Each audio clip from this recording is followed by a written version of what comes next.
All right, I'm back. I messed up and um I had it still as Final Fantasy on my game, and now it's back to software and game development or whatever on Twitch.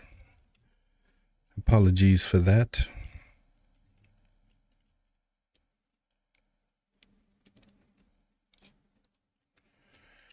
All right.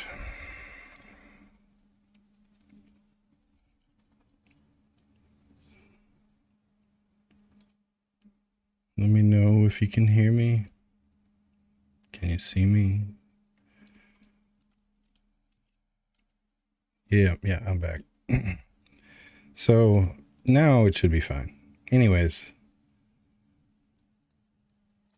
so last time I came up with a brilliant idea to have a blend tree, and every single animation that any of the enemies use is part of the blend tree, and it's identified by an integer. So I can pick animations like that.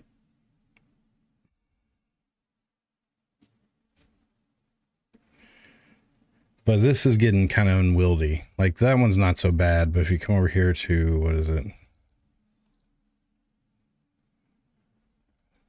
never had this load before.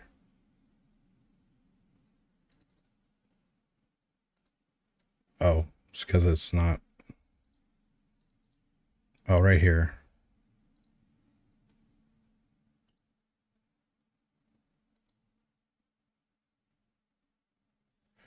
No, it wasn't. I was clicking the wrong thing.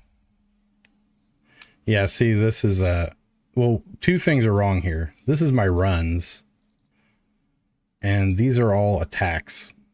So I gave my run. I built a blend tree for melee, but it's on run. I rarely have the runs. Rarely. I can drink a shitload of apple juice and stand tall in the face. So what I think I'm going to do is, so the ones that use animator overriders,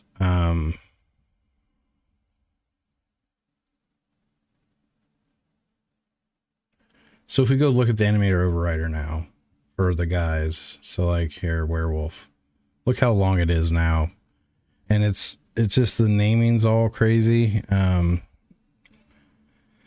So what I want to do in the base controller, I want to name all the animations that are slotted there now. I want to rename them to the functional name, what they're for, what unit, and then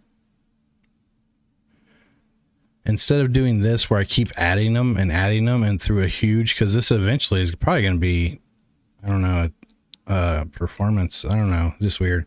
But basically I'm going to allow up to 10 animations that you can set for each one of these. If an animation thing, and the way you're going to set it is with a list in the unit script where you drag the animations onto it like this. And then what it'll do is it will loop over. You see, that's the cool thing about it is, yeah, I can have any character play any animation. So this is, and again,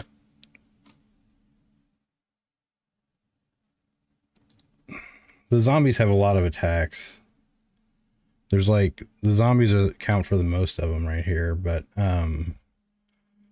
the cool way with this system though is any unit can play any of these animations. So I could do modifiers to where a zombie will fight like a werewolf or something, like, or they'll idle, like they'll borrow a werewolf idle sometimes or something. Yeah, because the roar, like zombie werewolf, yeah, that'd be awesome. I'll do a texture skin for them, but then you'll occasionally run into zombies that kind of borrow some of the werewolf animations. Maybe, I don't know. I don't know. This is gonna get unwieldy as I expand this.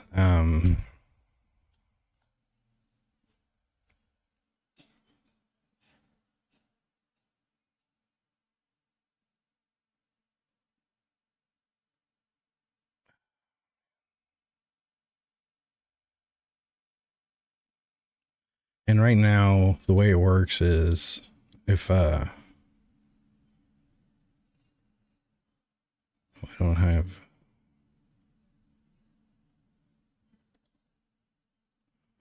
I supply an ID and a list, and then it knows to use it, and it randomly picks from those, and I can't set the probability of any one of them yet.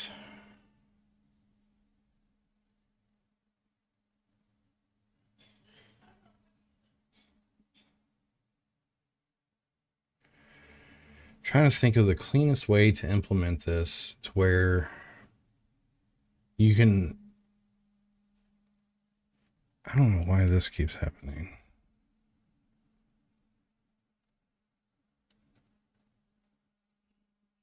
This is coming from auto save helper, save scene.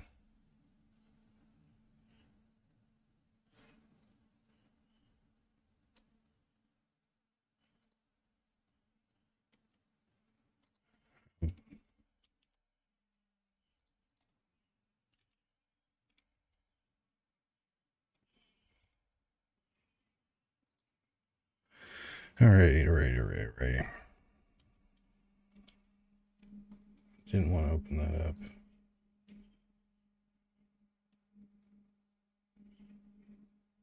Local file identifier doesn't exist.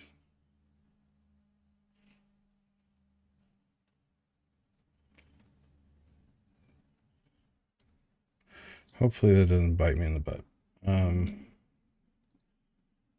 It's probably one of the animations on the base animator somewhere. But I've got to decide what I got to, shit or get off the pot. I got to go one direction or the other. If these are going to be the enemies, but I'm going to have more, there's going to be more animations, more attacks programmed.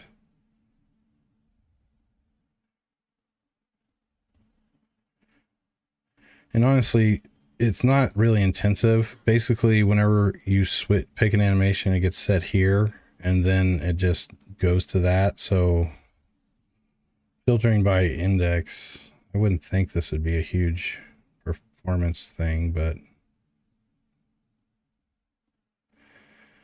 I should just allow them to have up to 3 to 5 animations, and then they override.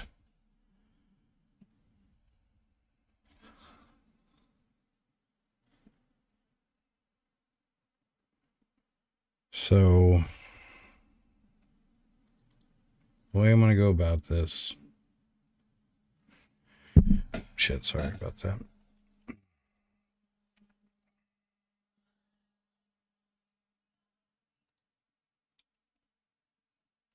This is going to be rifle, idle,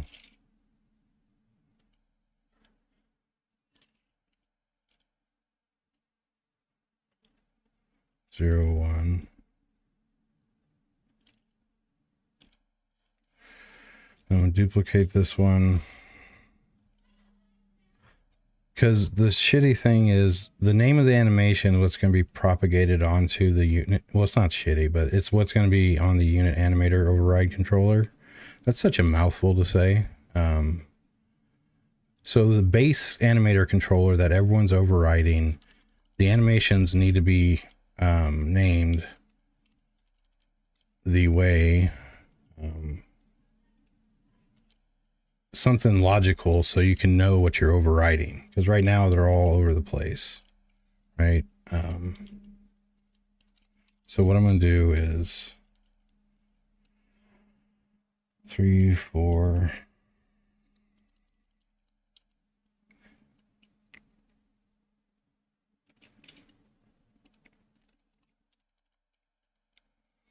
Animation override 5.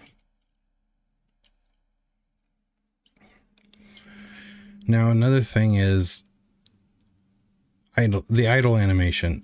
Should they always be idling with their gun at the ready? What if I idled with no weapons in their hands? The advantage to that is I don't have to program a shitload of idles for weapons, but or create them. But it's cooler to see the weapon you have in your hand. Yeah. Kind of down's the same as what I got now. So I could do that also. I just changed the animation. But yeah, it's going to be cool because all the cool weapons will have their own idle and it'll look neat. Changing weapon will take a turn. Oh, yeah. Yeah. All right. Weapons are going to stay visible. I keep trying to talk myself into doing that just the no weapon idle, but no. So instead, I'm not going to do, you always have a weapon and you're never just idle. So we got all 5 of our idols here. So what I'm going to do is 5 idols enough? No, it's not. The zombies have 1, 2, 3, 4, 5, 6, 7, 8, 9, 10, 10. Hey, how the hell do I do that? 2, 3. There's 9. I don't know why the hell I counted that. Don't pay attention to that. All right, so rifle idle 1, rifle idle 2. Shit. This idle isn't always going to be about a rifle.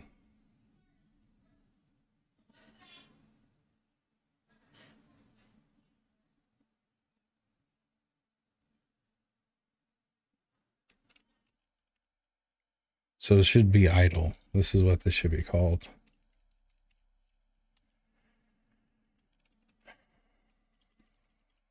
Because zombies will never be, they'll just be idling. So humanoid units may always just default to rifle equipped idle. Oh, I know how I'm handling that. The player will switch, will apply an animator overrider based off their weapon. And that will cause the idle animations to swap out for the pistol or the rocket launch, different ones. Hey, thank you, man. Holy shit. Holy shit. Hey. What's up, guys? Holy shit. Thank you so much. Holy cow. 70. Wow. What is happening? That's the biggest one I think I've had. Damn, how you guys doing? Who was that was Doctor?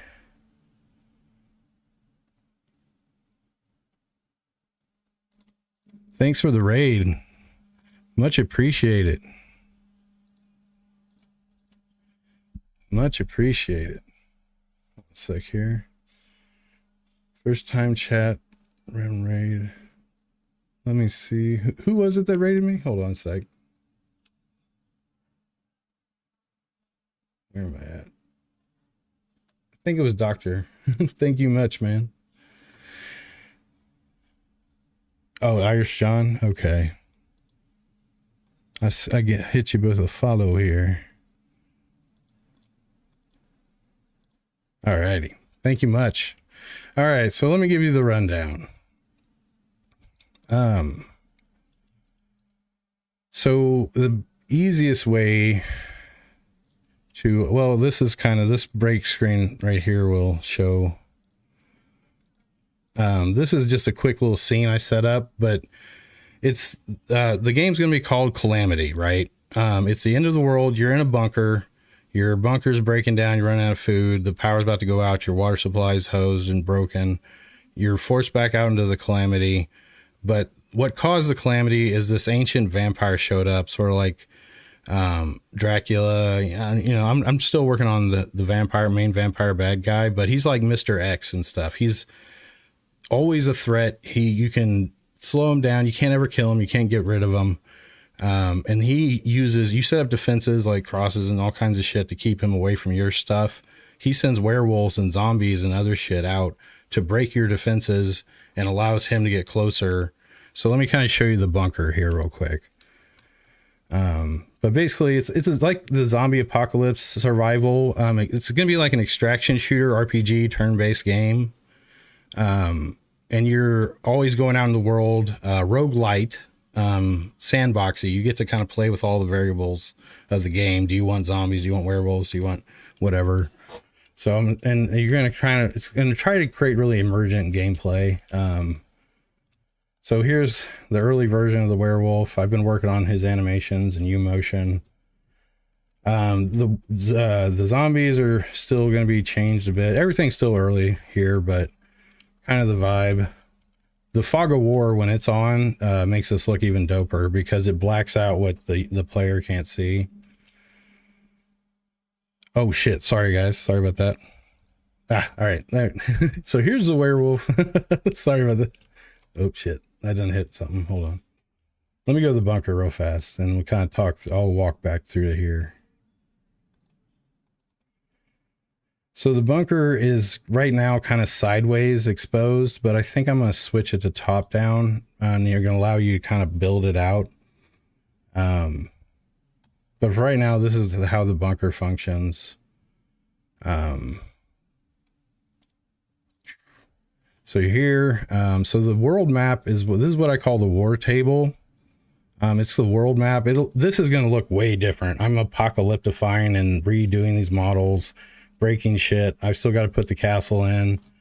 In the back, you're going to see like this big fucking ominous castle. I think I'm really going with the vampire being like the main baddie and causing the whole calamity.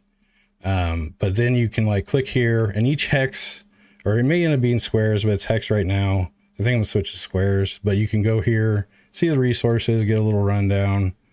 Now 2 of the areas will be procedurally generated. And one will be a hand bespoken level that you can loot and go in and extract out of back to the bunker. But it has a cooldown timer where you can constantly run the randomized ones. And then so your bunker will be back here somewhere. And yeah, that's kind of how that's going to work. So that's the war table. Here's your hydroponics and your agriculture, or your where you're going to grow shit.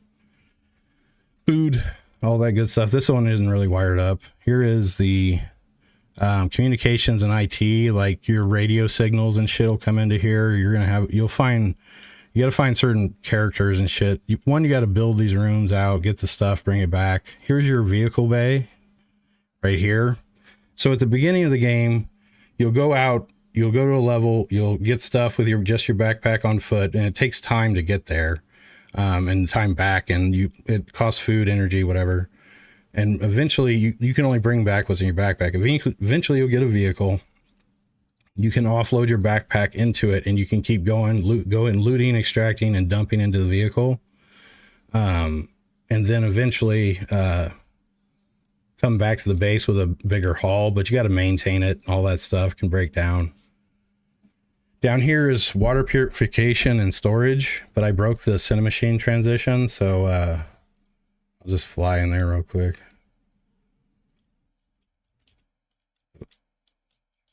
Ooh, I can fly.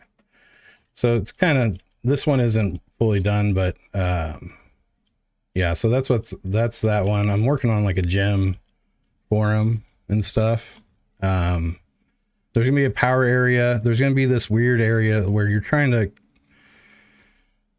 fix or bring the world back from the calamity. So there's this one room you kind of got to build out, but again, you can die and stuff. So it's going to be sandboxy and as roguelike as you kind of want to take it. Sup Zombiac, how's it going? And then you go in here. So I'll go here, depart. Oh yeah, I forgot this is bugged out. Anyways, where is it? So the combat's turn-based. Let me see if I can find, right now it's kind of bugged out because I'm in a big overhaul, but I'll show you a video of it, I think. I gotta find one.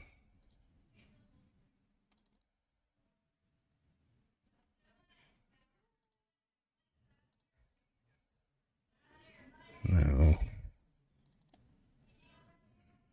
Here's kind of depth of the field effects test right there.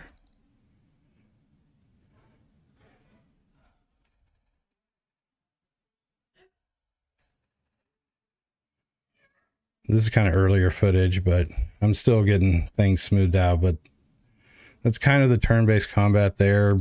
There's a lot of action camera flying in stuff. There's weapon modifications and attachment system.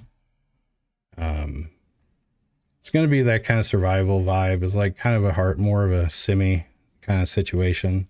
See how long you can survive. And keep going. Now I'll show you the world gen, but it's not 100%. So let me think here. Here's, yeah, okay. So I'm using a combination here. So about a year, I'm on the 1 year mark right now. If I go look back, yeah, I'm around a year mark working on this project. So this is a random level generator that I'm working on. It's going to eventually build out buildings. Right now it generate this square, it decorate it, it created holes, it makes sure it has rules to keep them from getting too close. I forget. So I'm using PGG, procedural grid generator. It's really, really powerful tool. Let's see here.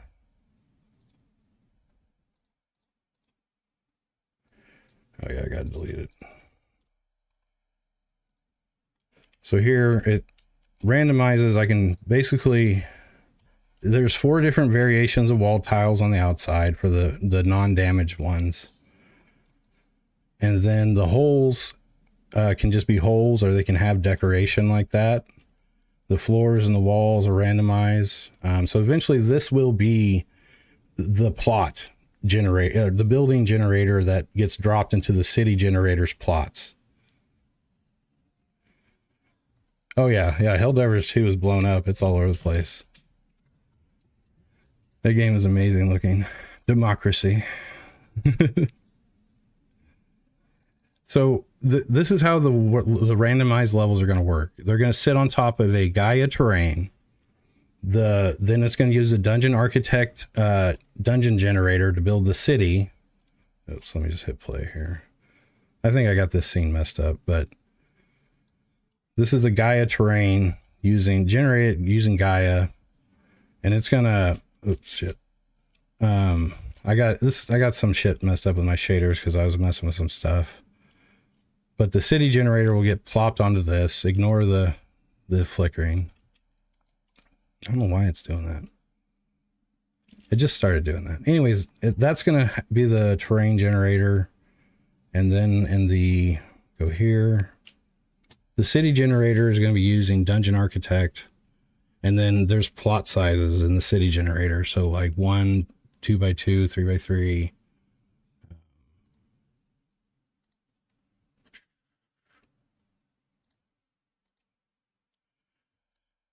Oh yeah, I forgot it's messed up at the moment. I got to fix these road tiles, but it generates a city. And then this is a early stage of a house. Like this is one house that has tons of emitters. So this tree line's an emitter, that tree's an emitter, that tree's an emitter. The fence is an emitter. And when I say emitter, it's a chance to be there, to variate the buildings. So this has nothing in its backyard. That one has a fence, a pool, all kinds of shit. So this is early, my procedural gen. See ya, Irish. Thanks for the raid again, man. Really appreciate it, man. So the procedural gen's very early, but it's almost there. Thanks again for the raid, man. Trying to talk through it. Ooh.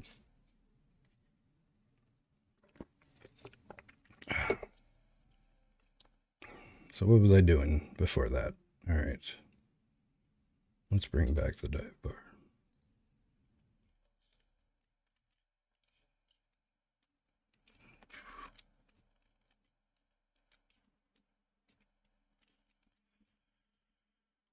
Finally, I was modeling him and exporting him, and I finally got it to go from Blender back and got him kind of set up. So now let's see if I can do something here.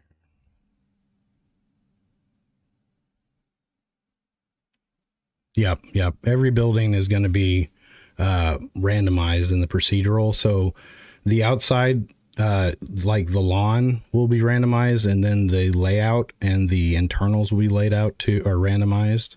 So you're always going to have just like any roguelike or roguelite, that randomized dungeon you can go to. But there's going to be some hand bespoke levels that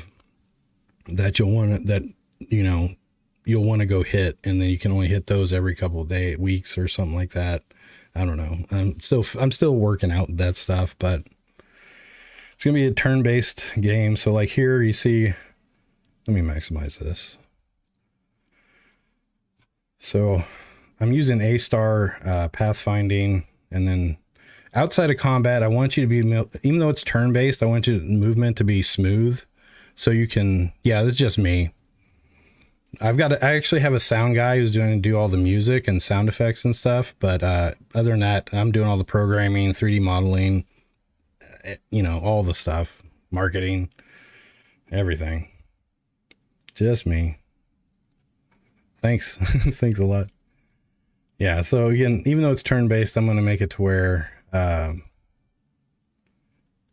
it's outside of combat. It's very fluid. And you can loot and check through stuff, and you can get things done outside of combat. Now, if I try to walk all the way over there, my animations are all broken right now because I was in the big change. I was basically trying to allow everyone to have randomized animations for certain things like idle. So right now, my animation controller is a little in the middle of work.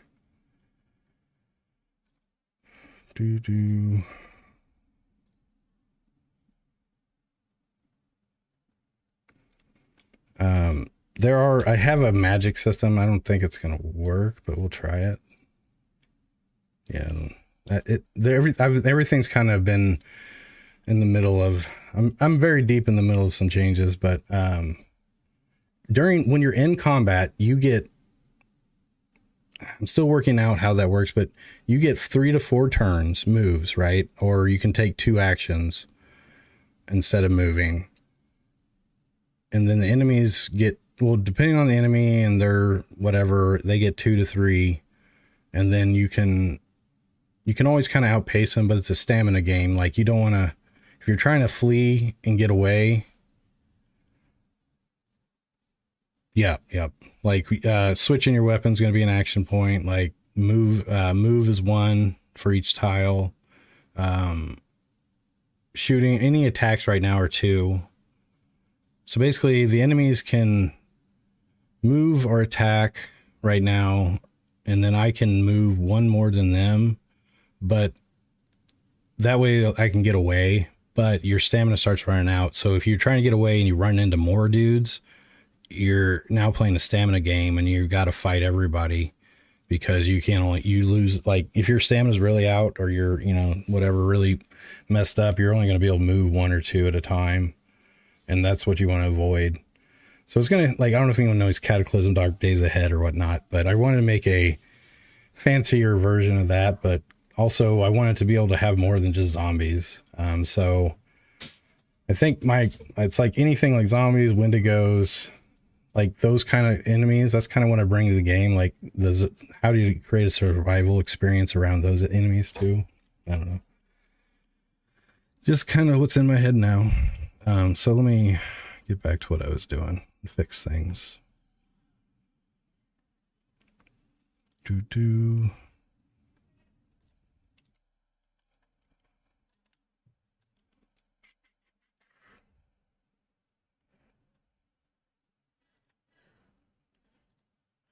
really like this guy. So his animation I had to fix. Like the feet were just swaying into the ground. Like now his feet kind of stay planted and everything. He's got really good animations. Unfortunately, I'm in the middle of fixing this mess right here. What is it? Attack 1.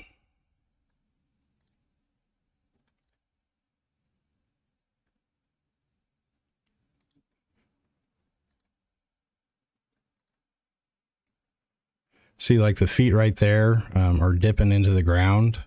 Using U-Motion, a Unity asset called U-Motion, I can fix that without having to leave here. I could fix it in Unity's animation window here, but it is not very user-friendly. So what I'd take him into U-Motion, IK him up, I'd pin his feet, or kind of key his feet to the ground, and then clean up the animation, and the IK would do the rest of the work. And that animation would look a lot better. I might actually do that right now.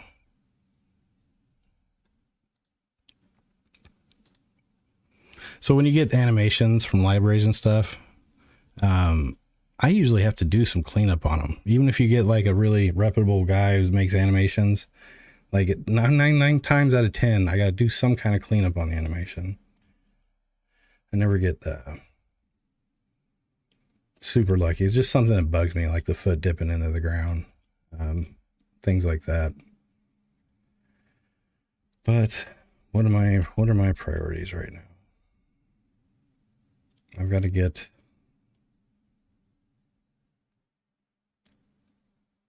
the combat. So let's take and remove you guys for now.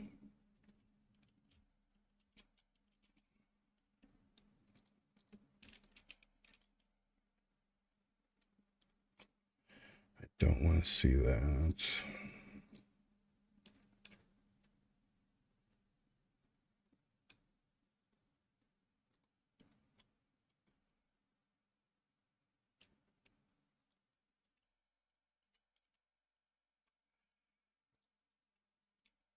I was getting ready to switch from A-star using a grid to A-star nav mesh instead of going across the grid system. I was playing with it, but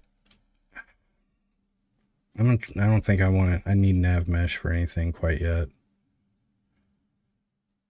I was thinking about outside of combat, everyone moves on nav mesh, and then inside of combat, you snap to the grid. But right now, it's still inside and outside of combat. Outside of combat, you move more freely and quickly. So that way you can. It's not a trudge to get through stuff. So again, I'm trying to make it to where it's a turn-based game and you got to think strategically and about your survival, but it's not a slog either for being a turn-based. I don't want that. You're only going to ever control your one survivor. You're not going to have to like flip through a bunch of dudes. Yeah.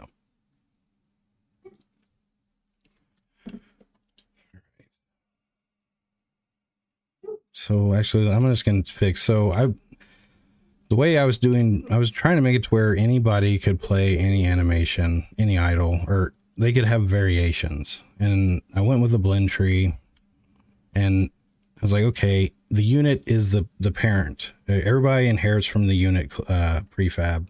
They're prefab variants. The zombie is a prefab variant of a unit. So I use variants of the unit prefab.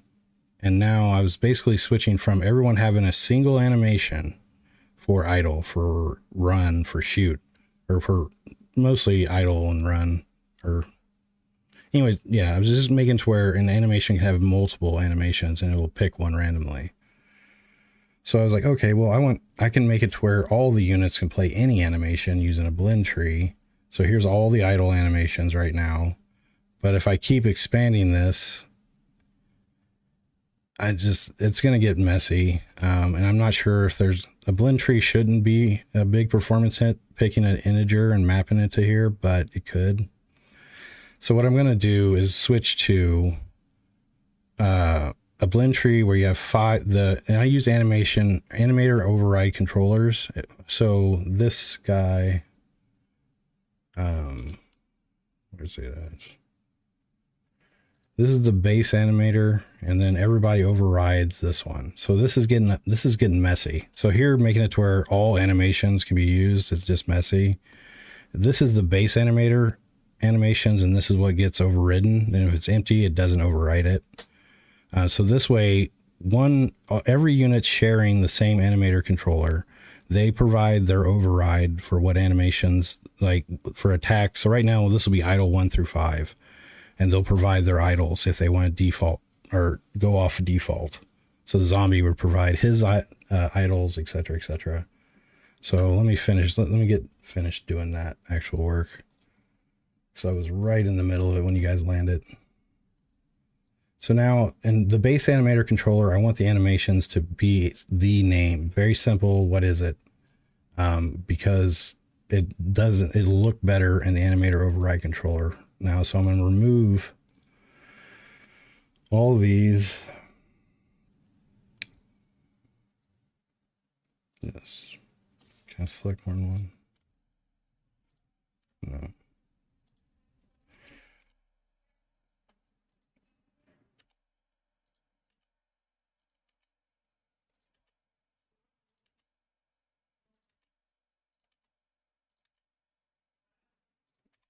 All right, so now every unit can have supply up to 5 idle animations. I kind of want to expand this to 10 because the zombies have a ton of idle animations, and it just look really good if every zombie's doing something different. And the more idle animations you can variate between, the better. All right, I'll just do it. Well, I'll proof it out like with 5. So now this is much cleaner. So now when I go to the animator override controllers for my units, you see we have a clean, ignore everything else, but we got the idle 1, 2, 3, 4, 5. I can supply my animation that I want to override for the zombies here now. So I'm going to do that same for melee, which incidentally is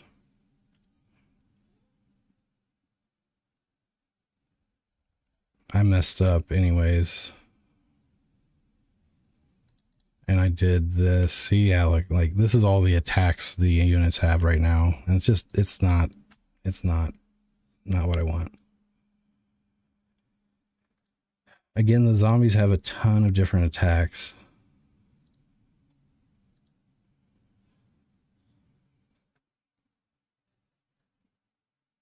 I mean, was there IP from here to there are zombie attacks. I'm just going to do 10. So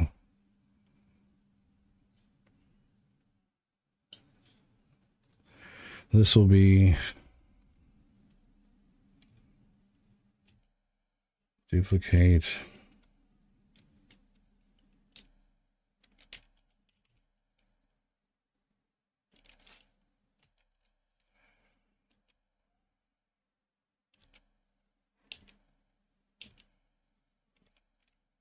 I should just go ahead and do 10, but I'm going to just get this working with 5. So now I can just swap unit animator controllers or set unit animator controllers to set every unit is using the same functionality for the turn-based system. Every unit is a unit, but every unit can have its own set of animations because of this. 1, 2, 3, 4, 5. I'm going to go to 10. Fuck it. Why be lazy?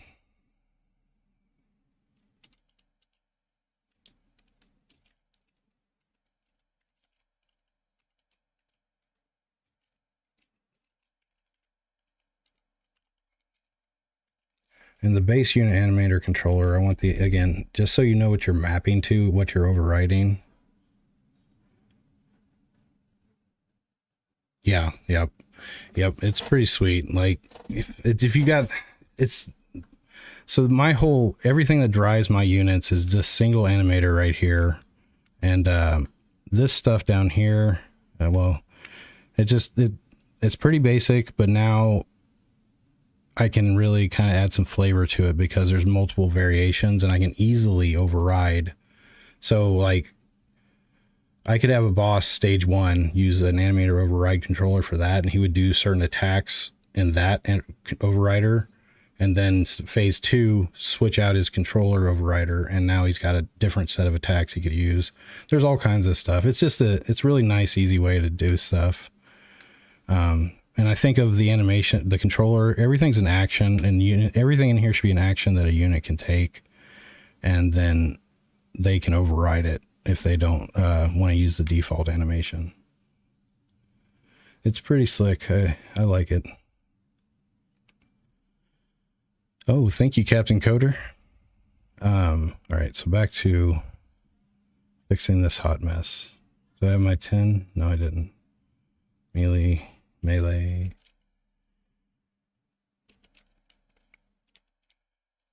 09.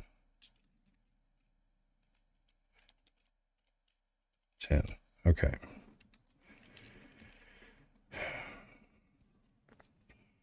You know what I could... The combo system could say, hey, the weapon can say, my combos are... Because for like melee, the weapon you have in your hand is going to swap out an animator controller. And then I can make decisions. I can do combos like, okay, 1, 2, 3, and 4 are the combos. So that's what you iterate through. And 5, 6, 7, 8, 9 are all dedicated to some other thing. Most won't use this many animations though. So let's put this in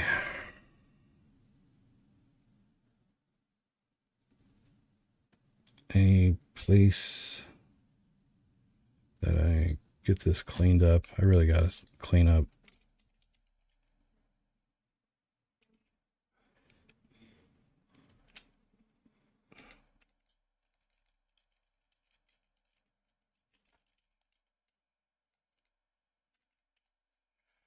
So these will be all for the base unit,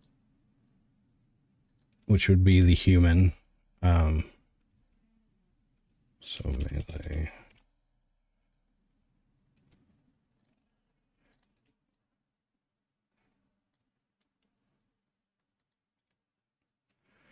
And create a folder for idle. So base unit animations will go in here. Where are my idols at?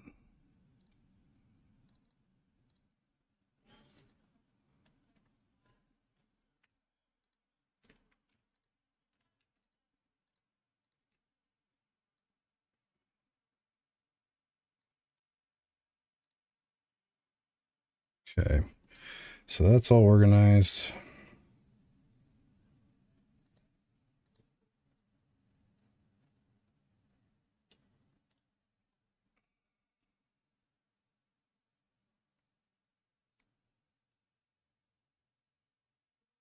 What am I thinking here?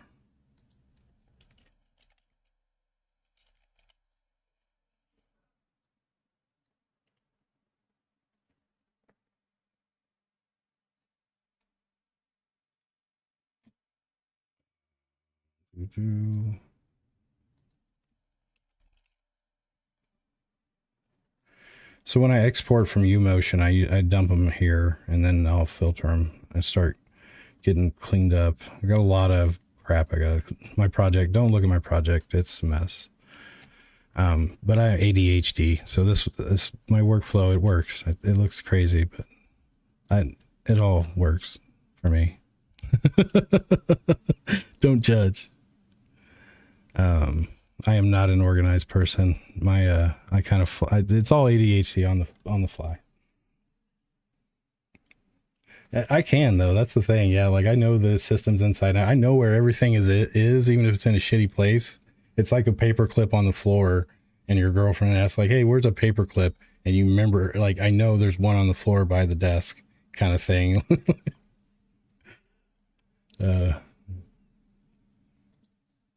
So I use a Git for my source control also. It's been really handy. I don't know if you guys use source control for yours, but highly recommend it.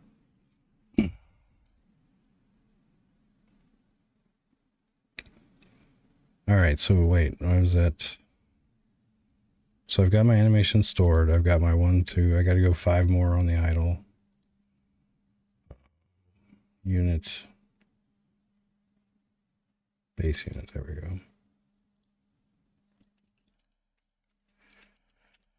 Just because the zombies have so many animations, and I have a lot of zombie stuff, I could even combine another pack and have even more zombie animations. So like you'll never run into like the same zombie animation too often.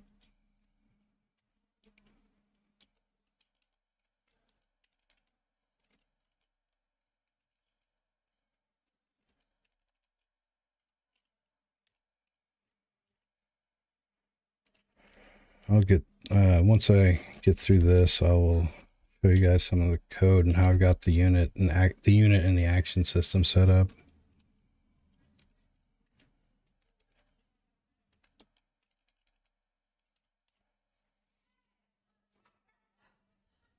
Oh man, Mendo, thank you for the follow. I appreciate you. Appreciate you. All right, so we got our 10. Let's go back here and add more. Thankfully, this bumps up the threshold automatically, intelligently. So I appreciate that. So 5, 6. Now, there's other ways to probably handle this, but I really like the unit animator override controller way, and with the blend trees here too, because it's a no-code solution. I don't have a script on the unit or whatever. Everyone is, oh, my attack one is this, my idle one is this, my walk one is this, my walk run is this, my jump's this, and there's no code. I don't have to write code to switch any of that shit out. It works for the unit. So this is the solution I've come up for, to get more variety in the animations, to where, you know, there's not two units with the same idle animation right beside each other. All right, so that's done. So now let's go to, and again, this is going to look so much cleaner. Ugh.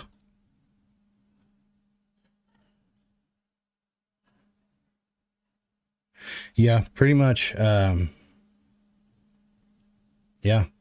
So basically you need my canvas, you need this systems object, cameras, and that's those three right here. And then the units will just, work. You can just drag them in the scene. And to create a new unit. So when I went to create the werewolf, so I create a variant. I have a variant called enemy unit, and that's the humanoid unit. That's an enemy. Then I create a variant off of that for all the others. So like the zombie is a variant of the enemy, zombie, werewolf, and the vampire. And then any big changes that are global, I put on the base unit. Anything that's just enemies, I put on the enemy, and it goes to all the variants of the enemies. So yeah, I really love the way I've got my unit system set up. It's really nice. And it took me 4 minutes to add the werewolf as a working unit that can go on the grid and has everything good to go. I did a stopwatch, or I timed myself when I did it.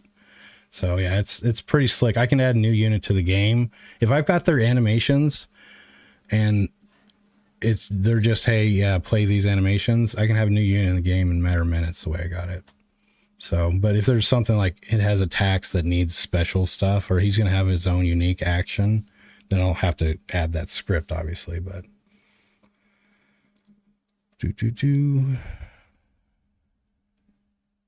Yep. I've gotten so good at, so here's kind of the breakdown of my guys. So let's collapse them.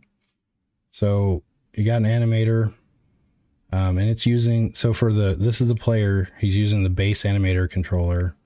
Now, if you go look at like, well, the human units do that, but like the vampire is using the vampire override controller. But so here, everything's in action. So reload is in action. So I created this reload script in a couple hours after I started it. I think it was 4 or 5 hours, and I had the units reloading with an animation. Then you got move, and these are all have base actions. So every action follows this base class. So I can add a new action to the game and have it where it can be activated in part of the game and on the grid pretty quickly too. And then the custom logic of that action obviously will take the brunt of the time.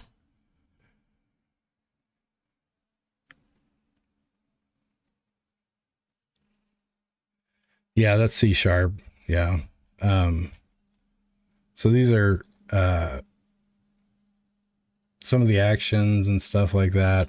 I use state. Every action has a state uh, system, essentially a state machine, and they move through it and then they complete themselves. And I try to only communicate like via events. Like I try to avoid having updates running. If something needs to happen, I'll fire off that event. Oh, really? I haven't, I haven't used that. My one big class that is the unit animator here. It's getting kind of lengthy, but again, everything's event based for the most part. So I'm not like constantly checking for certain things. Like whenever something happens, I fire off an event. Any subscribers that need it will get it. Or I use animation events to kind of get through some things with the combat. So there's like only a few classes that run an update constantly. All right, let's clean this out and see my ADHD getting away from me. All right. Ooh, shiny bird.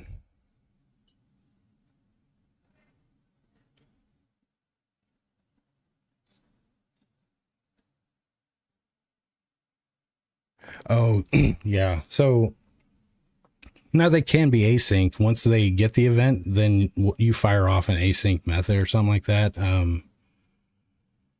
There's then you got like, yeah, again, working with events are a blessing and a curse. You know, sometimes they're a headache. Sometimes they make life so much better.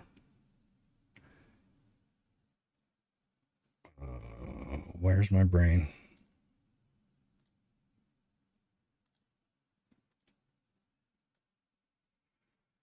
Melee 1, melee 2, bring you up. Whoops.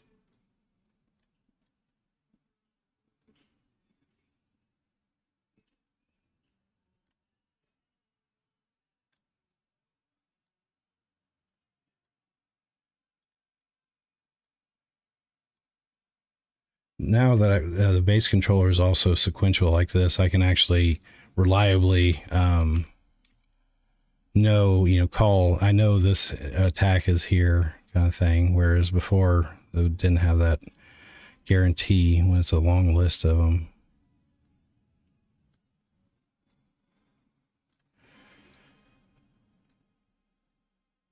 Oh, did I? Ah, no. Thank you. uh,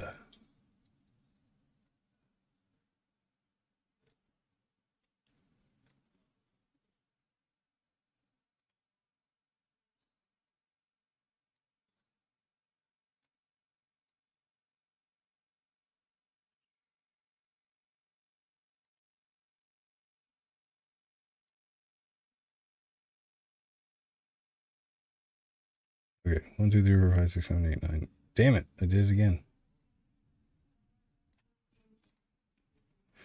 All right. Time to delete these. This was just going to, if I kept adding monsters, like I want to add a Wendigo and some other kind of mythical monsters, but that was just going to get unwieldy. Now everybody just has 10. They can have up to 10 variations if they want. I ain't judging.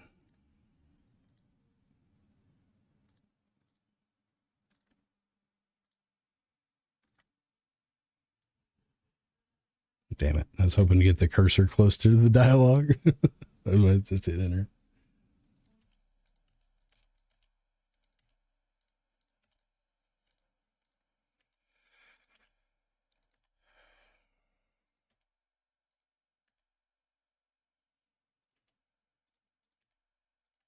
It'd been cool if every unit could play whatever. Well, I guess any unit can play anything. I could swap out an animator controller and allow the unit to play like the werewolf roar as an emote. But you know, we're going with this system. We're sticking with it. All right, so now we got 10 on that. And the bitch is I messed this up.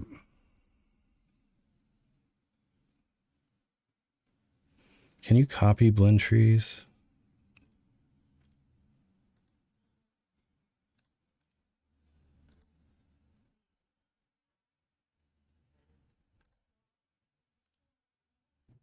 Copy. Paste.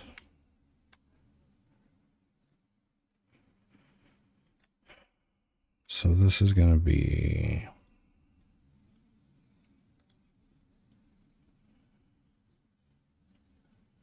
/true.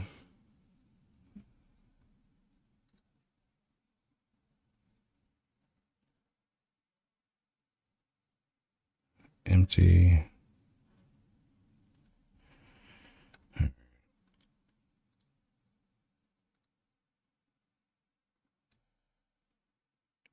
And we're going to go back this way.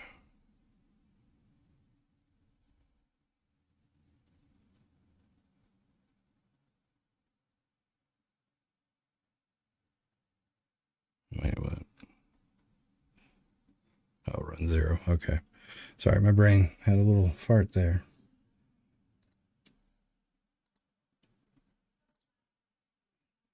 So we come in here, true. I'm going to disconnect you.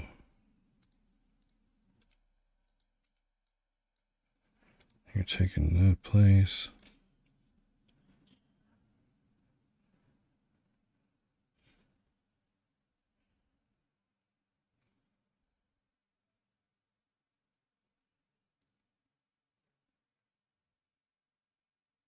When controller templates, I'm still assigning it. Oh, okay.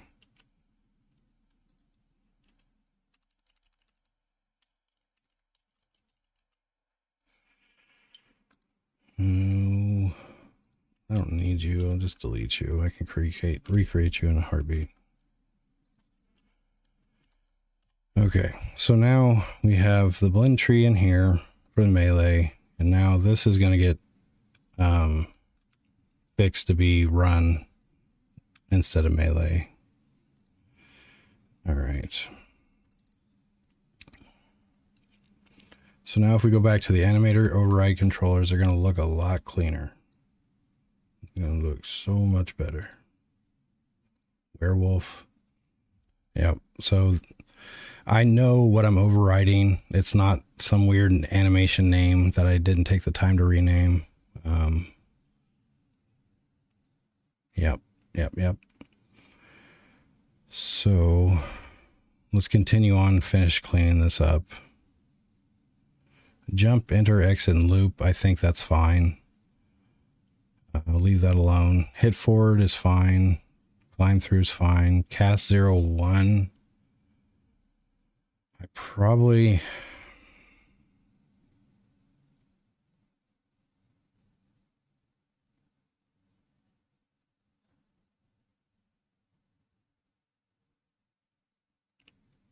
I'm probably going to, for the casting system, I may do one shots. I may do, no, fuck.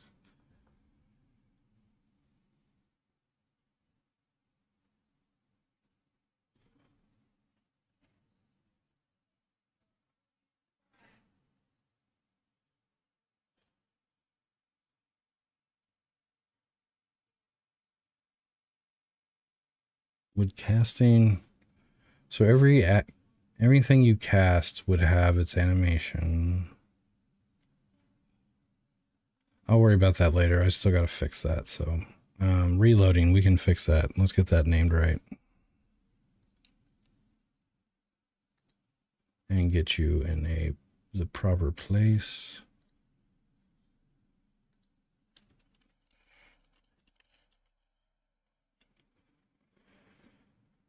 What was it? Reloading 1, 2.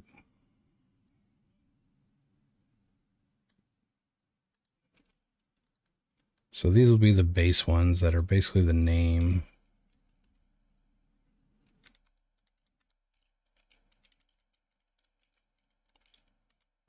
So the weapon in your hands will override. For humans, their animator will get overridden with the weapon animator overrider for the whatever they have in their hands. At times, for certain actions, they may get overridden for skills and stuff too. But for now, we're good. Now we got Now the animator override controller looks good except for this guy. Of course. Duplicate you. Name you cover 01.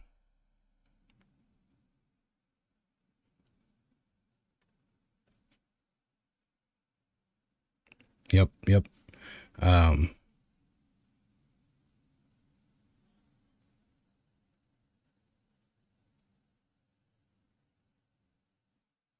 Yeah, so I can swap weapons in the field. So the characters actually can change weapons in the field. This is broken, but I'll show you the beginning of the weapon attachment system. I got to fix it.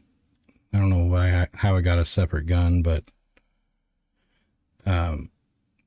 so like here, this is the beginning of the weapon attachment system, but it's very early stage. This second gun shouldn't be here, and this should be floating in the middle.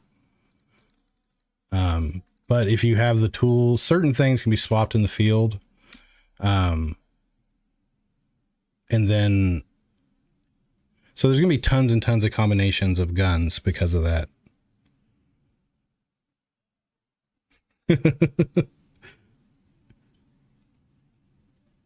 I've got a lot of years with Unity. Honestly, I've been playing around with it, but this is the one project that I'm so dead serious about finishing.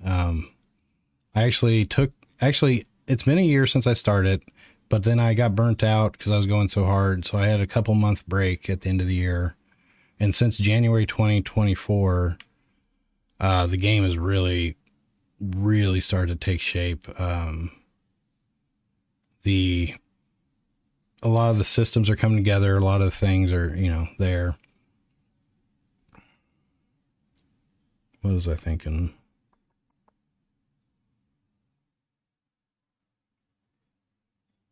Okay, so I've got this. So now let's go to the zombie animation overrider, and then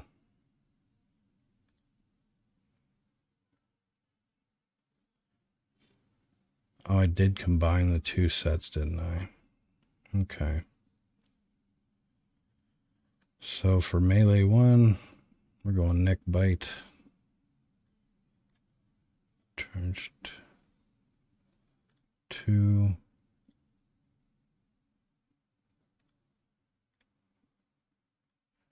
Yeah, this is just such a cleaner way to swap out the animations.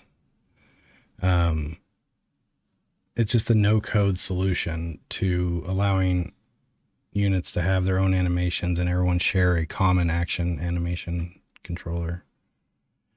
I'm pretty proud of it, but let's see if it comes back and bites me in the ass.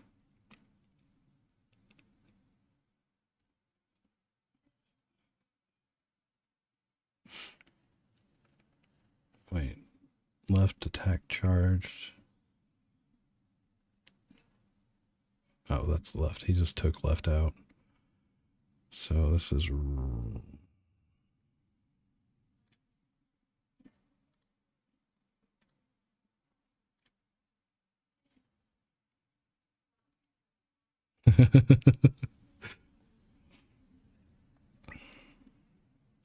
I wonder if I can find that video.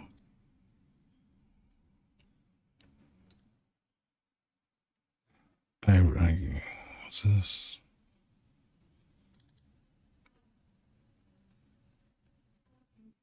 So I also was playing with the ideas of the werewolves, like being able to jump up and hang on stuff and jump down.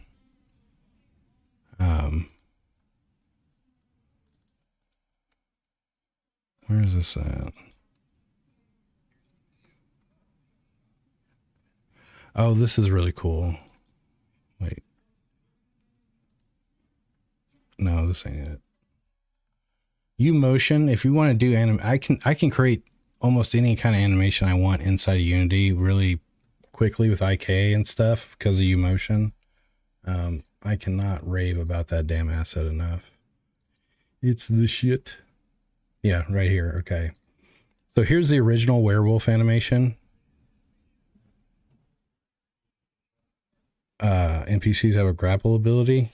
I would create a grapple action script, and then you would play the grapple animation and parent whatever is being grappled and underneath the thing that's grappling them. And then, but yeah, you see the top is the old. Oh, like that. Yeah.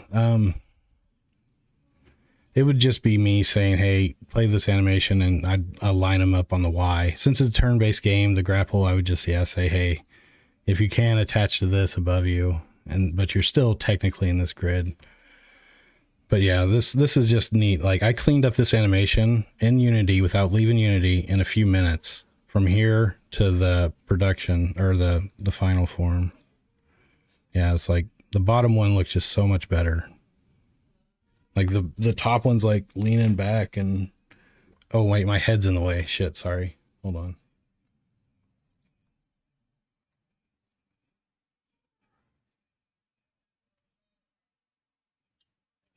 Anyways, that's Umotion. I do a lot of my animation cleanup in Unity with Umotion. All right.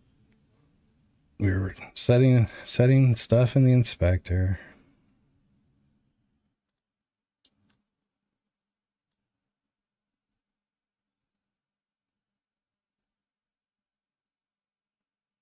Yeah, it's Umotion. So if I go, where is it? Umotion editor. So here you create a project. So I create a project for like the werewolf and the units, and you work on the animations inside here. But if we go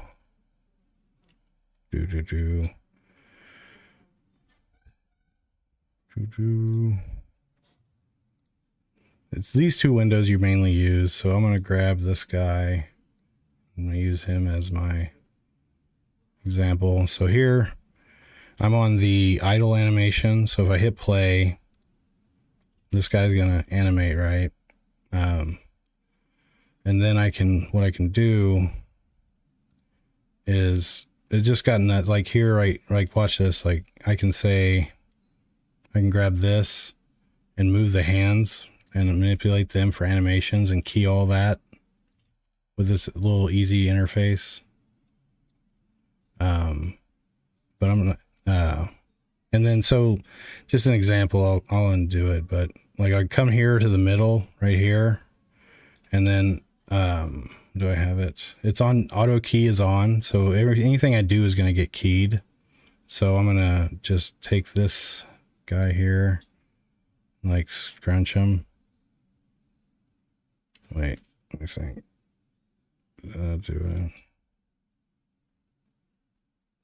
Yeah, it only keyed it for that one frame, but anyways, I can do all kinds of stuff with this. And what's really cool is this REIcade.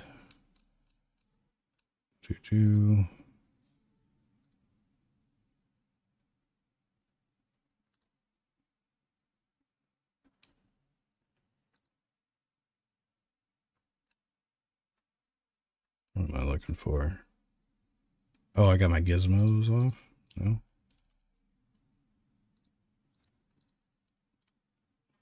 Oh, there it is. Okay, sorry. I turned them off. But if I grab the hand here, since it's it converted the FK animation. What's really cool, you import an animation clip you got, right? And it'll take that. You can say, hey, take the FK animation clip, so that's forward kinematics, and convert it to IK. And it'll take the whole animation and convert it to IK. And now, instead of doing FK where you got to work from like the shoulder or whatever, I just move the hand and the arm, adjust how it should intelligently. Yep. So it does it like that. It takes no time to import a clip, get it to IK, and then you can key it with IK. And what's also cool is you can pin a bone with this. If you select a bone and you hit pin, it'll key it. So that's how I got the feet to look good like that. I pinned them to the ground. Yeah, like I do all my animation work in Unity. And typically stuff from Mixamo or an animation asset pack, all that goodness. I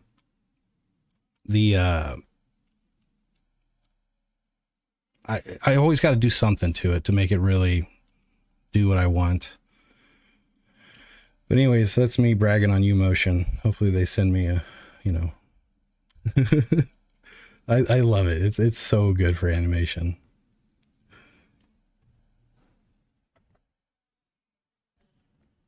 Yeah, IK is amazing. I was doing all my editing in here, and I got really good with editing in this window. But oh my God, it's just a nightmare. This is so unfriendly. Like figuring out what name does what. It was terrible. So I don't do that no more. All right. Animator controllers, that's right.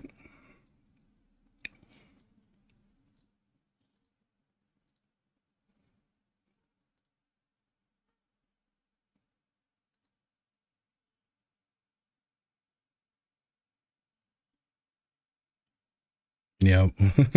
I freaking love it. I was going to make it, I really wanted to make a 2D video game. Like 2D was what I wanted to make, and I avoided 3D for so many years.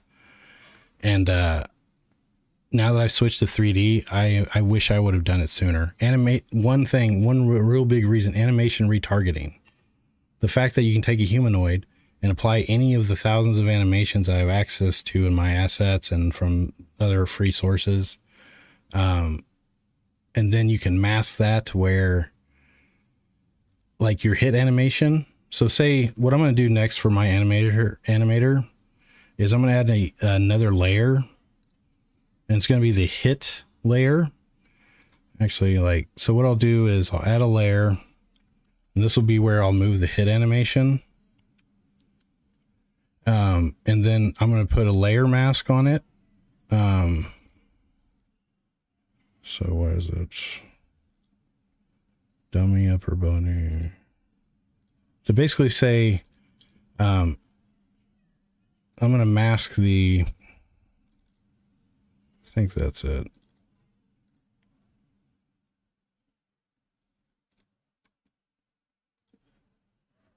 Yeah. So this has this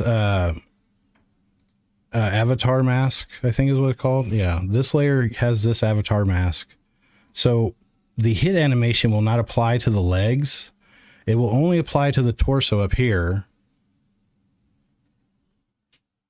And then I'm going to reduce the weight down to 50% on that. So the hit whatever animation you're in when you get hit will blend, and it will look like you got hit in that animation once I have this all set up. So the hit animation will play here. The legs will stay where they're at, but the torso, no matter if you're in whatever animation you're in, that animation will, blend into the hit, and it'll look good at 50%. And I think that it's I think it's going to look good. That's kind of my idea for the hit animation, here soon. Hey, Crystal. Yeah. It's just the way the hits look more organic instead of me just them instantly blending to a full body animation for every hit. What they're doing now will kind of blend into a hit. At runtime, so if I wonder if I can do this real fast. I think I can.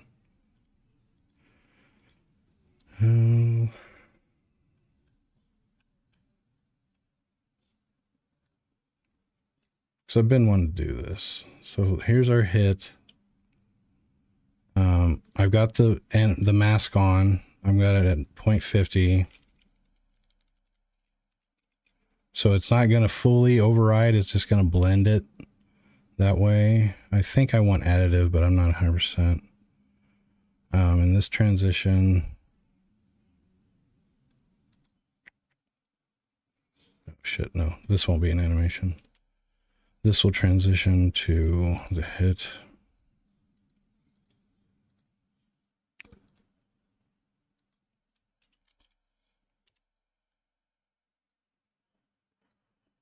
And this is only on...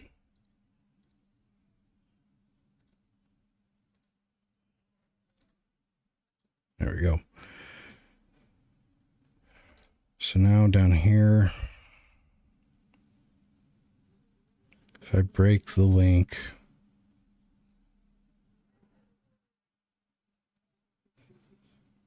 here, then now the hit should be blended. Let me see. I saw this on some short, some Unity short or something. I was like, oh, that's kind of cool. So if we go here, turn off our gizmos.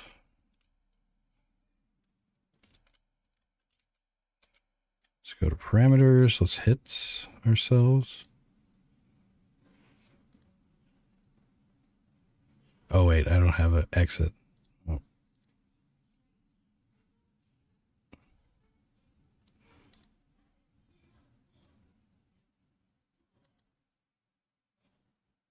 Oh, shit, I don't have her selected.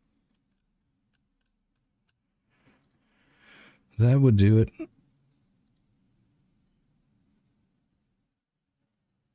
So I need this to be instantaneous.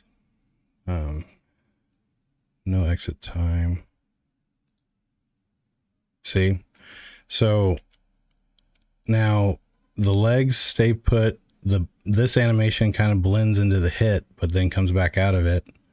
So now if we go back to layers, let's just up the blending to 100%. We'll go back to parameters. We'll hit our trigger. See? Now the avatar mask is still there, so the legs are still... Actually, I kind of like it at 100%. It's not bad. Let me look at 50 again. Hold on.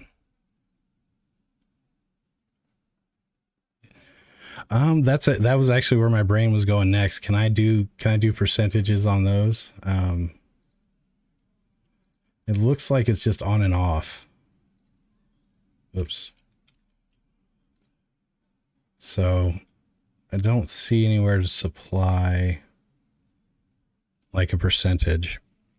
But, well, yeah, this is going to kill any keyframes. Like, yeah, nothing from the animation is going to get transferred to the legs because of this mask. I wish you could do like to the knee or something. But it's still, you know, the different techniques to do all kinds of things.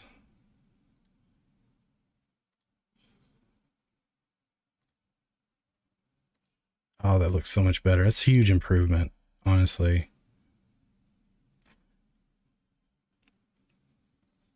Because then if I go back here,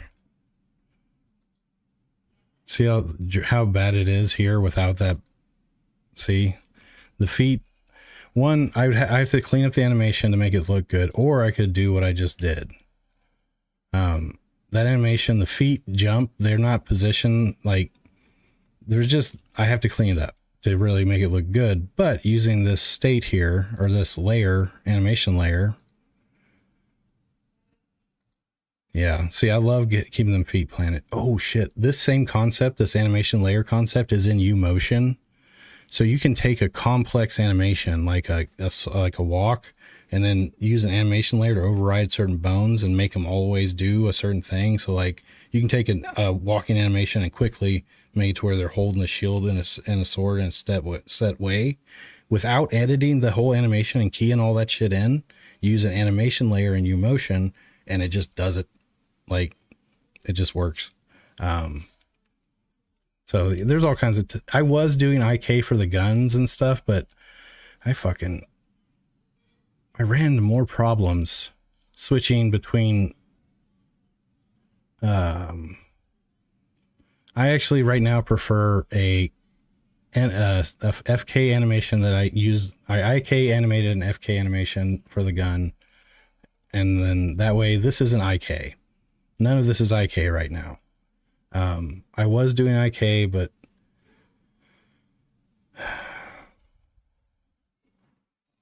say I was trying to like say I'd go between an iCade animation to a FK1. Like you have to turn the blending down and stuff. Like I was running into issues, so right now I'm back to this. But all right, so well, good news is I added this just trying to explain it, and I think it looks amazing.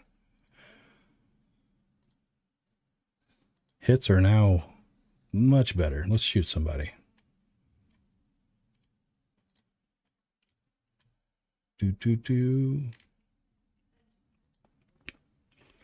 So when you're out of combat, you'll walk until you get within a certain range, and then you'll stop. And now I'm in combat, so now I can't move, but I got 4 units, so I can move 4, and then I can shoot. No, I can't. Can I?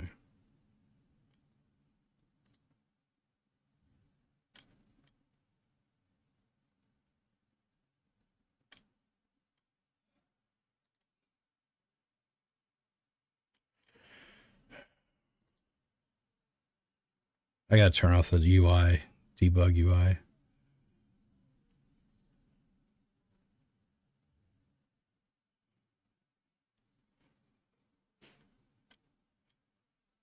So is everyone...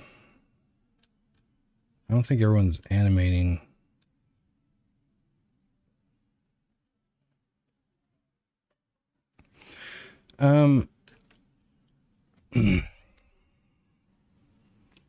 So I'm still kind of thinking through that. Right now, the way I've got it worked out is the units are going to get spawned or set in certain locations randomly, procedurally. There's a chance a POI can have these things spawn at it, and it'll have a spawn table essentially. So like the police station will spawn this, that, whatever.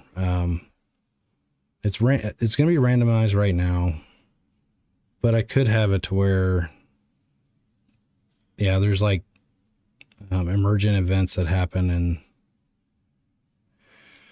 oh, I forgot about this. So I enabled 8-way directionals. So now you can walk.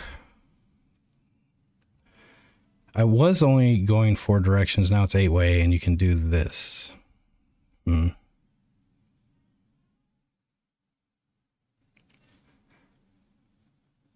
gotta turn off those debug UIs.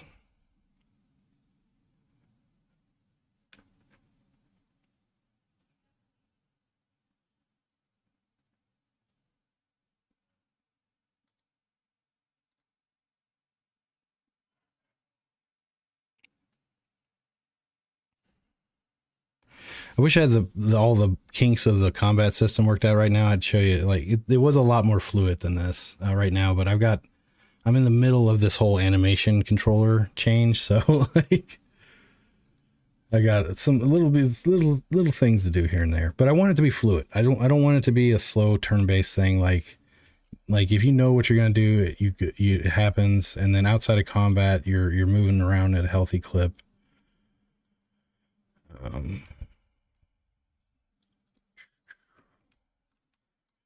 Right, so I gotta fix you.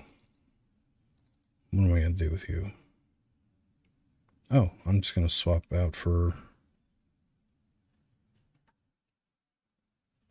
I'm gonna call it run. There's really no walking, you just run. I think that's what I'll call it. Handy tip, if you ever want to collapse all the folders in like the hierarchy or assets, is alt click this and it'll minimize everything that's open. And then you can alt click it again to expand everything if you wanted to, but I don't want to do that. But that's really handy tip. Shaders.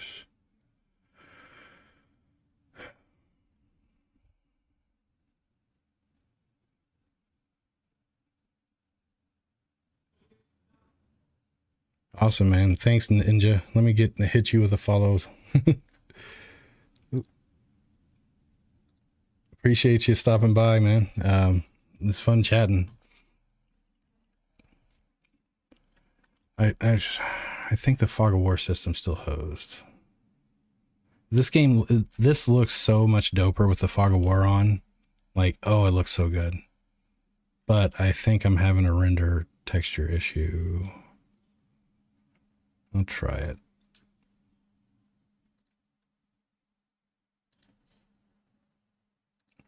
Does work? I think it's just going to fog everything. Oh no, it's working. Is it? Okay. Sweet. I think. We'll find out. No, it's just that, yeah. The revealer on my character is not working, but the one I put as statically in the environment is. I don't know what I did to make it mad, but I gotta fix it. But again, like your vision radius, like where you can actually see things, won't like if you unless you can actually see it, the enemy will not be visible. When the enemies are invisible, if they move, they'll emit a noise, and you'll see kind of like an indicator that behind this door or this wall, I heard a movement.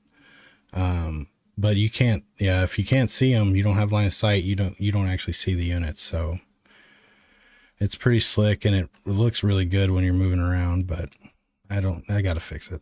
It's busted right now. I'm gonna turn it back off for now. I also think there's a leak in it because it's using the job system, and I swear it has a leak. So there's also that. All right, so for run, will I ever need multiple run animations?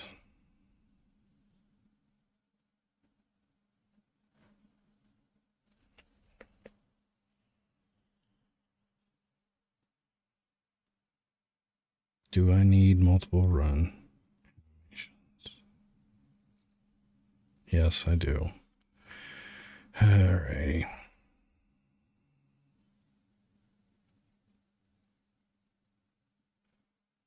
So we go to unit.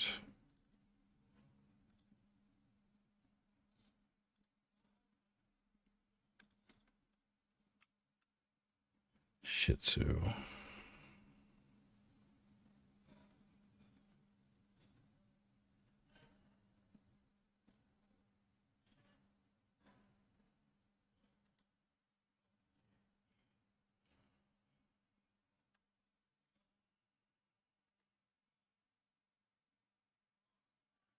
It'll.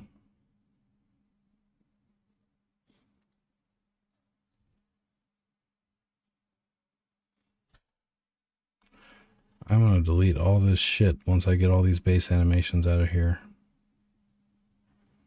There's so much extra crap that I don't need right now.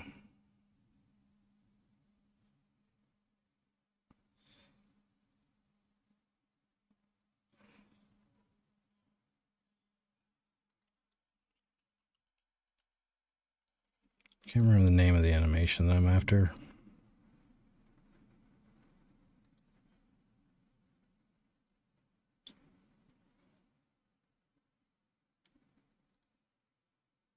I think this is it. Yeah. I hope you're it.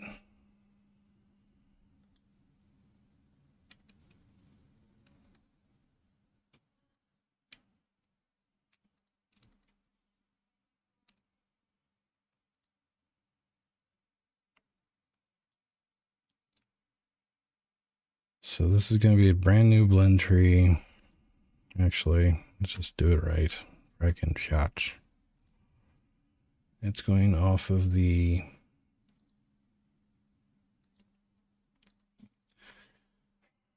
Do I need multiple runs? The werewolf has its beast mode in, like it can do all fours, walking and running and attacking, or on 2 feet.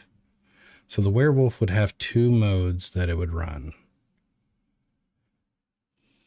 Or, well, again, run is walk. There's really no walk. The zombies would all walk the same. I don't want everyone walking the same if I've got multiple walks. Do I have multiple walks?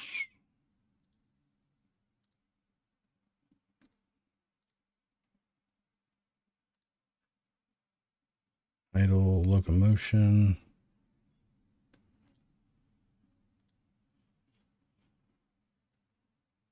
Run forward.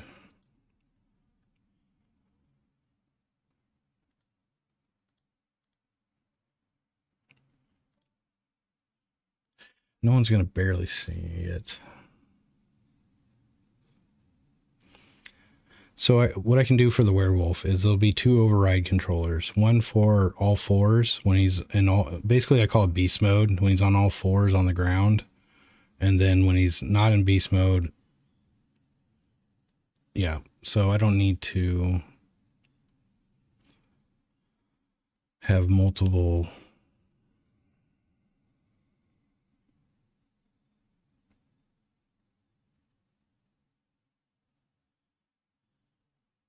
runs.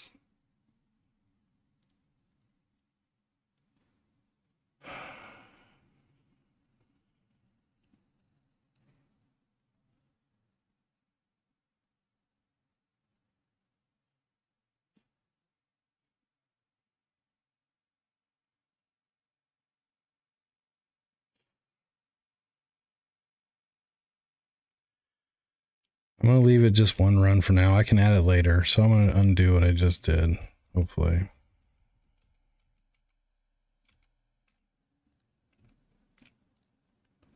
Okay, rifle run. Okay.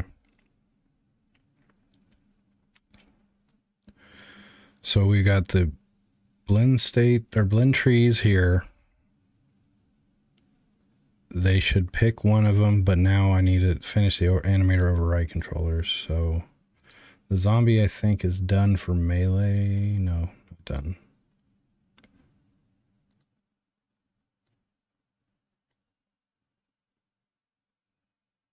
Zombie has the most attacks.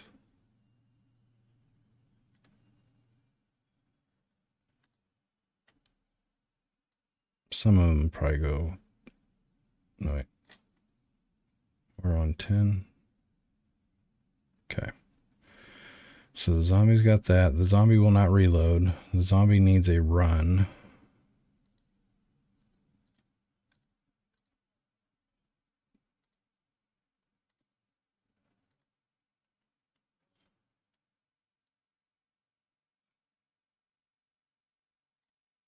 Oops. Oh, go back.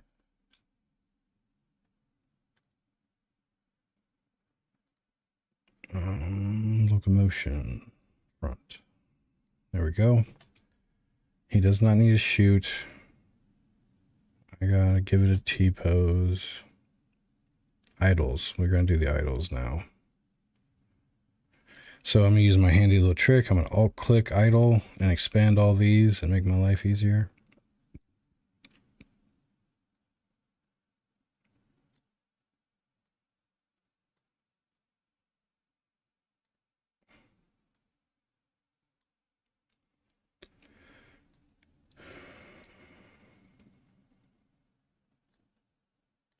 Now I can control, I can actually swap their idle. Like basically the zombies will have a thing that randomly every couple minutes they'll say, hey, pick a new idle, and it'll roll the dice and pick one of these from the list, and that way they're not constantly playing the same animation. They'll change between them.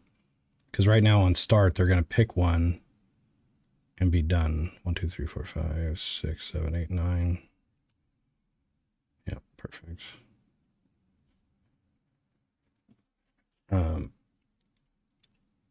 Now for any gaps you have, so like say, I think I should put I'm going to put 1 in the 10 slot. In case it picks 10, I'm covered. So anything where I don't have, I'll just add a check.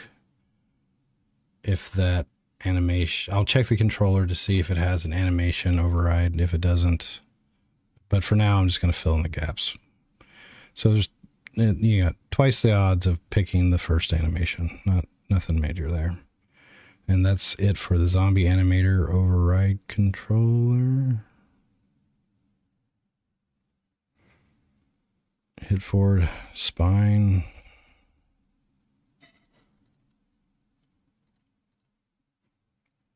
Oh, what the hell is that?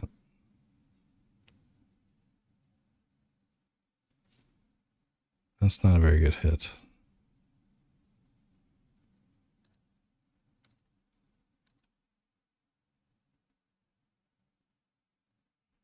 That's better.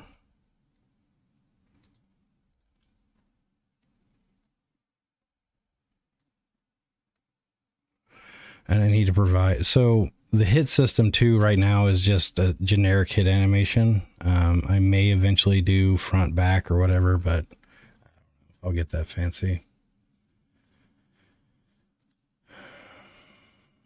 So now he's 100% done. I said that once already.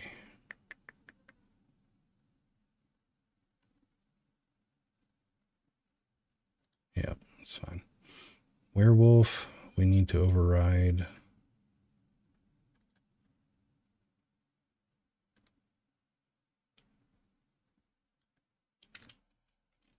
Shit. That sucks. Oh, there it is.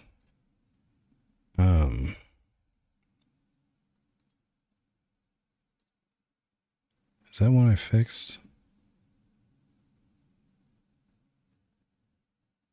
Did I? Doesn't look like it.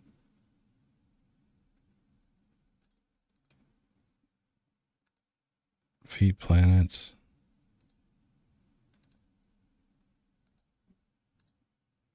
I don't think I fixed this one yet, but.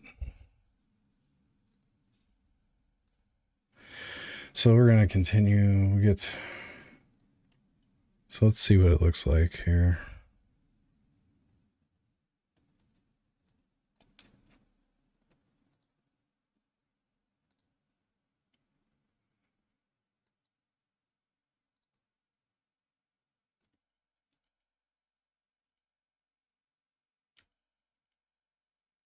Got a little foot movement, any fix.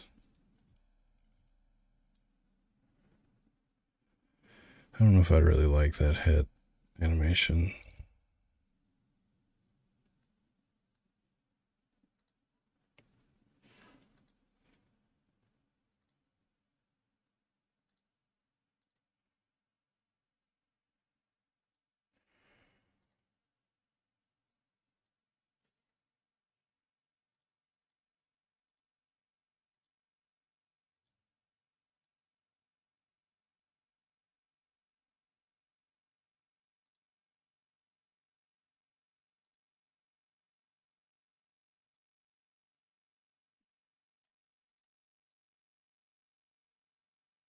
That's probably the animation I want.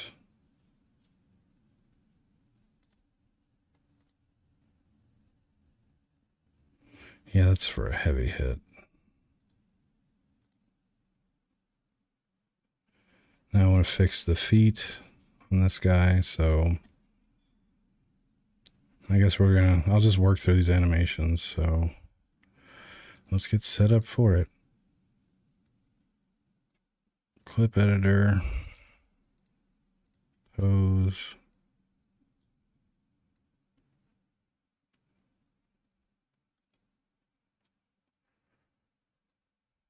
Oops. Open project, werewolf.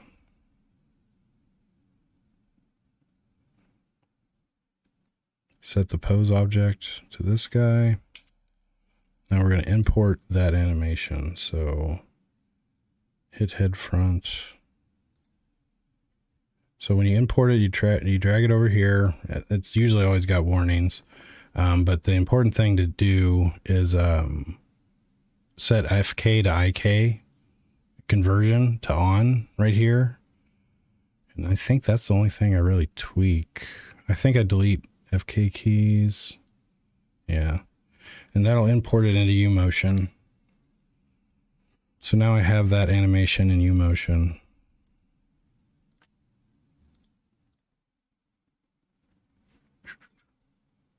Oops. Okay. Hit this and hit play. So now you see the feet are kind of wonky. Well, the feet are the big problem here. And again, this is a common problem I have from these animation packs, man. Is, I mean, they work mostly, but I gotta tweak stuff. But again, it's better than doing it from scratch. So I don't know what I'm crying about. All right, so let's pause it. We're on first frame. So we're IK'd. I want to get a second viewport here real quick.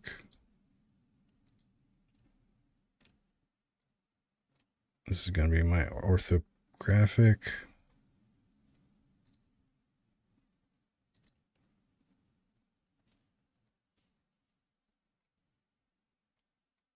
Oops. Orthographic is great for lining stuff up. You go orthographic front, go orthographic left or right, and then usually within those, after you line it up in these two views with ortho, usually it's pretty damn spot on. Like, instead of trying to line stuff up in perspective, man, ortho all day long. All right, so turn off these gizmos. Does it do it for both? Okay. I'm going to tell these two go away for now. All right, so now we got our animation.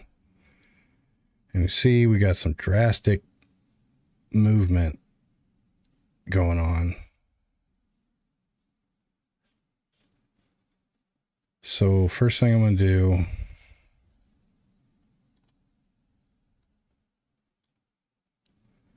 is for the feet, I'm going to get rid of all the keys in between the start and end. So I'm just going to go clean slate on the feet. So it's right here. So everything in between for all the feet stuff.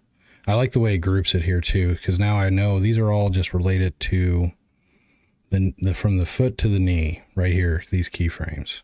So I'm going to hit delete. So now I've got two keyframes, one at the beginning, one at the end, manipulating the feet.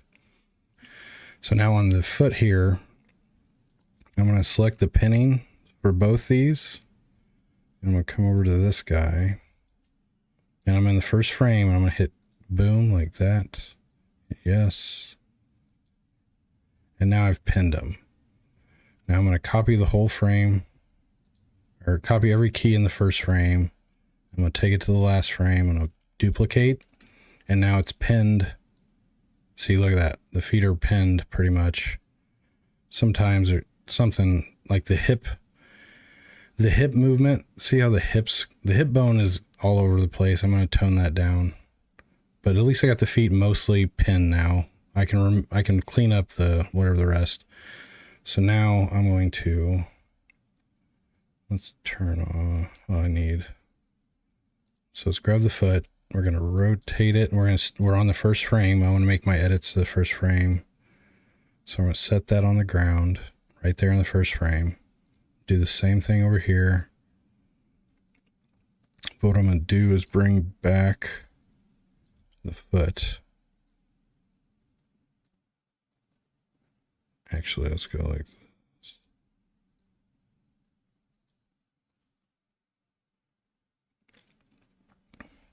Right there.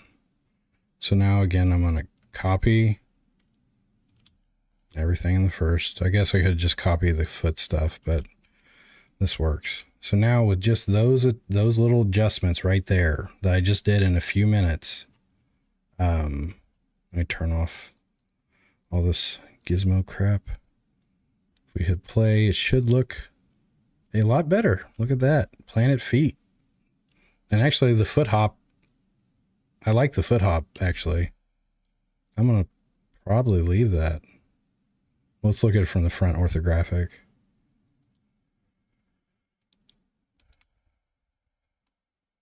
Yeah, so let's clean it up from the front. Again, like I said, when you're doing stuff, fix it in the front and left orthographic, and then do whatever you need from there. So let's select him again. Oops.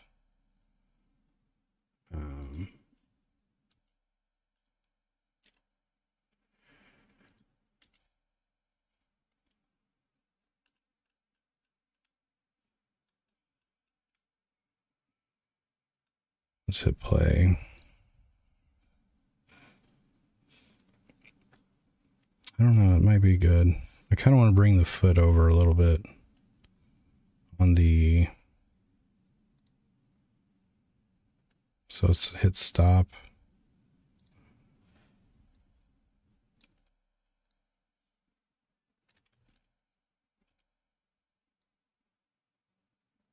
Shit, I didn't mean to do that in the last frame.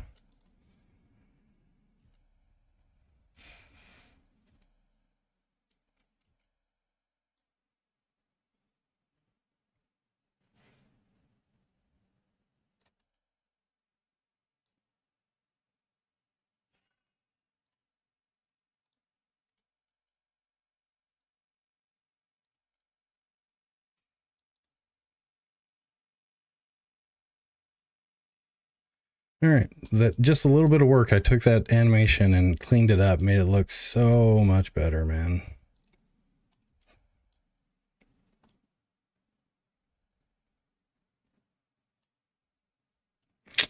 U-Motion, definitely a badass tool set. So now that we've got that, I'm going to just leave it at that. So that's my werewolf hit. Now I need to export it back out. So I'm going to export current clip.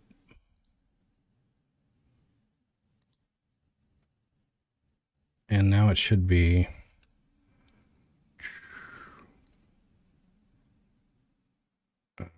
Where did it export to? Werewolf hit head front. Okay. So there's my new animation with my nice sticky feet. I'm going to apply the root transformation and that. And I think this. No, not that. Wait, yes, that.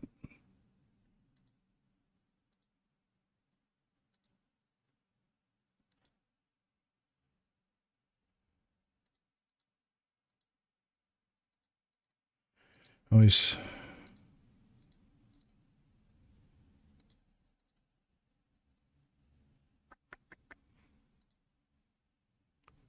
See, there's a little bit of movement in that freaking hip bone. I can lock it down with that, but then my feet.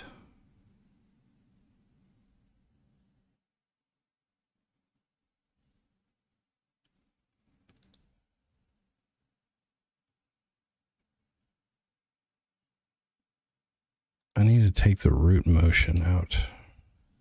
Oh, right here. Duh. So RM, I believe these are RM. So this, yeah.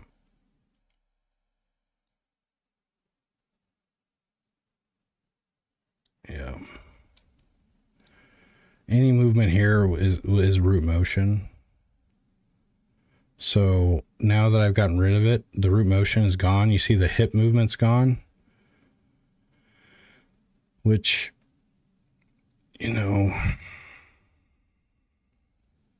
now I kind of want the knees to have some movement.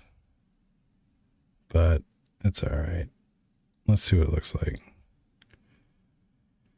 So I want that.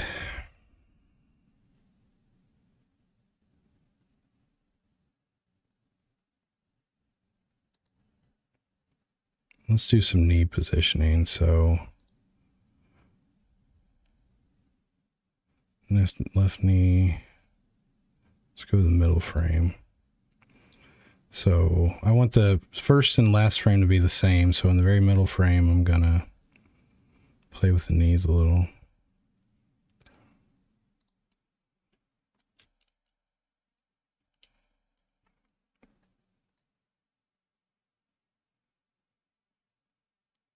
Calm down.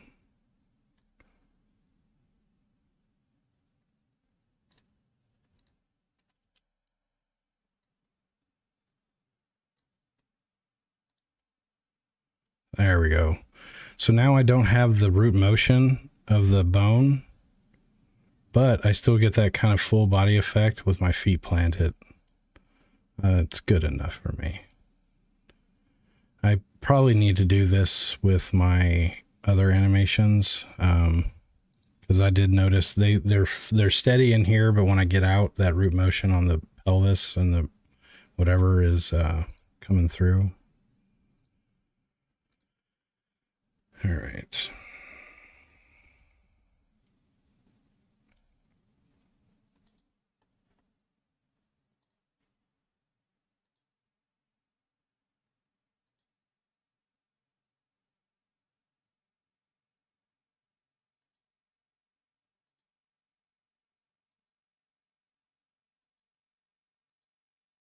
I don't know. Let's just see what it looks like. So I'm going to close project. Go here. We're going to werewolf animator. So what we have right now is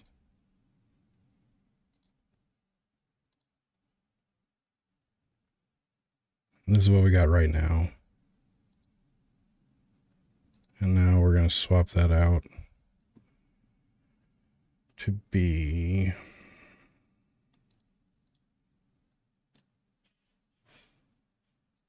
this one. Now we're going to go back here, hit front.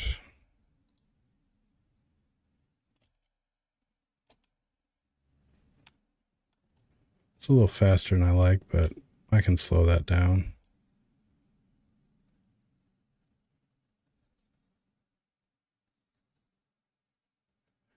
And actually the new mask, layer mask is going to tone down the legs anyways, so I don't know. Good enough. It looks better than it did. I need to offset the feet a little bit, like instead of him kind of standing foot side by side maybe. But that's basically my animation process right there in a nutshell. I go from an animation pack that I've got, which I own 700 plus assets. Honestly, I've got thousands of animations. If I ever see an animation pack up, I usually get it if it's on sale. But yeah, got assets for damn near everything. All right, so the werewolf's got a hit that doesn't suck. Could be better, but it's, you know, it is what it is.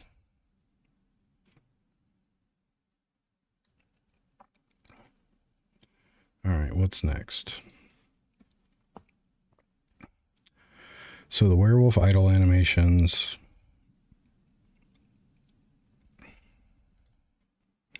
There's idle 1. Where's my second idle? It's it's the sneak animation. That's going to be my second idle because it looks like beast mode, or it's on all fours. Yeah, I think that's what I'm going to do. I'm going to get all the animations for the werewolf in the right place. So in place, here we go.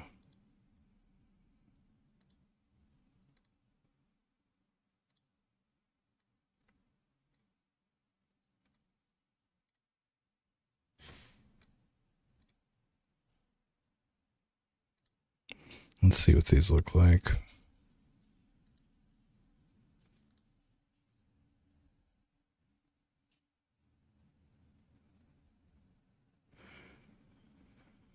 That was pretty good. If I had all the animations feet start off on the same, I wouldn't mind the movement so much. I think this one, I'm going to, instead of pinning the foot, I'm just going to keep the foot, well, from going in the ground. I'm just going to clean up the animation. Maybe on this one. That way, because it looks pretty good coming in and out.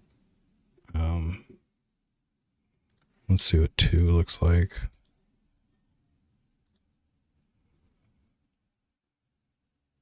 2 is damn near good, except for that back calf, the foot back there gets dipped real bad. So just a little bit of cleanup on 2. Let's see what 3 looks like. Oh, that's dope. Oh, that's so cool. So I've got 2 werewolf animation sets too. Sweet. That looks so good. I love it.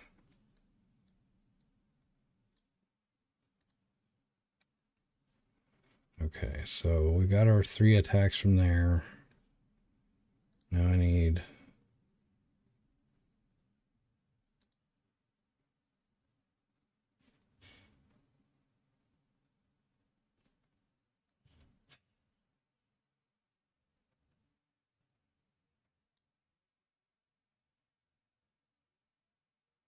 I saw like a little line flicker on my monitor. Now I'm tripping. Like, I just paid 1,200 or well, it was $1,000 for this monitor, the G8 or whatever. Samsung G8. Best not have no flickers. I bought a 4090, a couple 4K monitors, 4090 tower, and like pushing a pretty beefy machine right now. All right, so let's find the other. I think it's just Unity. I'm seeing little flickers.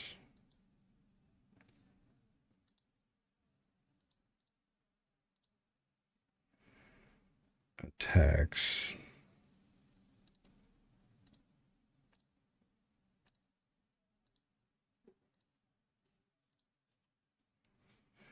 All right, so now we're going to go bite front,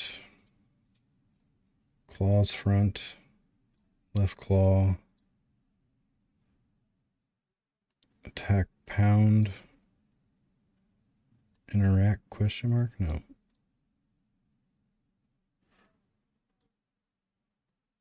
Some of these werewolf animations, I have the victim animation, so like it's a big long, it's a big long chain of attacks, and the victim animation is perfectly synced with that animation. So I'm gonna eventually line that up to where the player, whenever the werewolf picks the an attack that has a victim animation with it, it'll, yeah, like the player will be on the ground, bouncing off the ground, and get knocked up by the unit or the werewolf. It's gonna look good, but that's coming. Not now. Not now. Stab. These little lines are freaking me out. Stab, block. It's not one. So we're going to put U for 10. No reload. I've got your run already. Where's stealth?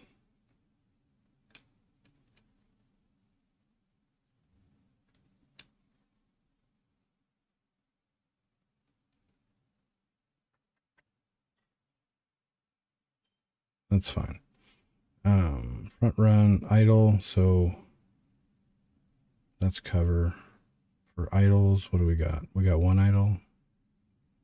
Idle in place. Yeah, one idle. So we'll put it here.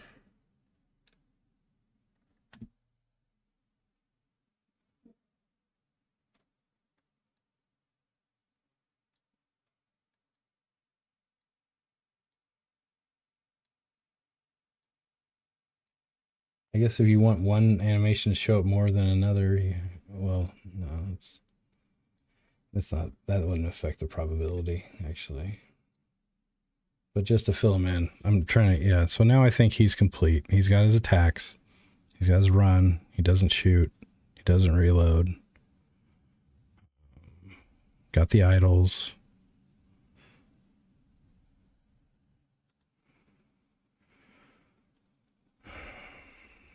Vampire time.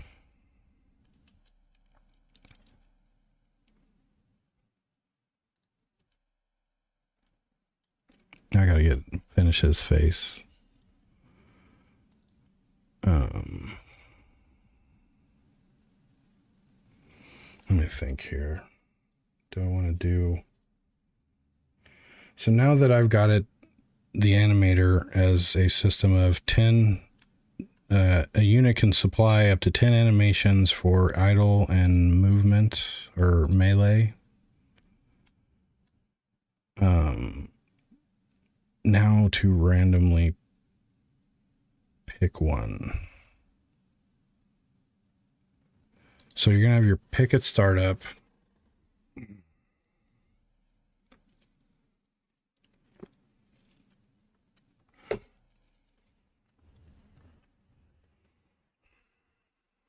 The units on startup will pick a idle animation out of their list. That will be their main idle until they decide to change their idle, which I'll create a script for that if I do. And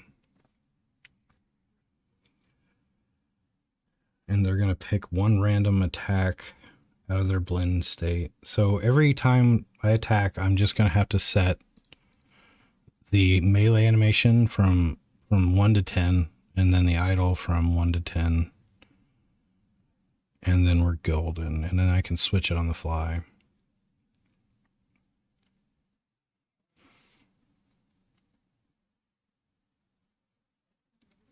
So let's test it.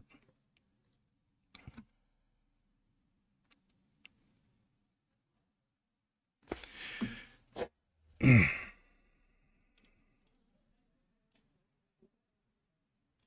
think the easiest way to test this with a zombie.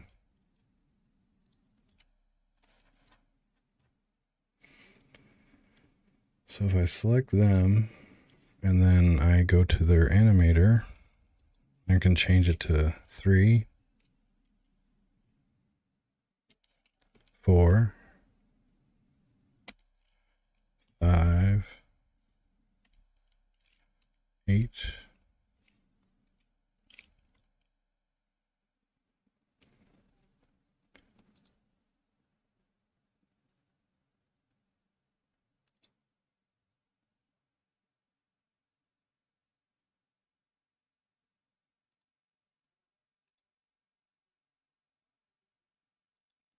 Why are they not responding to that? /true. Wait.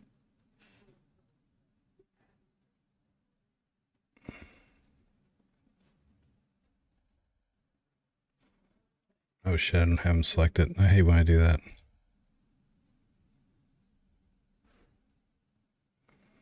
Okay, so we need to take the exit time off here. I think.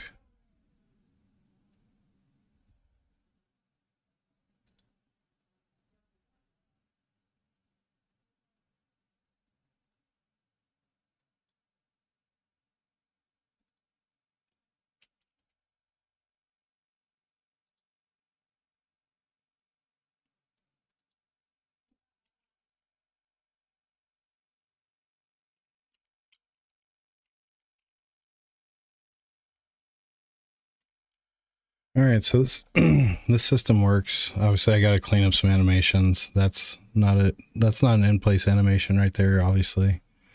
But this system works. So now I can supply, every unit can pick their animations for these two. And that'll just give us a lot more variety and it'll look a lot better.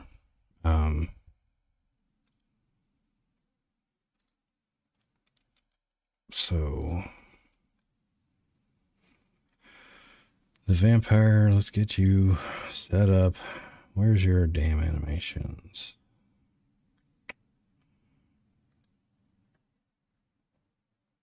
Vampire float front, I think is what I want.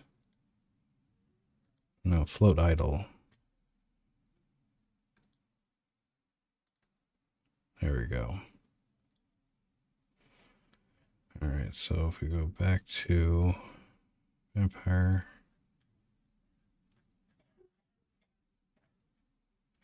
float idle. Oh, it's already got it.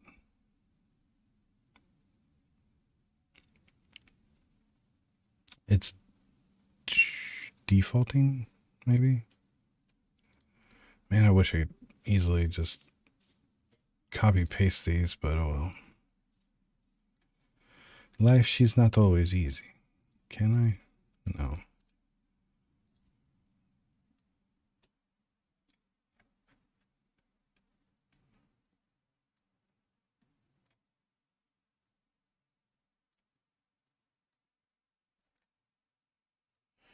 I'll eventually make more animations for him, but for now it's just going to be that one.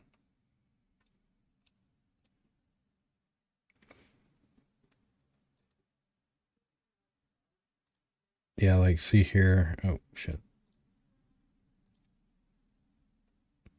This is the attack animation, and here's the victim's animation. So the vampire's gonna be able to pick you up and like bite your neck and then throw you down and shit once I get that worked out. Once I get that worked out. So now let's go back to vampire. Let's lock him in so I don't lose it.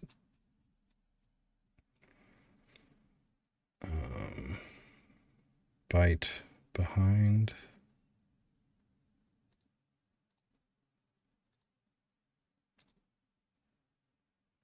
So boom, boom, boom. Right hand blast. I'll just keep it this for now.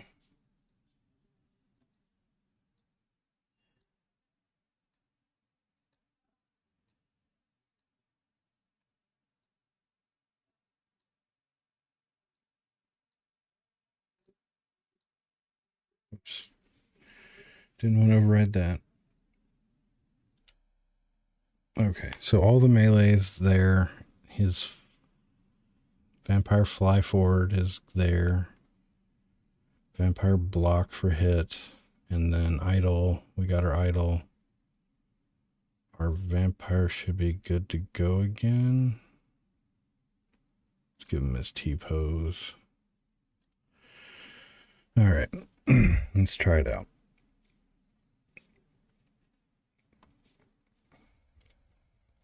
There we go. Now he's floating again. Not off the ground quite yet, but he's floating. So now if I do... Let me select the vampire. That would help.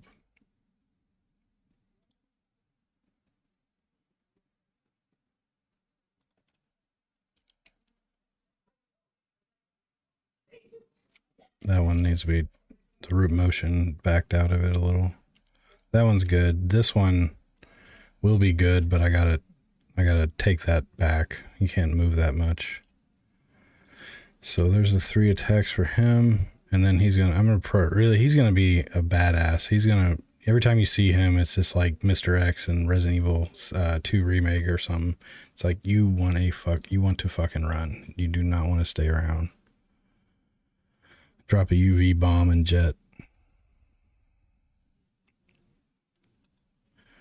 So idle animation is...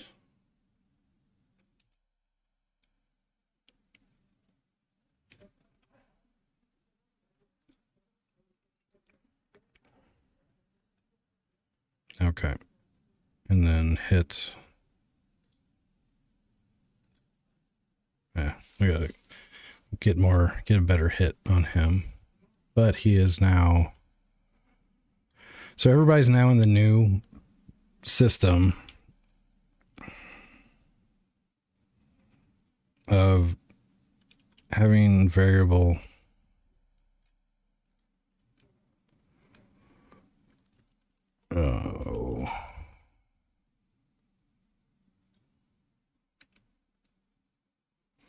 idle animation 2 duplicate.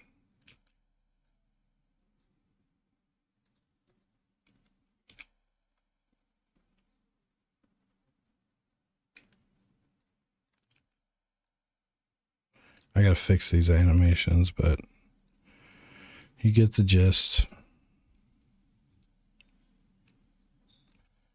Now the zombies won't just look like one synchronized mass of idlers. They'll each have their own movement, randomized. All right. So I've accomplished that.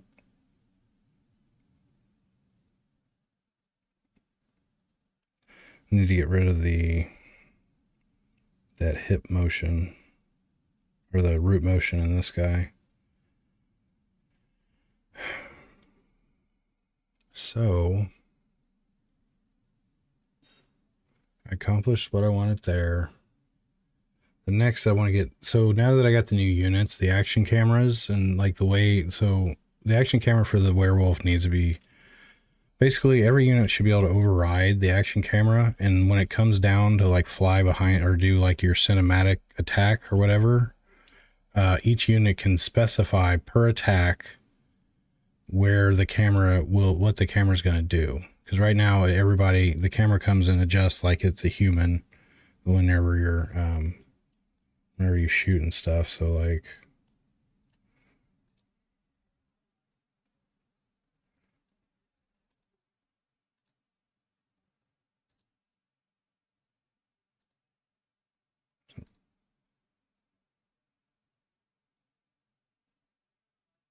yeah, like the bat doesn't even get in the camera whenever it attacks.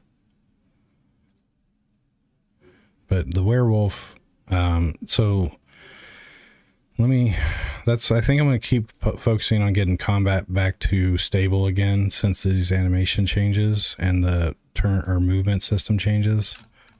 So I'm going to focus on that. And let's turn off all the damn debug or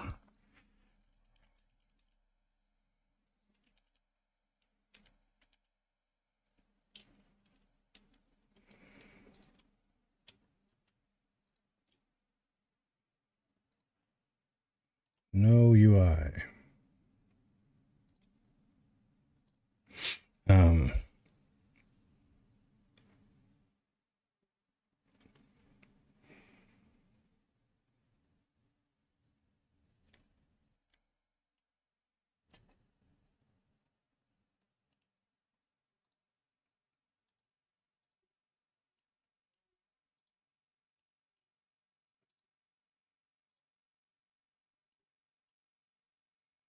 Their movement still is kind of random, or getting some of these walls, like their movement isn't perfected yet. I gotta fix some shit.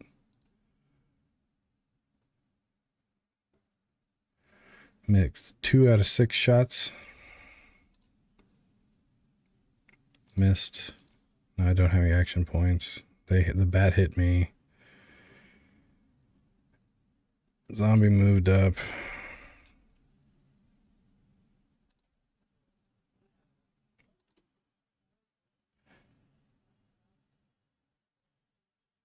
I see the action camera just doesn't work for the bat. The bat's it's definitely gonna need some tweaking. Its animator's broke or it's stuck. Oh, I didn't fix the bat's override animator. That's right. The bat's acting like he's got a gun in its hands. All right.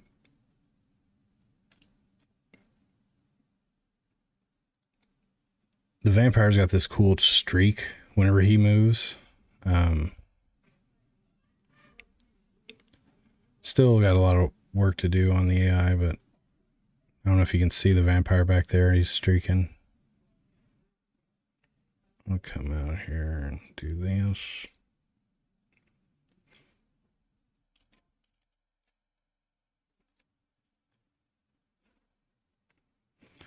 There's some of the collision on this little level here doesn't work for the grid, so they'll walk in and out of walls every now and then.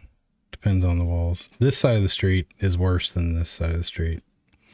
But this is just a test level. Anywho. See, these two haven't seen the player yet, so they're just doing their thing. And I haven't implemented hearing yet, so they can't hear the combat happen nearby.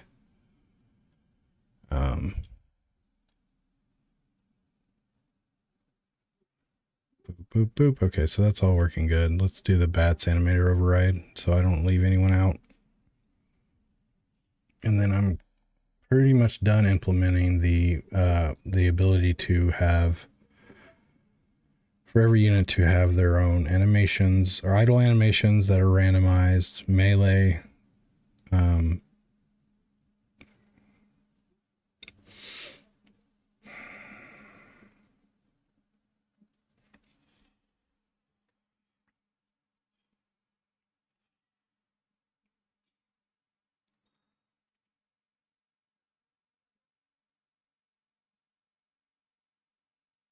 I'll worry about the melee link to the actual abilities later.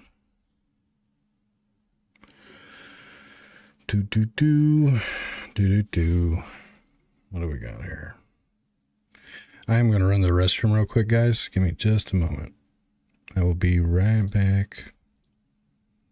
Gotta go to the bathroom.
All right, I'm back.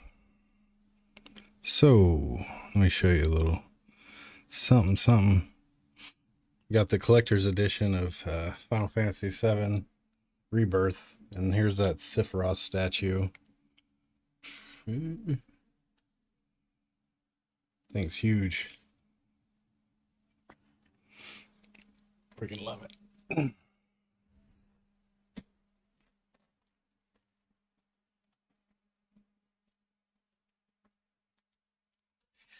I've been playing that, but I had to put it down to stream some game dev. All right. All right. So for the bat,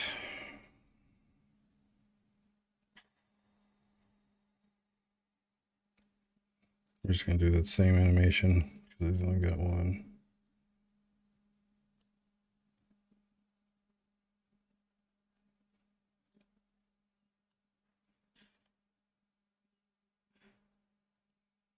This is the downfall of this system because right now I can't tell if there's an animation in each slot or not. So I'm just filling them all for now.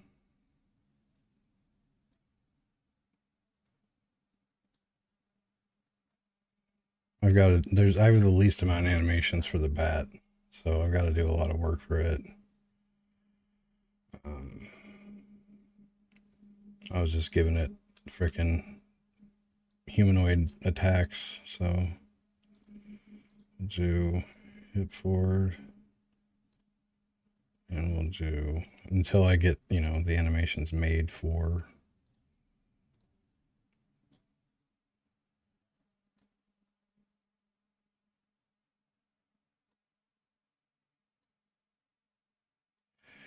Thankfully, I only got to do this once with an enemy.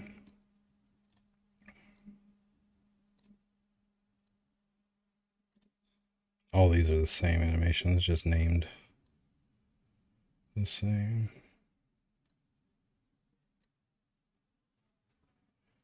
Run, so the bats run would be the same as the flying. Alright, so now the bat has a hit, has idle, has melee, has flying, will not reload or shoot. The bat's good. Now if I hit play, the bat should be flying. Now the vampire and the bat fly, but I got to figure out how I'm going to do their offset for flight. Right now they kind of just are at their pivot point on the ground.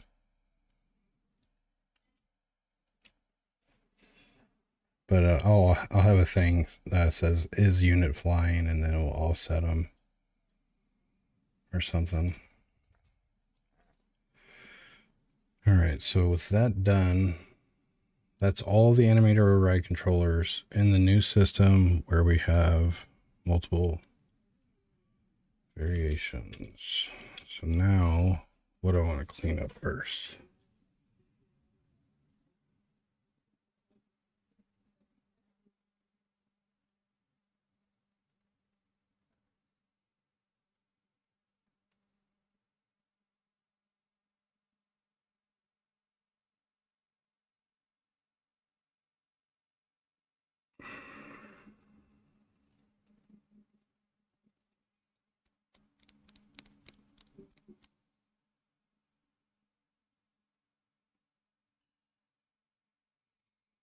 Could do, what do I want to do? Keep focused on combat. Let's get the action cameras right. Hold on a sec.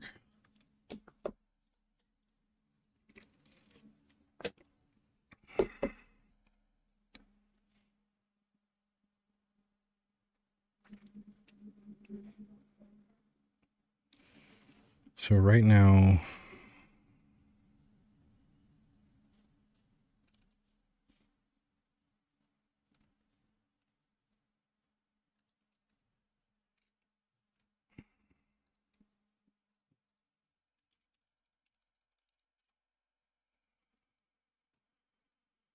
so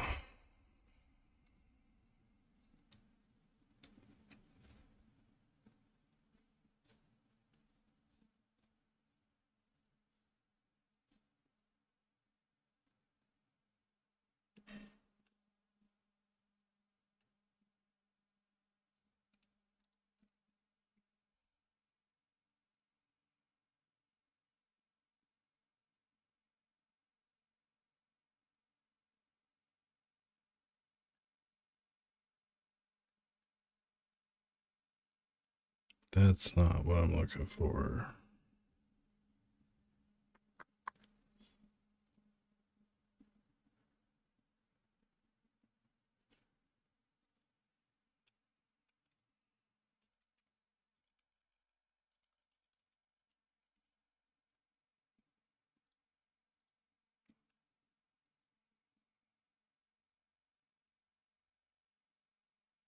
Show action camera. Okay.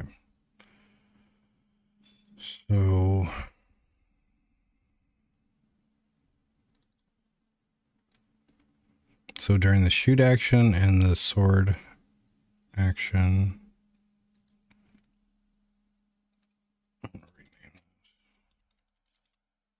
the action was originally called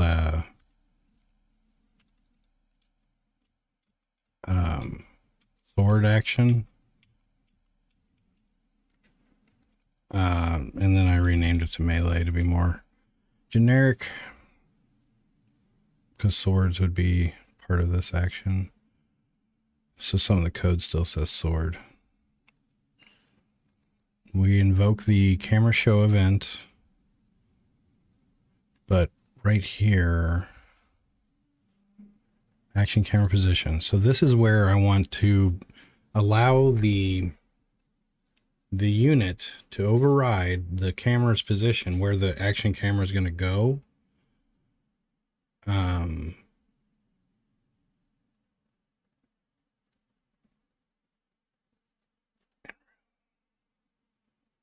So like the werewolf can change the way his thing goes.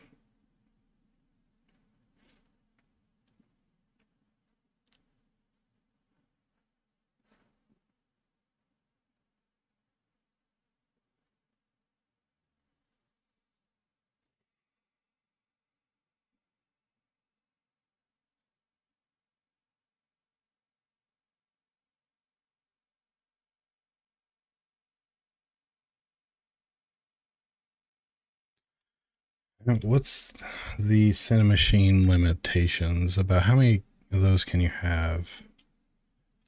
Unity Cinemachine.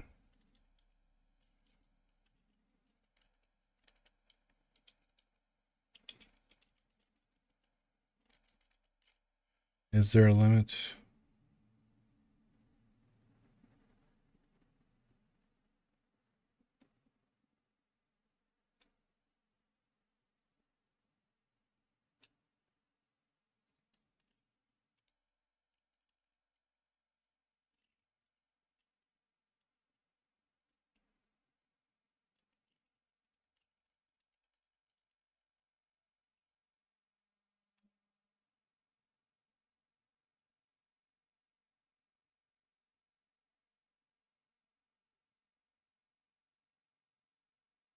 Limit virtual camera movement.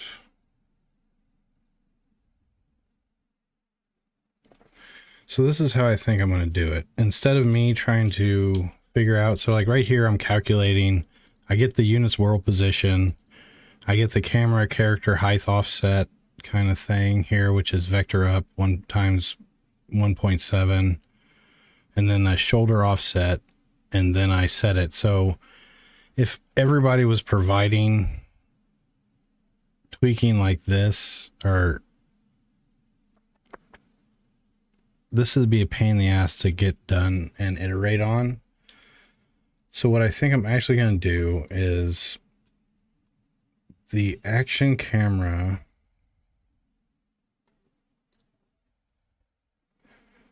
I think here.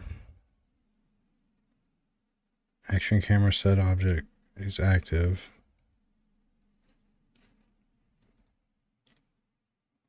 Right here. Yeah, oh yes. Okay, so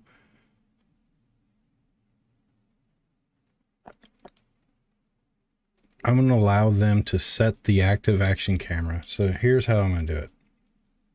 So on the werewolf, for example, we'll take him. Let's get him back to some kind of thing.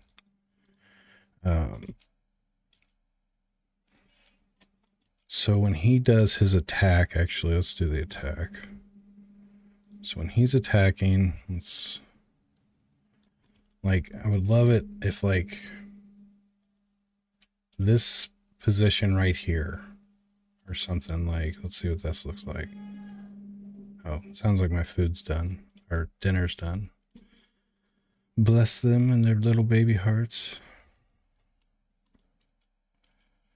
So what I'm going to do, long story short, is on the units, I'm going to have a game object in here that will have virtual cameras that I'll position, and then whatever action, they do, it'll pick one of those virtual cameras and set as the active action camera.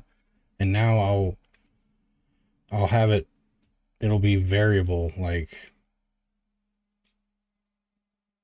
sometimes like the action camera will be like this, sometimes it'll be back here, sometimes it'll be like JoJo style like this or something. Yeah. Okay, let me go get my food, and then I'm going to implement this system to where we have dynamic action cameras per attack or per unit. Anyways, I'll be back. I got to grab food. It'll be an extended break, probably about 10 minutes, 5-10 minutes. While I eat some food. Talk to you in a minute.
All right, I'm back.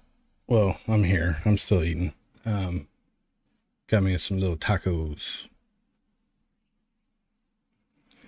Just a couple more minutes. I gotta scarf these guys down, then I'll be back at it.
That is such a great run animation for a werewolf. Holy cow. I am in love with it. White people taco night.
I'm sticking around while I'm finishing up eating.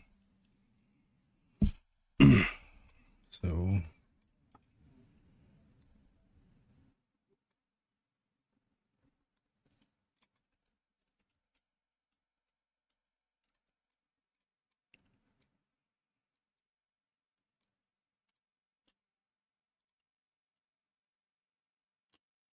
oh shit, I forgot they can walk through that wall.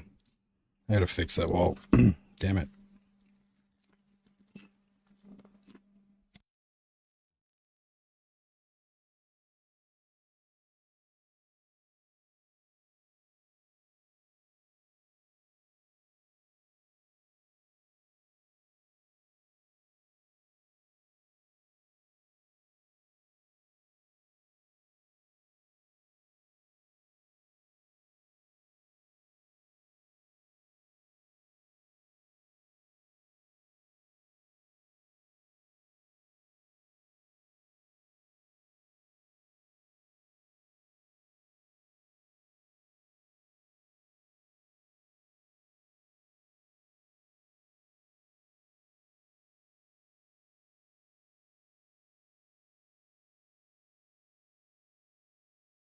All right, almost done. Almost done.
If anyone knows the limitations of the Cinemachine,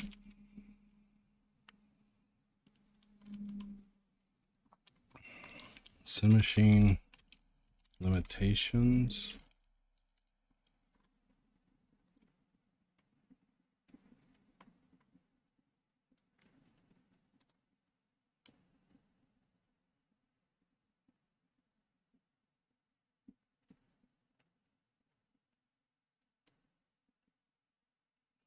And again, if you, yeah, like I agree right here, Cinemachine, if you're not, you should. It's badass.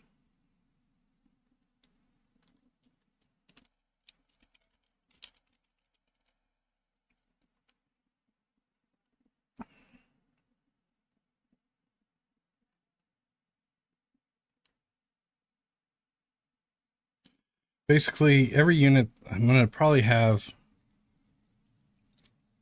well, this is how I do it. There'll be one virtual camera, virtual action camera, and every unit will have points that the virtual action camera will reparent itself to and then enable. That will be the cleanest solution. Then I have one virtual camera getting shared with, I was getting ready to go like 5 virtual cameras on every unit for, no. So this is how we're going to do it. The weapon will dictate, hold on one more second. I gotta get a floss real quick. Or go get a pick. One second.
Alrighty, now let's get at it. Get her, chicken dinner. So one sec. I'm gonna close and reopen Unity just to see, because I'm seeing a little screen tear, like a line popping across like Unity. Now I'm trying to see if I see it here. It's freaking me out, but I think we're okay. We're gonna be okay. We're all gonna be okay. So what we're gonna do is we're gonna create a test system here real quick. We're gonna have a serialized field.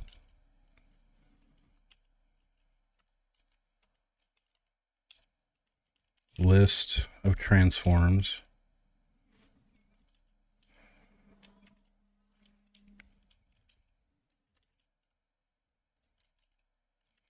Actually, let's do this. We're going to do a dictionary for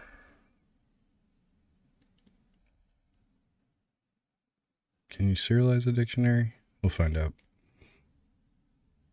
The first value will be that, yeah, right there. So this will be a list of transforms and a value. It's basically a weight value. So an animation, like an attack animation, sometimes like I want to do like cinematics or like Final Fantasy and them do. Like the camera may be here during the start, but then it'll move to a second position during the animation. And what I'm trying to do is create a test bed real quick to be able to test that out and see how it looks with little, very quick iteration time, right? So that's what I'm going to do right here. So this will be camera.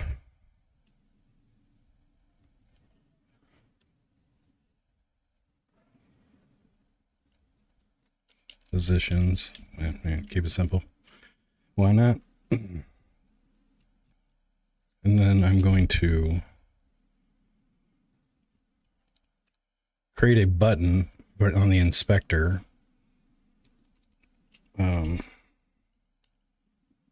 Public void run way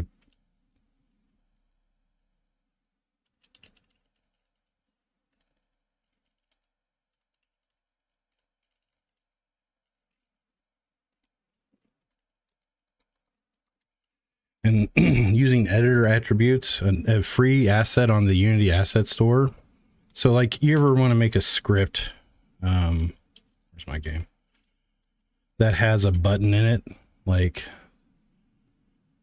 editor attributes has got a ton of other uses, but right here, these buttons right here, if you've ever written editor script or whatever, this can take a little bit to kind of get to, and you need separate scripts and whatever, but I can turn any function that I have in any class to a button press on the inspector with just that annotation because of editor attributes. So on the camera manager script, we're going to see a button called run camera position list. We can give it an alias, I think.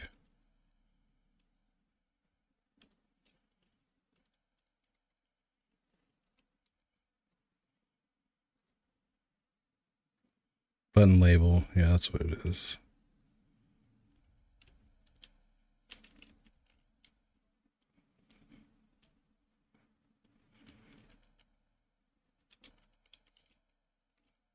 Whatever, I don't need to give it an alias. It'll be fine. This is temporary stuff. So we're going to for each. Actually, let's just do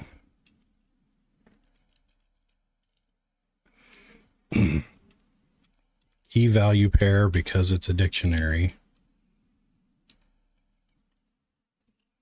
KVP. No. And this is camera positions.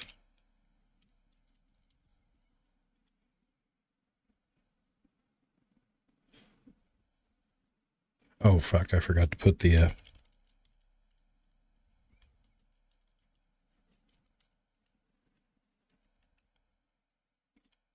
There we go.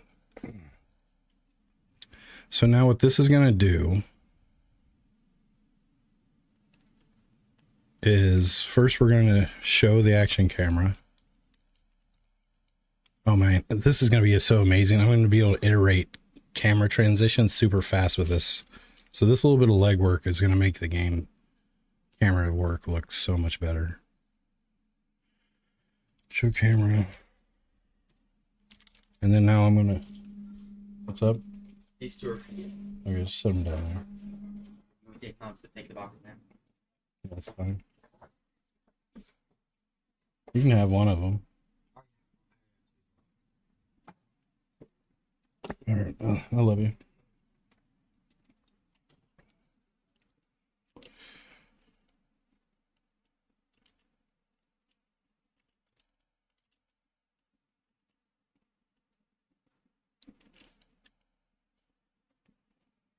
Now, the crappy part about this is it's just the position, not the rotation. So what I'm going to do is every time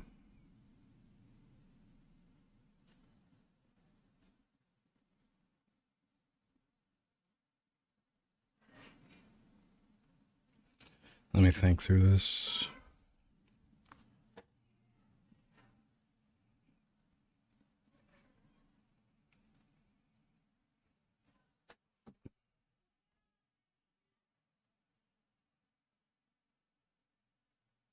What are the events? Can I tell when the camera is moving? Unity, Cinemachine, events. What can I subscribe to?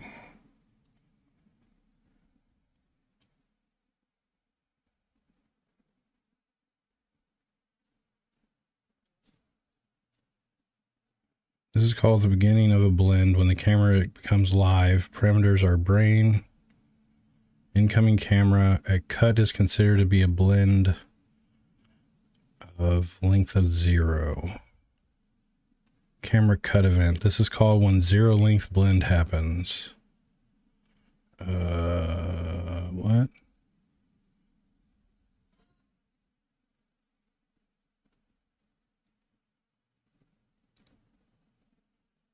Event target. If the target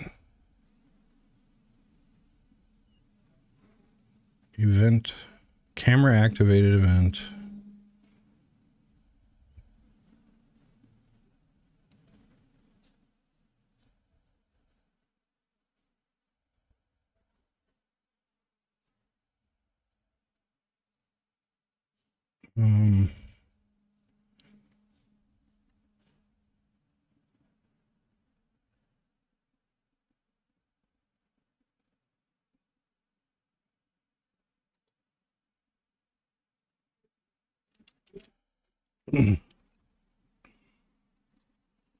How are Unity, Cinemachine,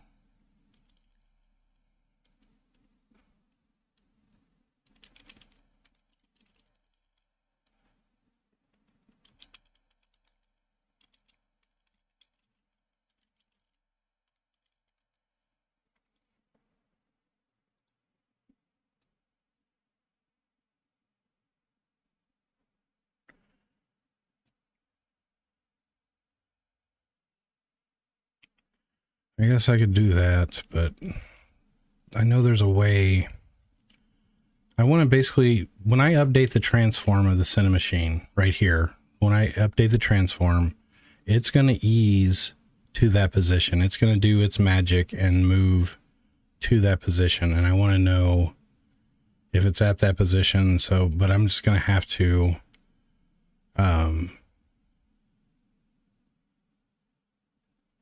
watch. So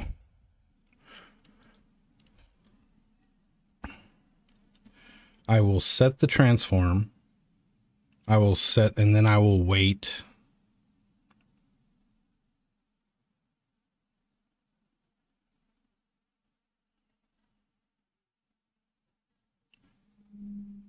Wait the specified time.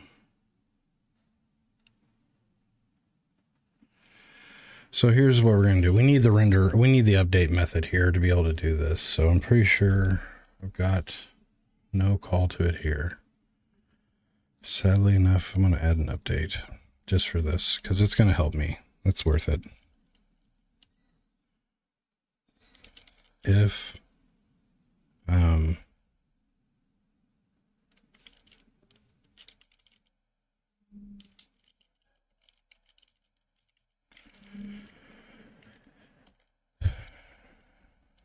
create a field for that.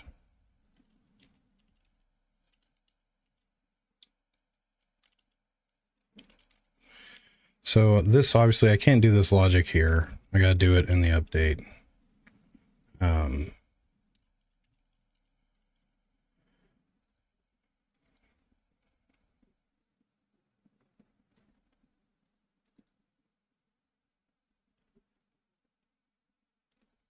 And I need a target.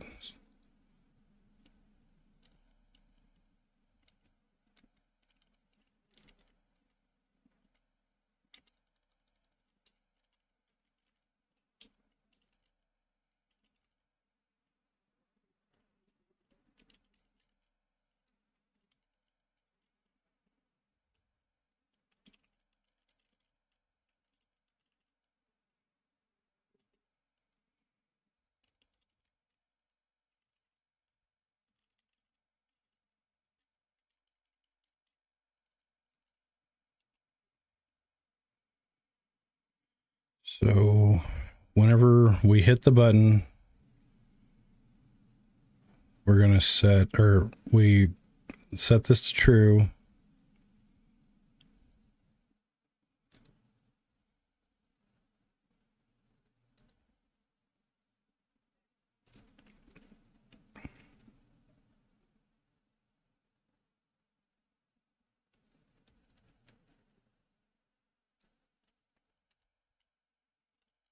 If action camera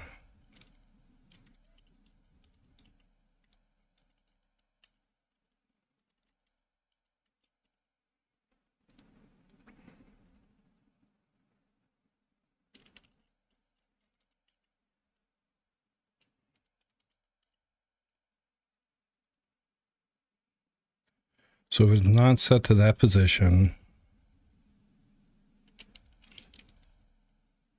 then we're gonna get the next one.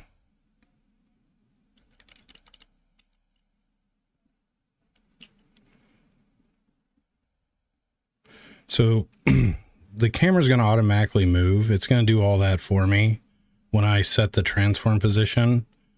So I'm just waiting. I'm not actually going to lerp it. I'm not going to do any movement logic here. I'm just waiting until it gets to the next position in that list. So the button's been pressed.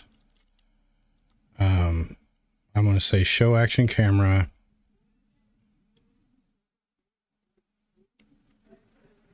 Unfortunately, I'll do that every time.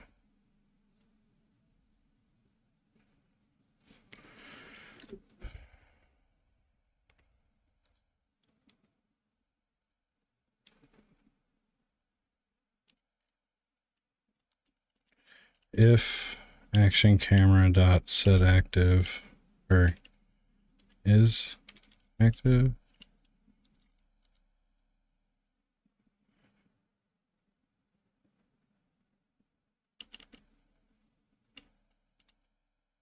active and higher. Okay, yeah. I think it's active self.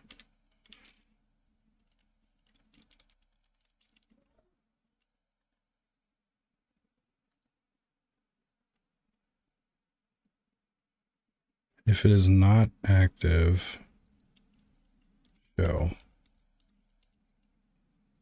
That way we don't constantly show the camera because I don't want to. That's going to fire off an event every single time. This show is going to go off every time. I want to prevent that. So if this is false, show, else don't. now we're coming in the first time. If we don't have a target,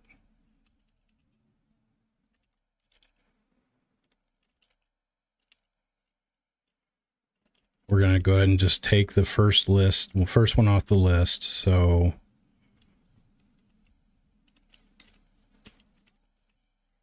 test target equals test camera positions dot first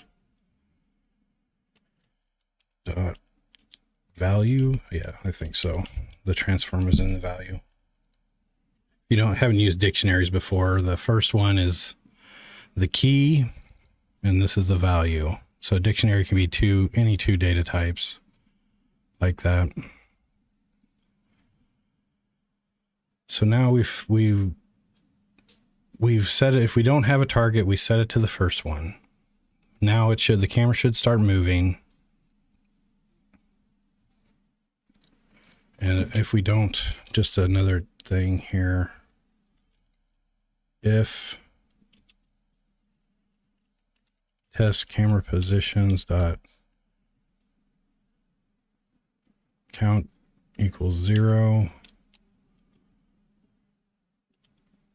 break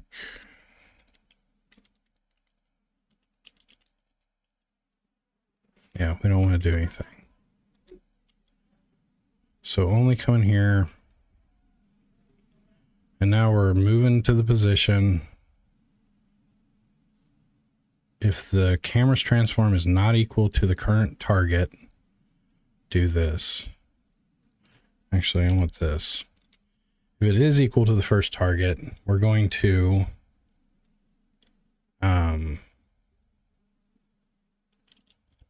test camera trim. I should put this in its own class outside of the camera manager. It's just basically my Cinemachine camera tester, because it's annoying if you're programmatically setting positions for the camera. You got to like run it, test it, and then you can maybe edit to the inspector or whatnot. Why is it like frozen up?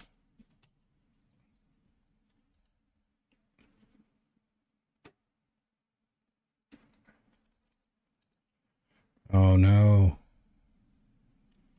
My code. Don't crash. Just in case.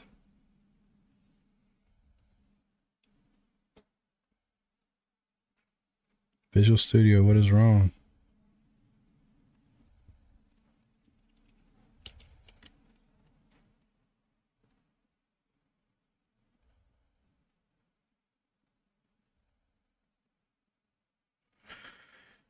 Oh boy.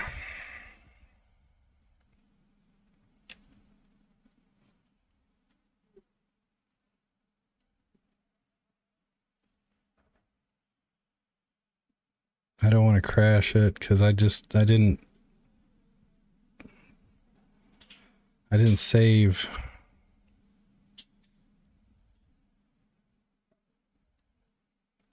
My computer's fans are just kicking on. Like, I don't know what's going on. Can I get to Unity? Unity's fine. Oh, it's compiling scripts. That's probably what had it. Maybe. Yeah, I know, because I didn't finish the code.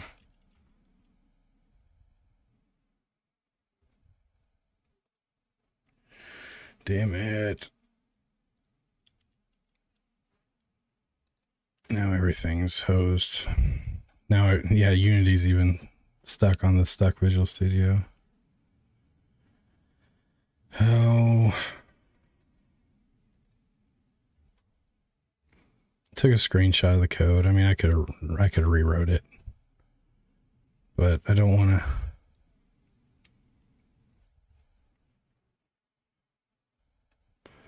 I'd rather crash Unity than.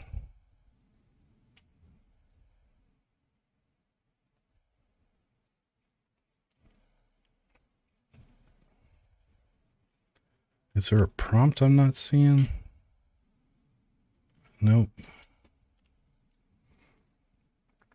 I'm just gonna have to kill it. It's stuck on something bad. And this is the life of a developer. Cries. Damn, Windows can't even kill it.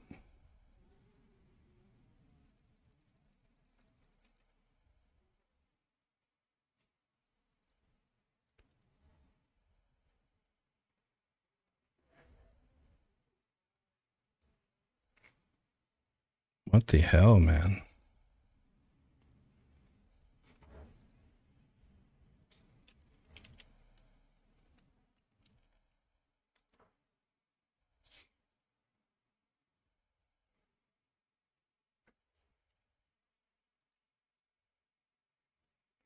I think it's my...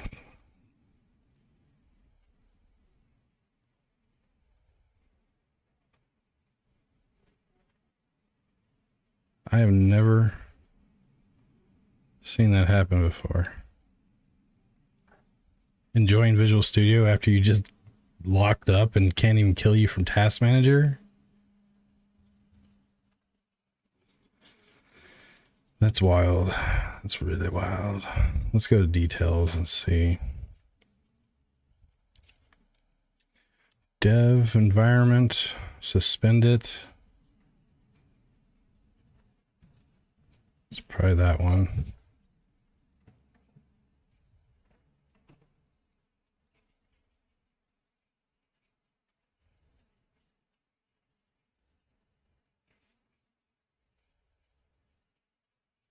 You guys still there? Yep, okay. I thought I'd crash my stream. Yeah, so I got it to go away without killing anything, or well,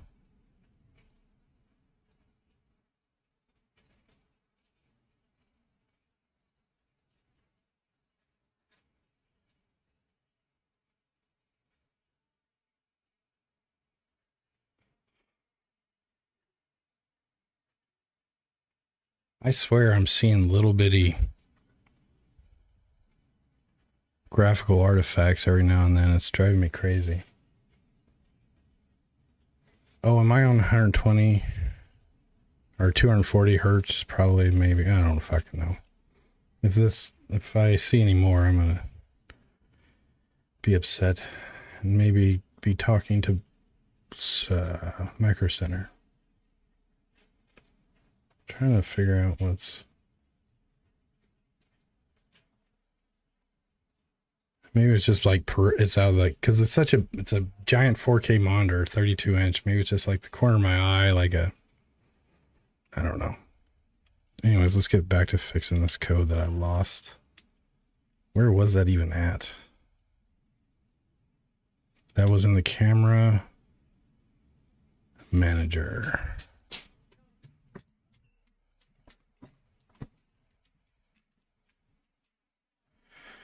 Yeah, I lost it. Do do do do do do do do do do. I lost the whole damn thing. So let's take this out. This is update. Okay, we're good. So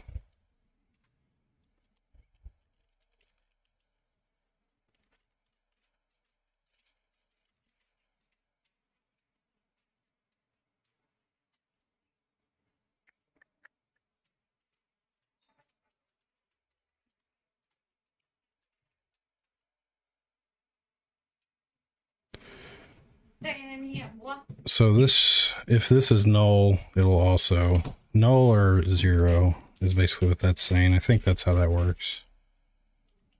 Kind of killed two birds, one stone. Return. What, buddy? You can't have none of my food. You can't have none of it. I'm sorry. Maybe a little bit.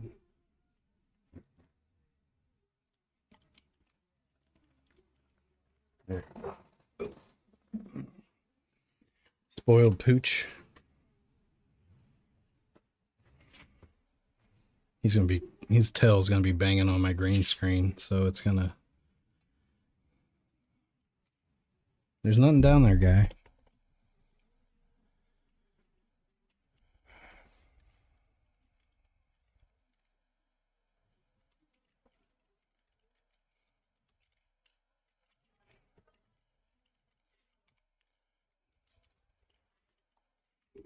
I don't, going from dot active to dot active self, it's just so weird to me. Like, you should have been active and active in hierarchy.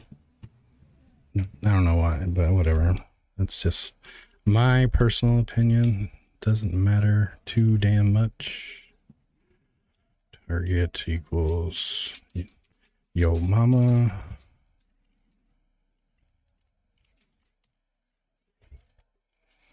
I see you searching the room.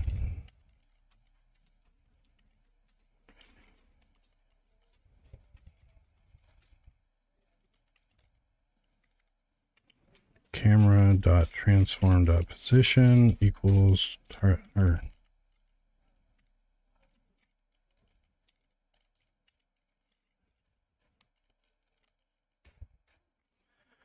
so now we're gonna say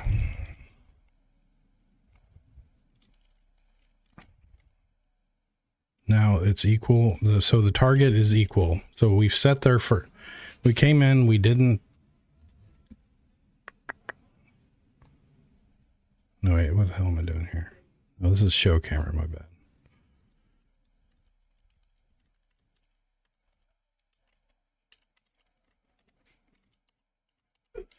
What, bub? I'm sorry.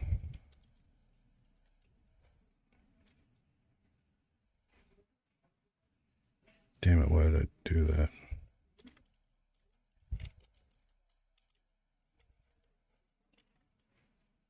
Actually, that should be equals null.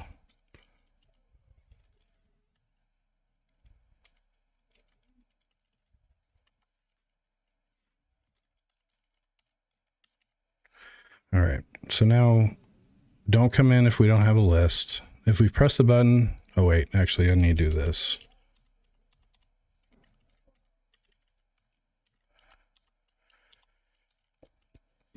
Button pressed equals false. I also want to make this default to false. So false. Control minus is how you go back in Visual Studio. It'll keep going back through your cursor positions. So like if I hit control up or home, come here, change something, and then I want to get back to where I was, I just control minus. It is a very handy Visual Studio shortcut. Changes lives. It saves babies, burning babies from burning buildings. Okay, so that's false. Everything here is good.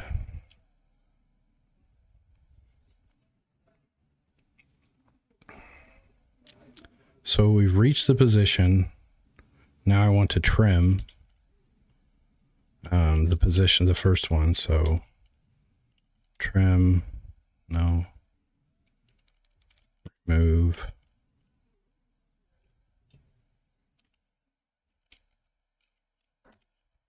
Can I do that? No.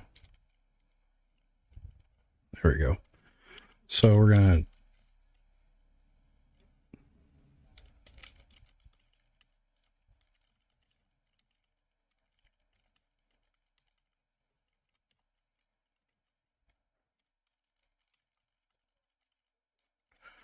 again, I'm whipping this. This is all just flyby. I should probably just had chat GPT or something spit this out, save me the time. This is real quick code. Target equals test camera positions dot first. Again, dot value. You can go away. Now, if we remove 0 and we have nothing left,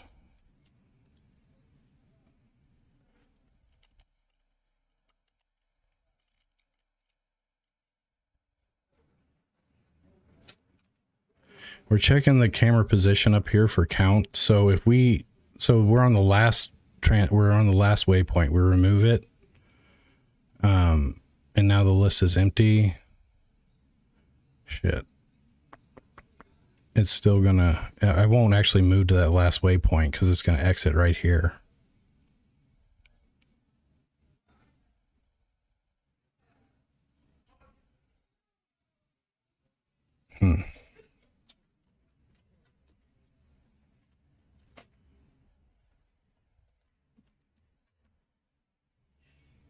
So I wouldn't ever get to my last waypoint.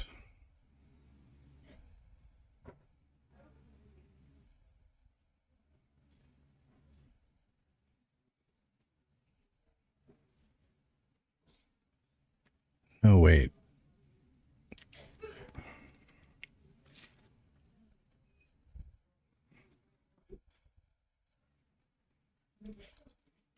I don't even need this to be a dictionary now, the way I'm going. I didn't need that int.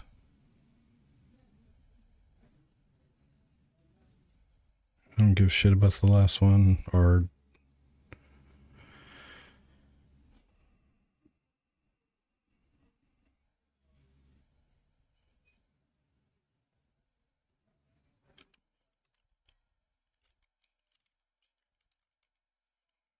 As long as it's greater than 0. Let's do this.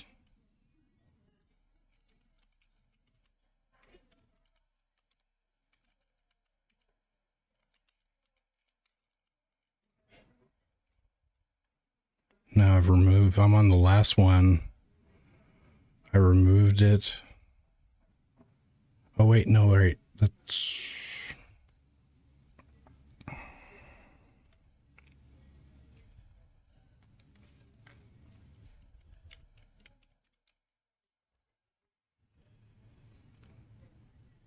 How about this? If the target position, I reach it and I'm only have one left. What am I thinking here?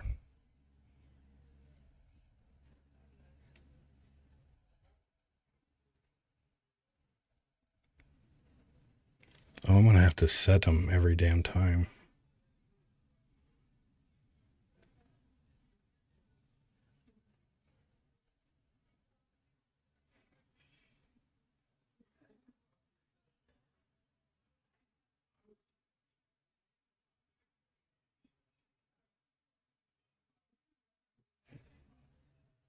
Crap. I want this to be repeatable. So I want this list to stay intact.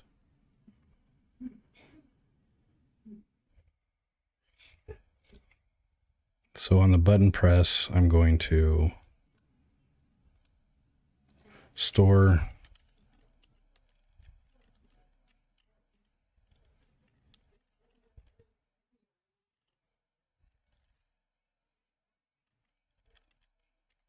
it's going to be, I'm going to keep the list and I'm going to trim it down. Could I? Yeah, that's fine. I don't want this to be public.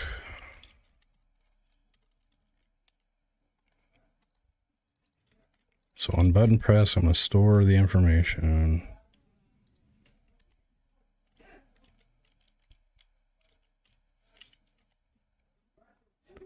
So we stored it. Now the update's going to come in. We're going to trim it down once we get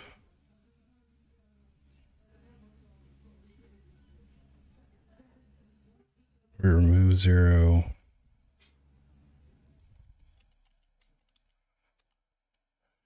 If we don't have anything, then we're going to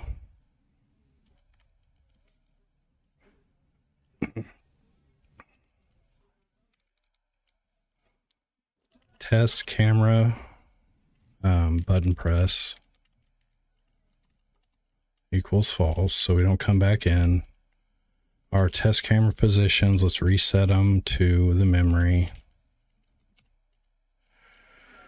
And then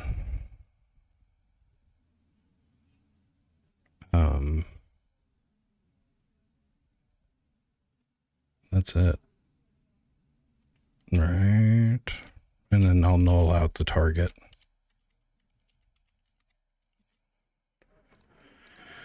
And that should do it.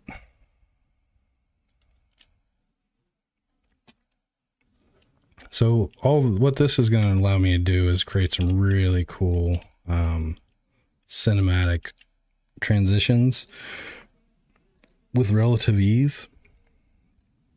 So what I'm going to do is basically set positions around the unit and then I'm going to put those in this list, and then I'm going to play through them and see how it looks. So the first one I'm going to do is one of the werewolf attacks, one of the more complicated ones, where he jumps up and then comes down. I'm going to have the first position like looking at the werewolf from like kind of maybe a lower angle, and then it will as he jumps up, it'll move and get up behind him and look down, and then again a third position. You'll see it. I'm trying to do some Hollywood shit, but to be able to have my units, actions, or whatever's happening, it's contextual, right? The camera positions can be contextual in this regard. All right, let's get back to mine.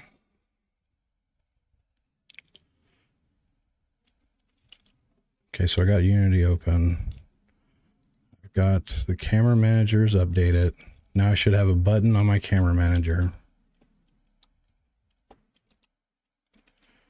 So let's go to that.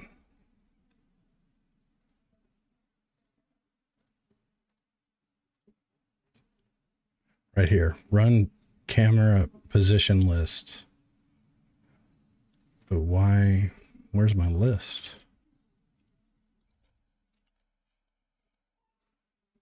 Oh, I can't serialize a dictionary.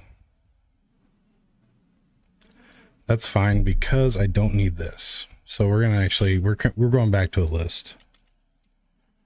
So now we'll fix the code down here.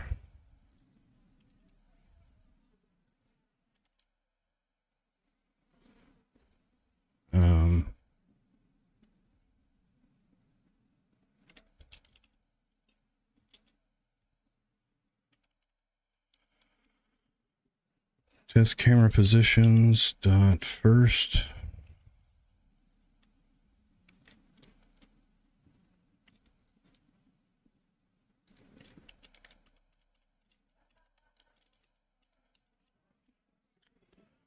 Okay. We are all updated.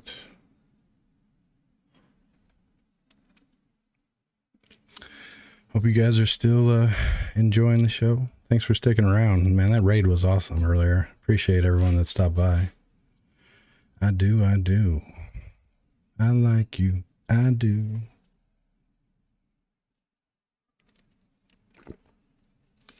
Rolling in a benzo.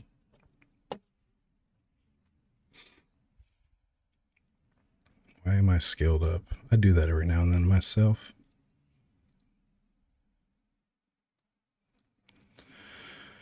All right. So here's my list. So I'm going to put a bunch of transforms in here, and I'm going to click this button, and it's going to run through it. So first, let's do that. So let's hit stop. And this is how I'll debug my camera transitions and stuff. So let's bring the werewolf back.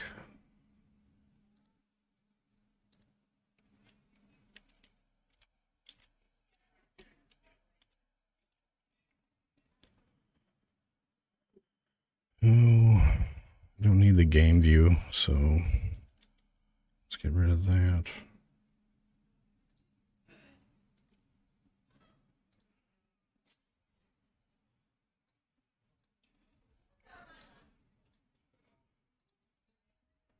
Hey, what does that? Quit doing that. See, I just saw it. I don't know if you guys, are you guys, anyone seeing that flicker? There it was right there. Right there.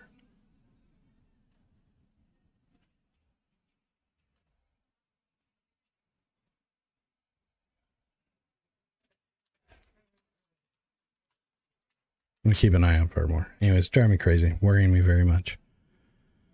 Moolah dollars. Oh crap. Okay, so let's play. So he's got a. Let's see here.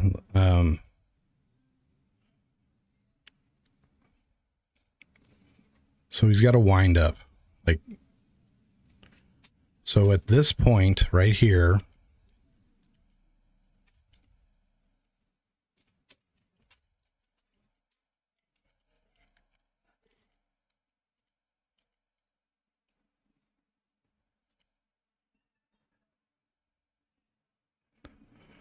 I could attach it to the hand and then it would move back with it. Like, no, the target's only set once, isn't it?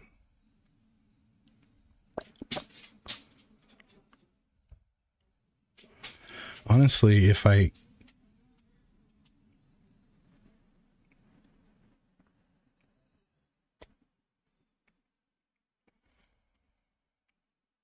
The transform's parented to something. It's always going to move towards that transform. Yeah, so I think this is fine. It'll work if I want to parent it. So one, we'll test. So let's look at some examples.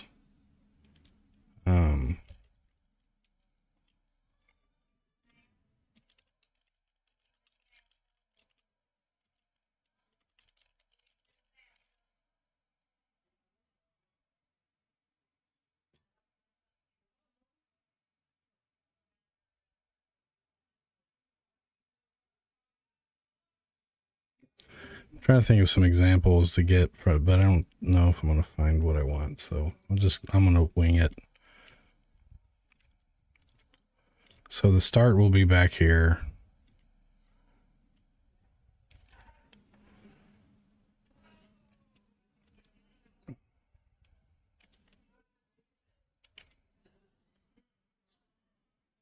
So let's create an empty game object in the werewolf.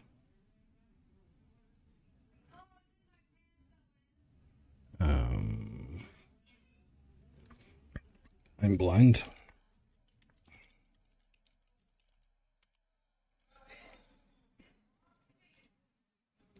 Another empty. So it's going to come up. I'm going to align this one with the view. So now if I go back, this guy is right there. See, this is perfect. Yep.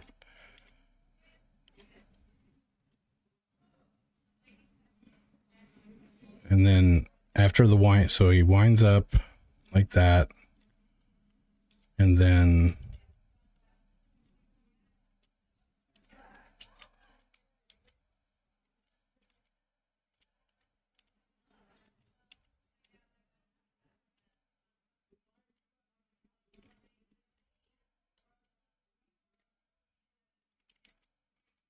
I don't know.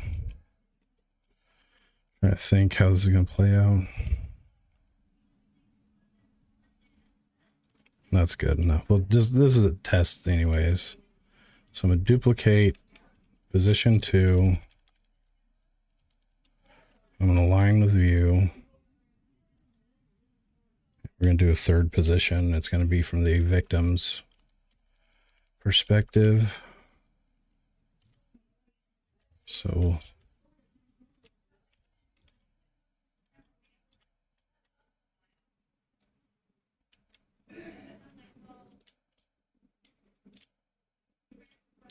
that right there. There we go. All right, so I've got my 3 camera positions. I'm going to go back to my camera manager. We're going to put those 3 positions in. Shit. I'm going to pin this because I'm lazy. All right, so we got our positions. So hopefully when I hit run,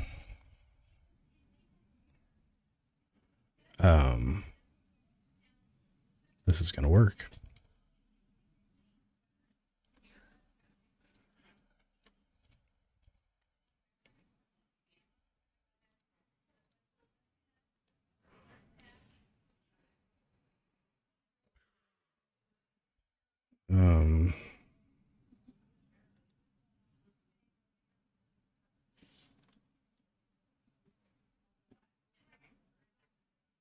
Kind of worked.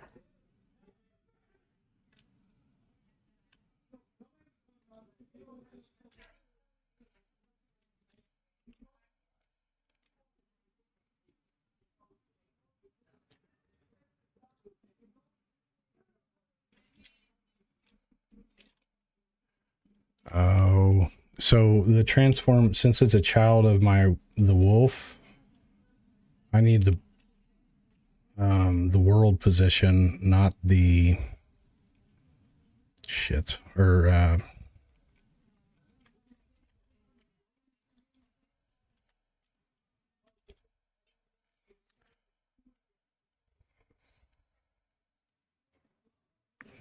point from world space, from local to world space. That's what I want to do. I'm going to translate, or is it transpose?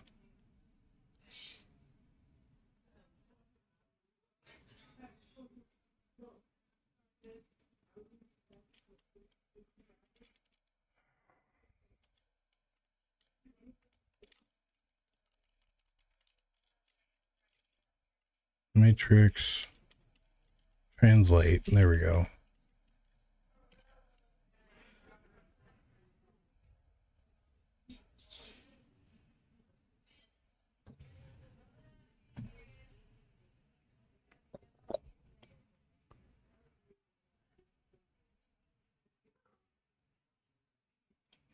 Wait, that's the wrong way, right?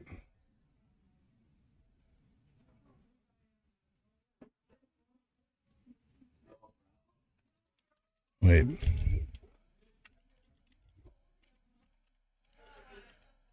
I forget how this works with these things.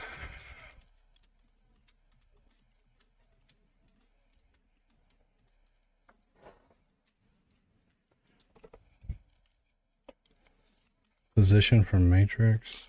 Get position. There we go.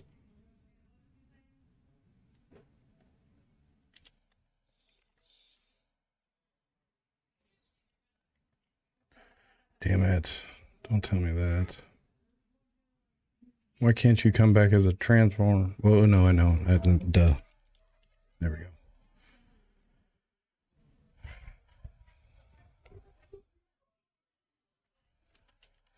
What, buddy? You want in there? Hold on. I gotta let my dog in. To the bathroom. Let's go.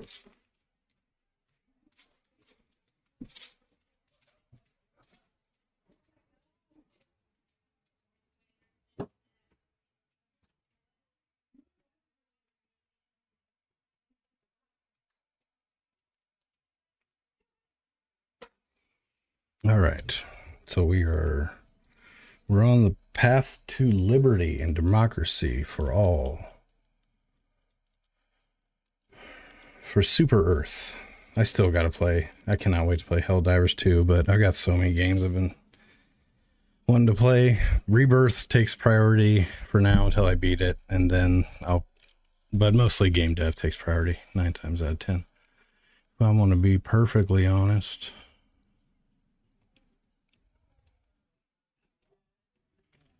All right. Hit play. Because the local position put it out there by 000. So this is what happened earlier. So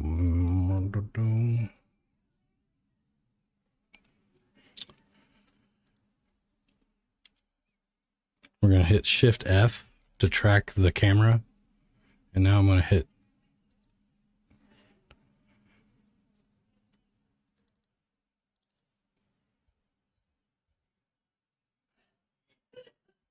where was that at?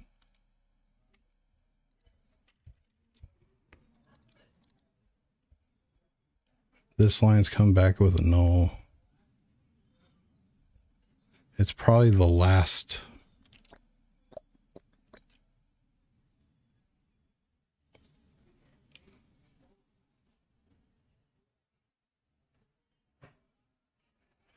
Or null coming in. Oh, no shit. Okay, duh. So this is going to be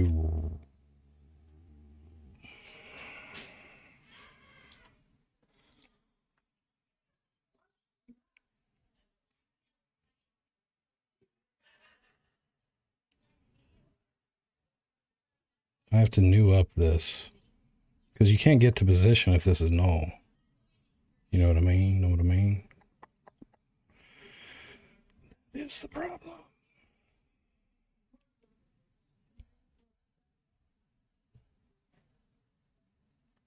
I think I got a fix for that.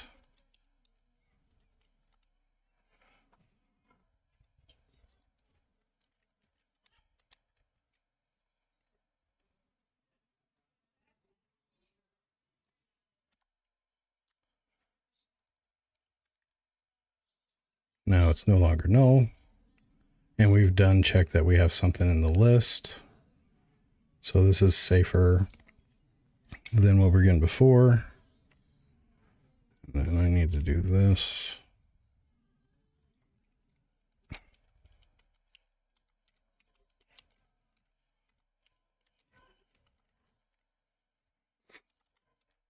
There we go.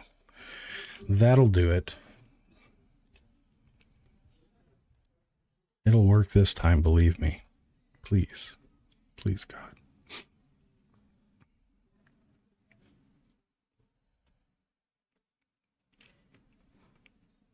All right. We're gonna hit we're gonna hit play.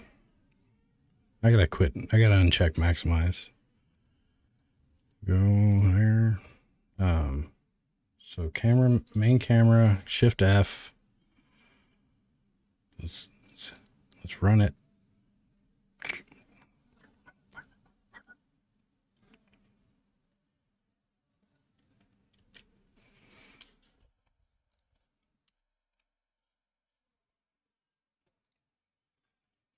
So this is how you debug with Visual Studio. You hit attach to Unity, and you can hit set breakpoints in this column here. And see, now the game stopped at this port. It stopped at my breakpoint, and I can see the code. So see, I got my 3 positions from the inspector. This is true. So we're good there. We don't need to show the camera. Test camera target equals null. That's not true. So position 1 is we're on position 1.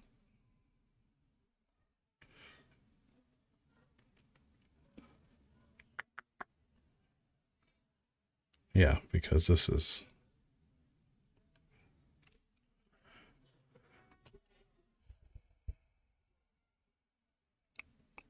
Do I want to go world to local? Maybe?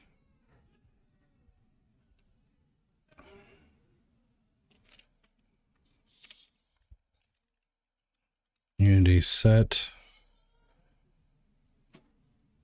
Transform.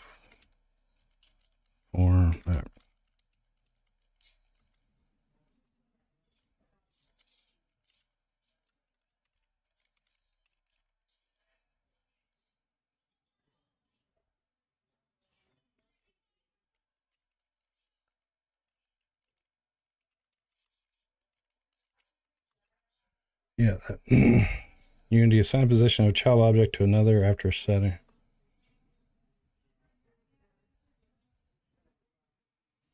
No, wait, I think what I want to say is not that.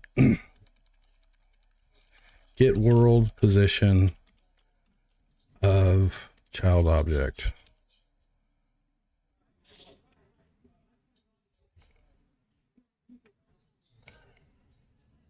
Transform point.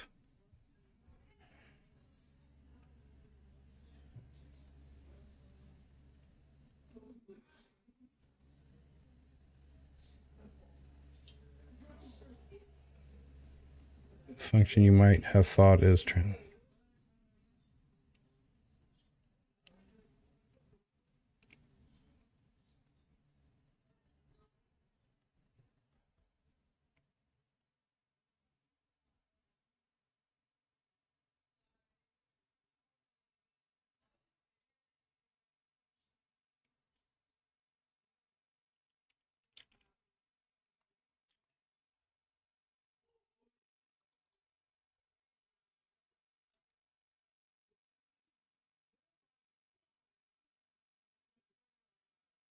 oh shit. I'm dumb. Wait, no, not.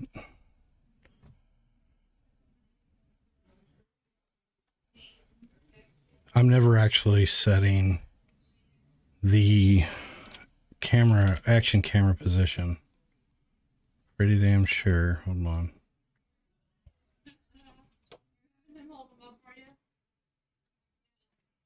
No, it did go there. Go, boy, go. Levi. Sorry about that.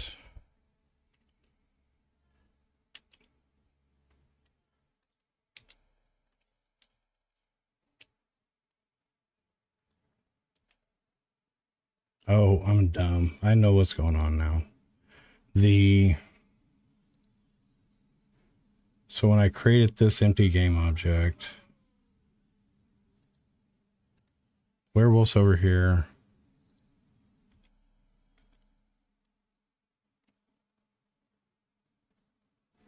Oh, wait, crap, sorry. This is static. 0.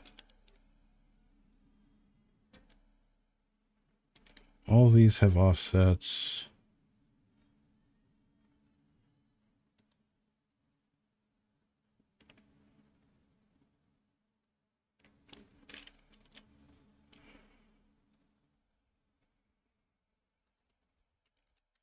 I'm making this harder.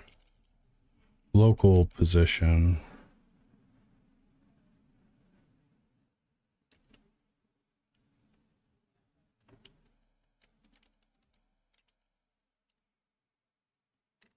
So this is me setting the target. And target will be the local position of the camera point. Now the target, and as soon as these are equal,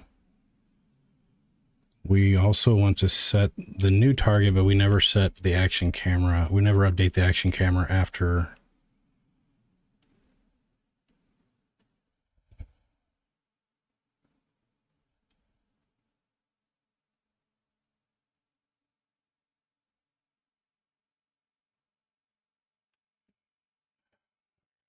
Let me think here.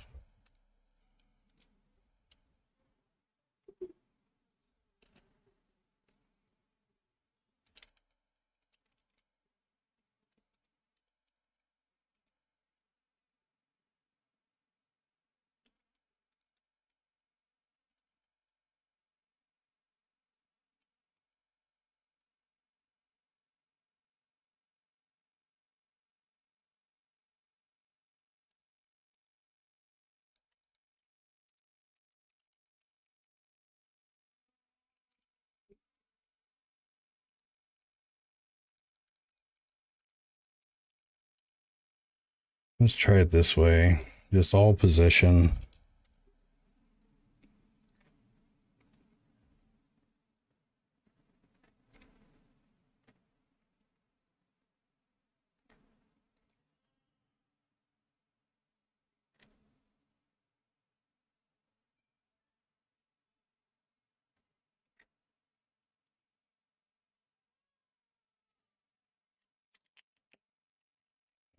Try that.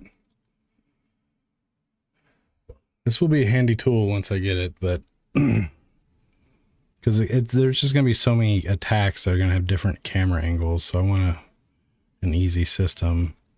And what I may actually end up doing instead of this is using the Cinemachine dolly track. And I'll just create dolly tracks for shit. That's probably the best way of doing this. Oh my God. Totally is.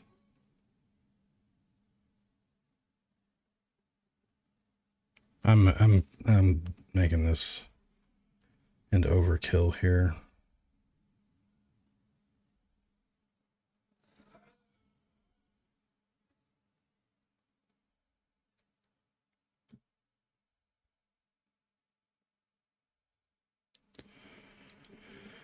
So the dolly camera is a really badass thing.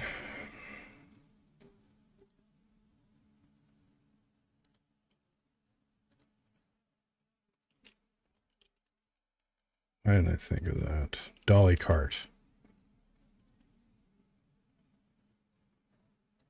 Cinemachine based path.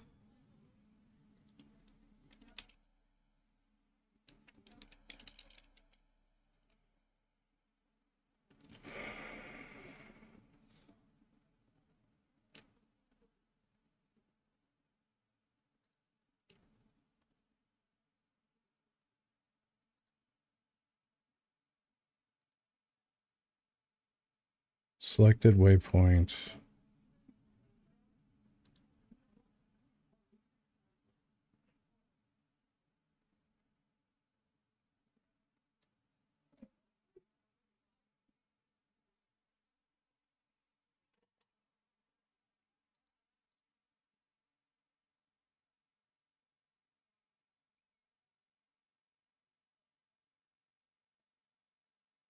Set to scene view camera position. So this is really cool. So you've got a path and these got this control. So I'm gonna set boom. Now this, the second position, I don't know why it's flickering.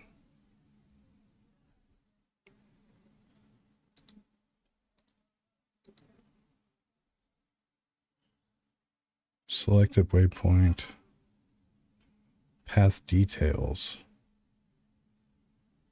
Are these different?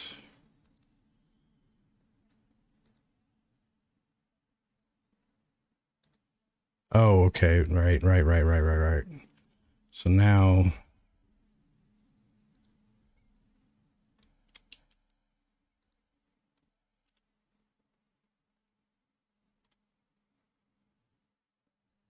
what?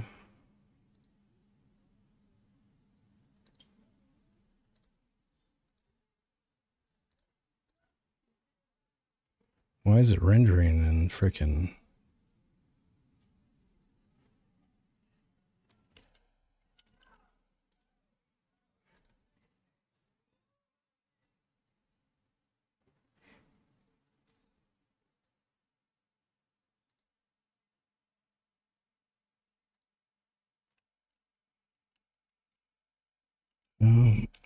Weird. Very weird. So let's set it here for first one. And then here for the second one. There we go. So you see this track, this is the dolly track, right? You can basically create a track. Let me add a third one. And we're going to move this guy over. Like that. Oh, this is going to be dope. So here's position 0.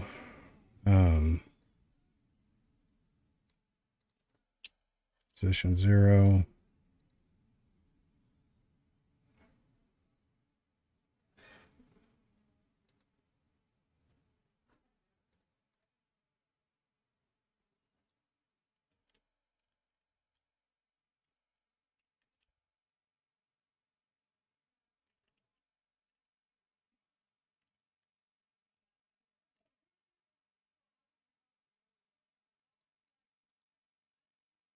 Where are you going?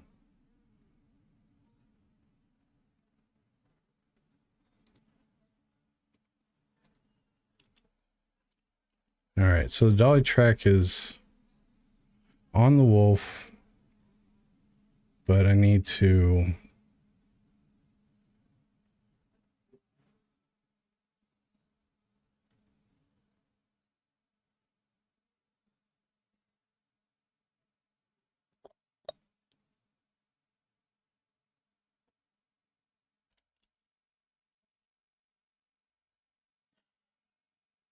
there we go.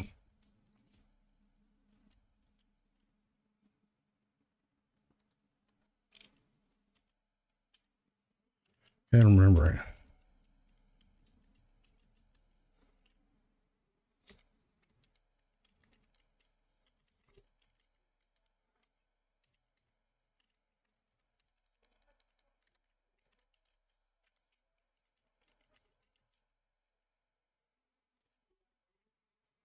Track and dolly.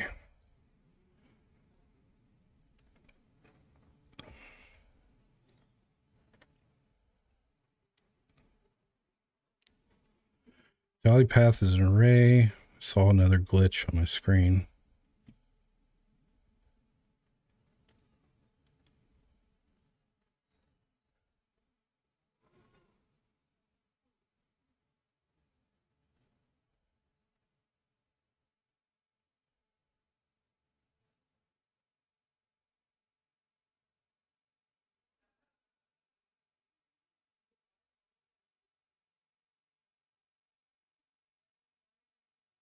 I need to probably switch to a smooth path.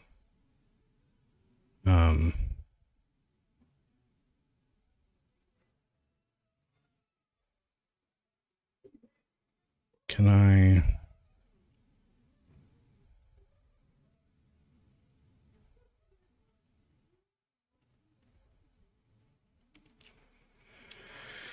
All right, so I'm gonna do it like this. Cinemachine, dolly camera with track. That's what I want.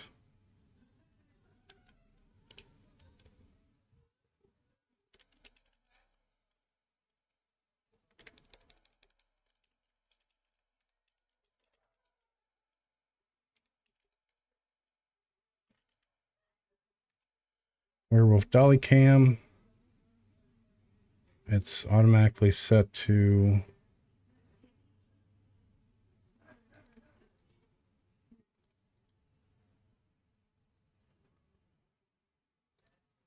dolly track.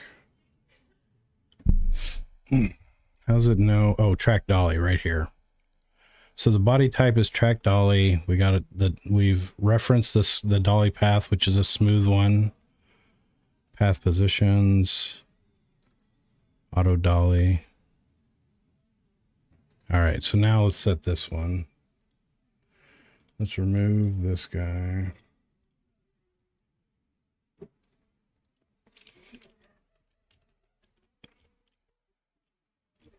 Why are they so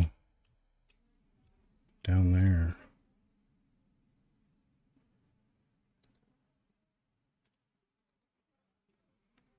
Oh, I thought I saw something. Nope. Okay. Okay, we're here.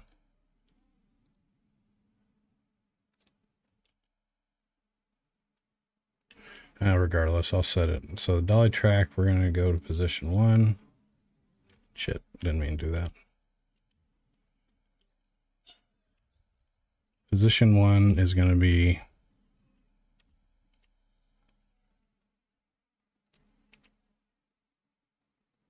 right here.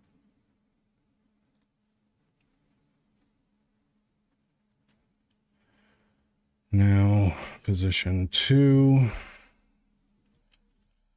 is going to be over here. We're going to add a position.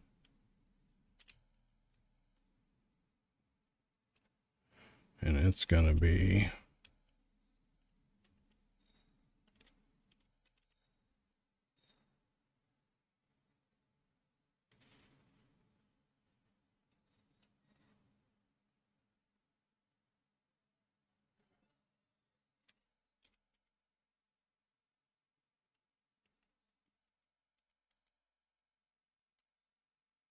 bucket right here. I don't know.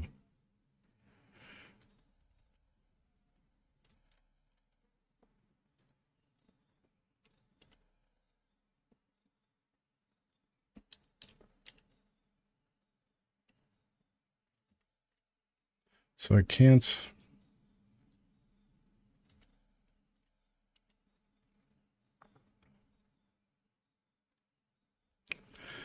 So I don't get as much control over the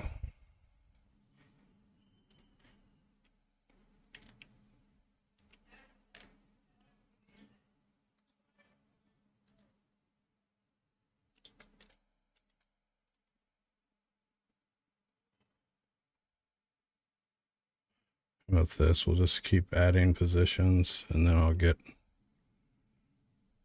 the outcome I want. Whoa. You're not what I was looking for.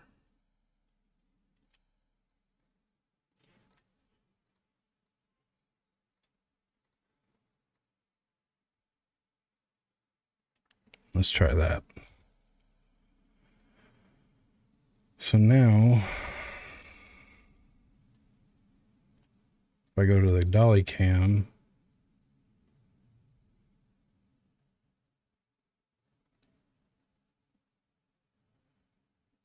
see that? That's an easy way to get your camera to follow track. But now you notice the camera's not looking at at the werewolf. We got to fix all that.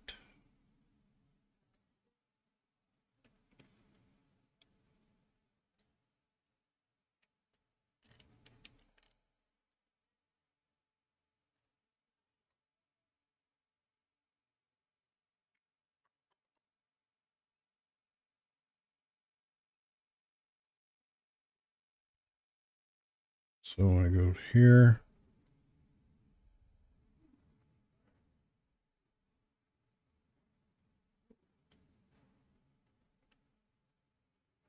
so it's looking at the wolf's feet. That's one of the big problems here.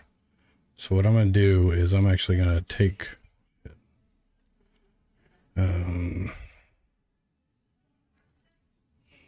empty game object.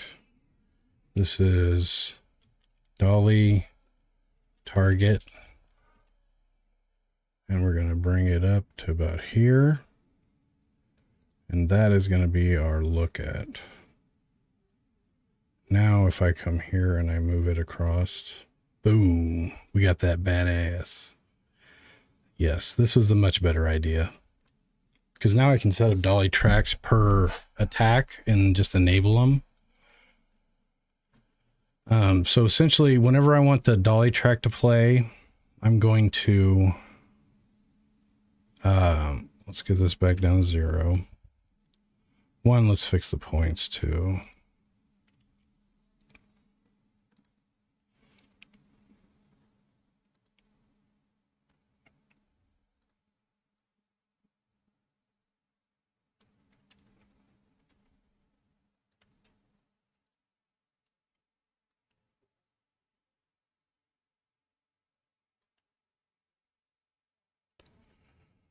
Now, is there a way to say this is instantaneous? Like, defines the roll of the path at the waypoint. The other orientation axes are inferred from the tangent and whirled up. Nah, that's fine. I don't need that. So if I go to dolly cam.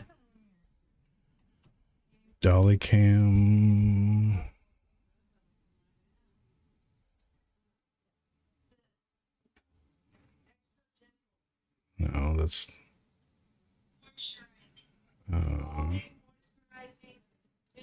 Restoring shine, renewing, safe for daily use.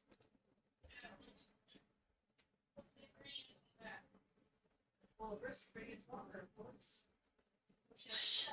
Most shampoos are, but anyway, the ingredients do no alcohol. That's all I know. And most shampoos do all that alcohol. okay. I always look for like alcohol. So if we go, Yeah, well, most of them have alcohol in them. oh, well, that's why we were off the path. I had path offset. Ah, bullshit.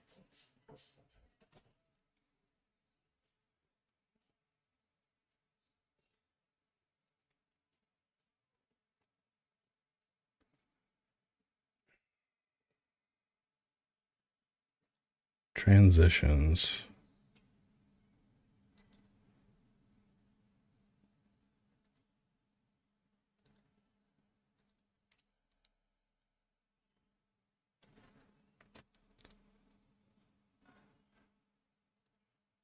So what we're going to do, we're going to change the button. We no longer need this. Instead of me trying to create my own damn camera system, I'm going to do this.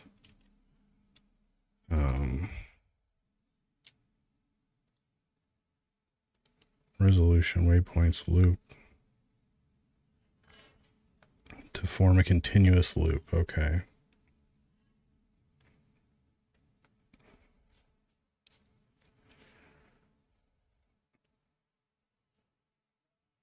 Interpolate.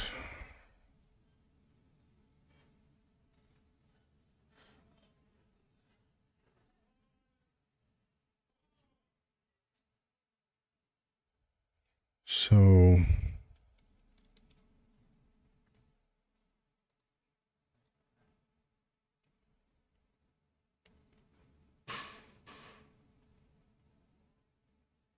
custom blends between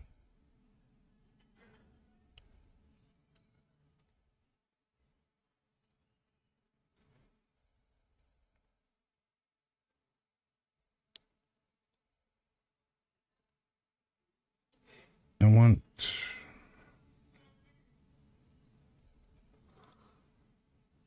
Constrains to transform its game object to a send machine path and send machine.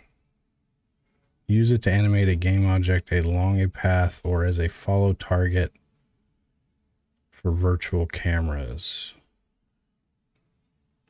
Okay. Managing your...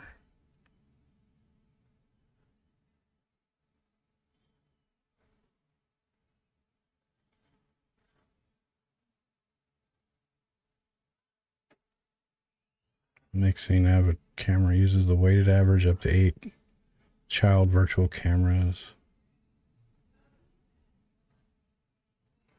Execute a sequence of blends or cuts of its child virtual cameras.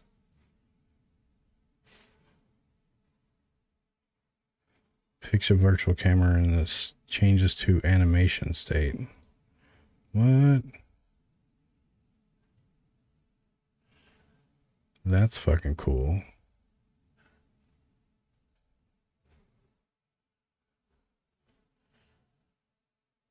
Okay, so anyways, regardless, let's just get this working. So we just have this. This is going to be our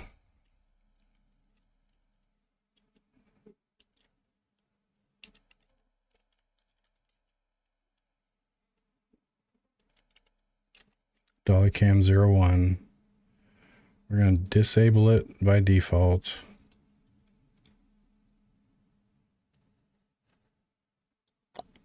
You know what? I think I'm going to put...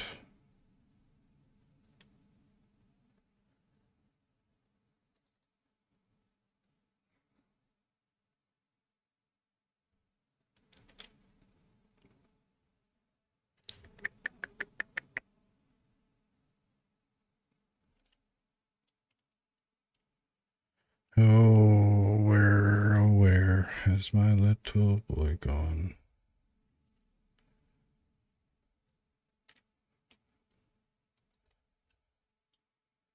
So I don't want to do any of this now. Thank God I decided to go with the dolly. I'm going to keep it around just in case I need it. So...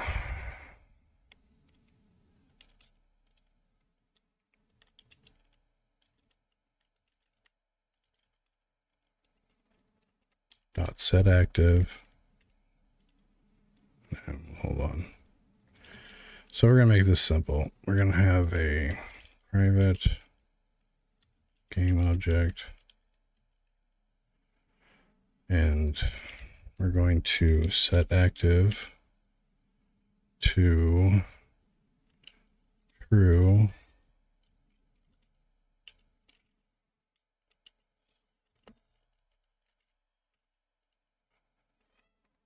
And then, does the dolly have events? Oh, I can just say dolly path. If the dolly current position is greater than or equal to path dot max, or yeah, yep. Actually, like that's the easy way to do that.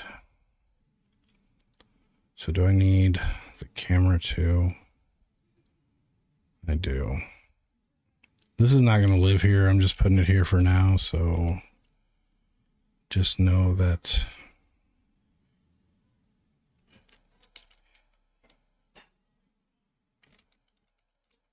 send machine tracked dolly.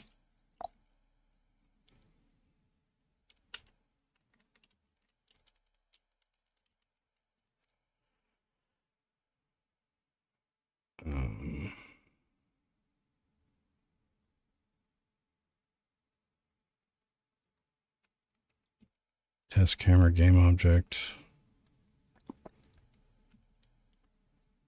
I think I want this for now. Again, this is just temporary, just to get this working. So now I can set that in there.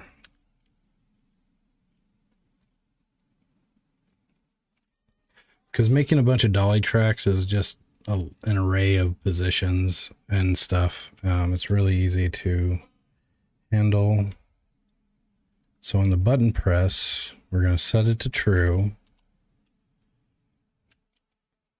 Well, before we set it to true, we're going to set, or can we?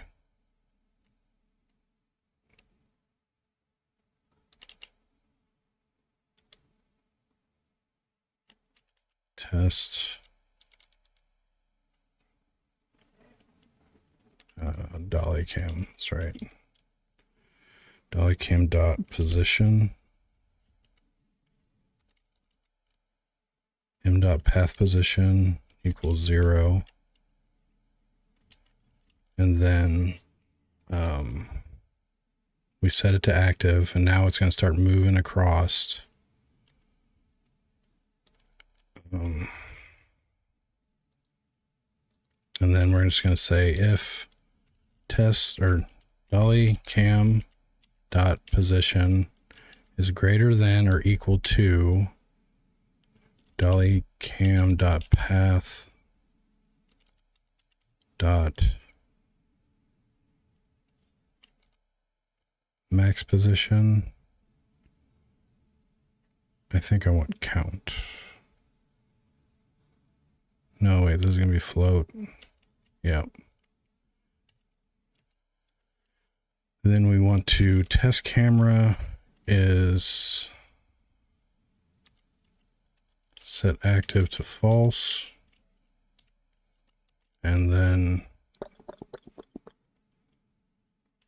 test camera button pressed equals false. All right. So the button, whoops, I haven't fixed the button yet. What does the button do? Now the button just does this. That's all the button got to do.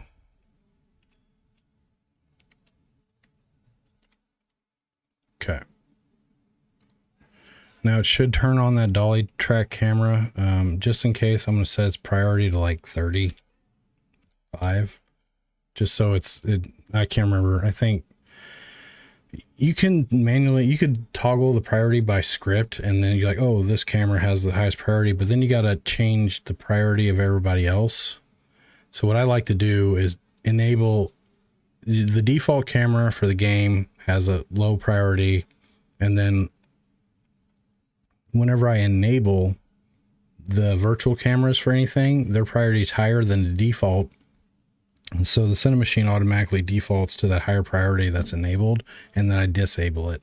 I don't like juggling setting the priority on cameras in scripts. I'd rather enable and disable cameras that have higher priorities, and that way there's only one camera active outside of the main camera, and every other, yeah, anyways, you get my point, I think. Let's hit play. I like you. I don't. I gotta clear that maximize before I shoot myself in the titch. All right, so now let's go back to camera manager. And oh wait, I didn't set this stuff. That's fine. Okay, duh.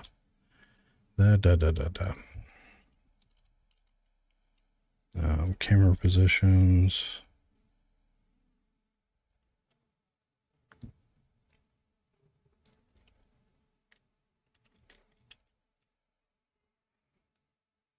This is gonna work. This is gonna work.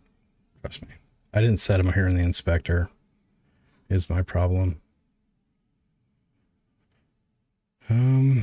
So now again, this will be managed by the unit on the unit level. I'm just putting it here in a kind of higher up scope script to test here. So don't hate.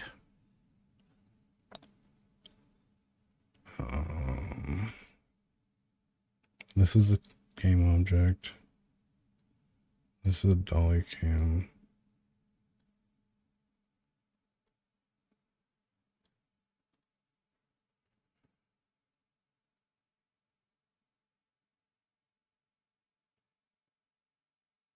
Wait, what the fuck?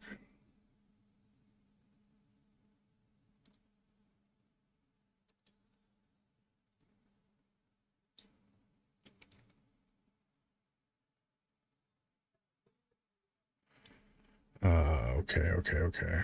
I think I know what I gotta do.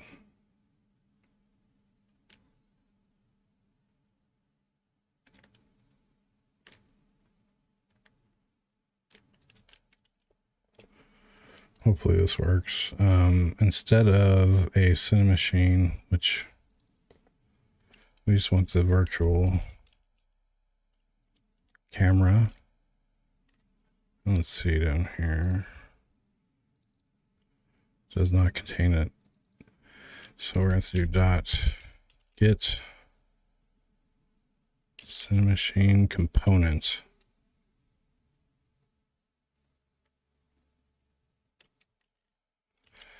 Oh, this is why I don't like it. Don't edit script. So the body, I want the body. Transitions, look at, follow. Body, show me, body.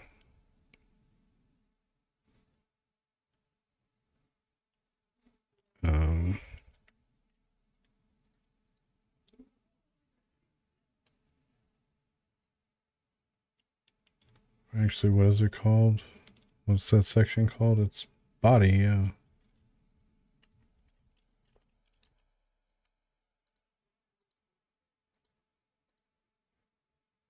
With the target body. No.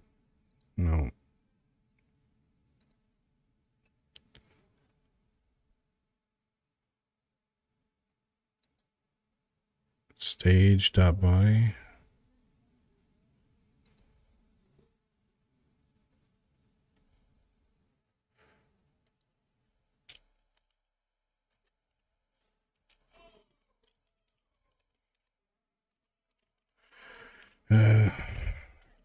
Unity Cinemachine.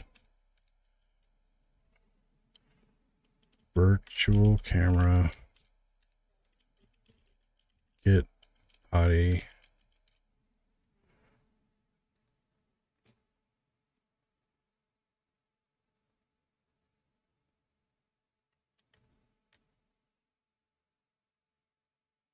Oh, okay.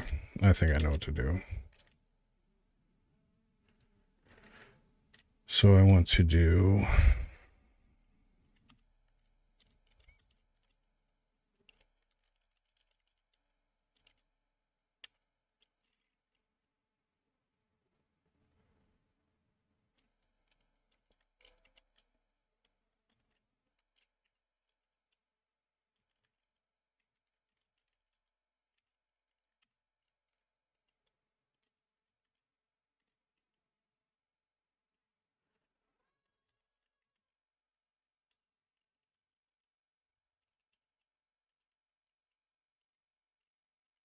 so we fetched the component from the dolly cam, and now I should be able to it's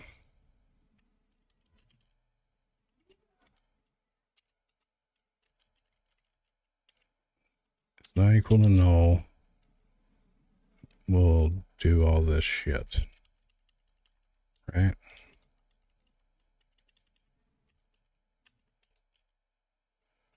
M.path position equals 0.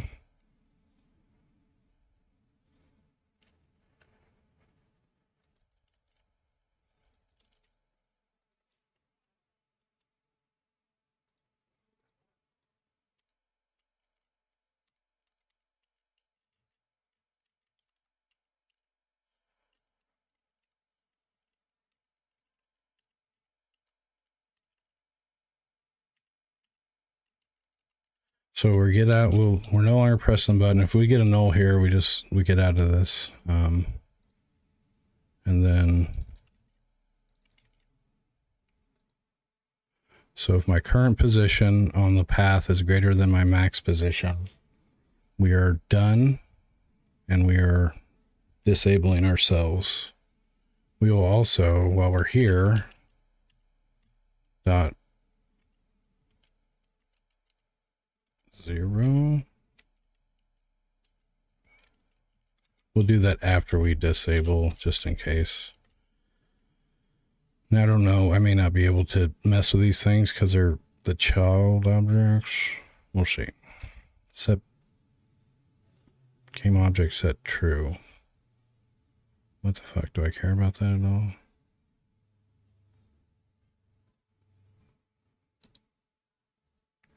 We've pressed the button. We want to set it to true. If test.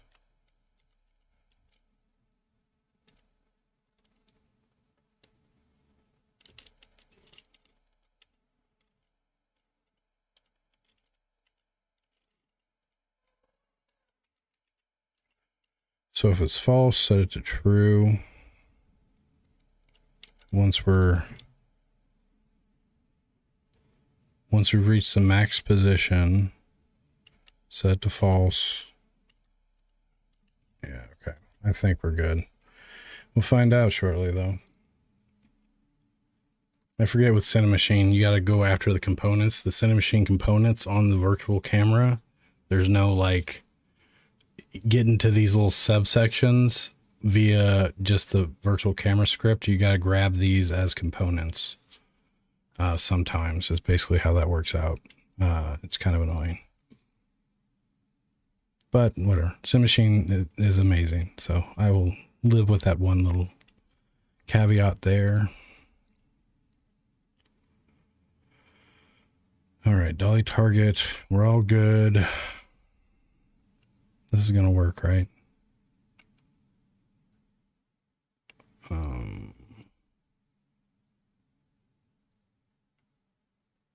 Oh shit, I didn't set that.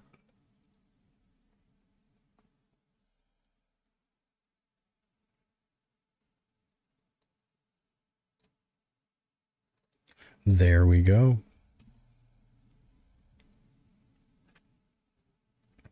But basically I can do, one of the appeals is the action camera and the cool camera angles and stuff with the combat.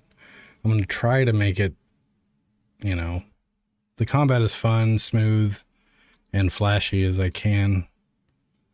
Oh wait, what am I doing? Why am I moving? I like you. I'm doing. It worked. But the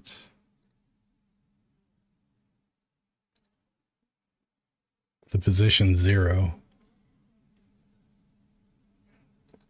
So if I take it to 3, see, the code worked. Okay, so let's drop it back to 0. So the dolly camera doesn't automatically start moving.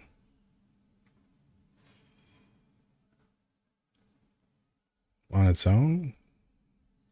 Oh, I bet you this is what it is. Auto dolly.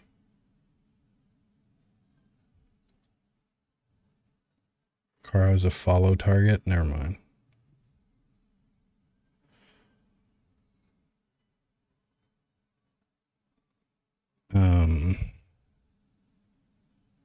I am going to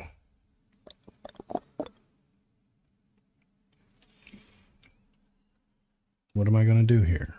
Oh, my script needs to do this. So let's just go test it one more time. Boom. And then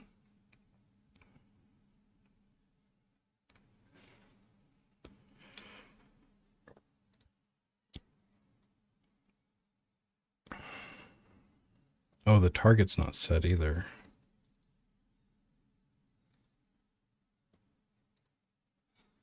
Why is it not looking at the target?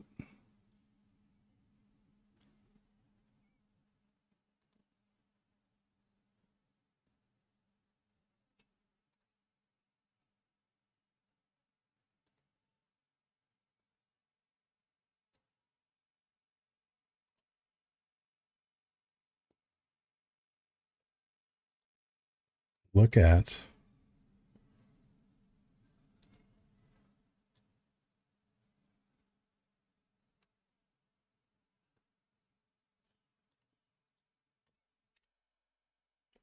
what the hell?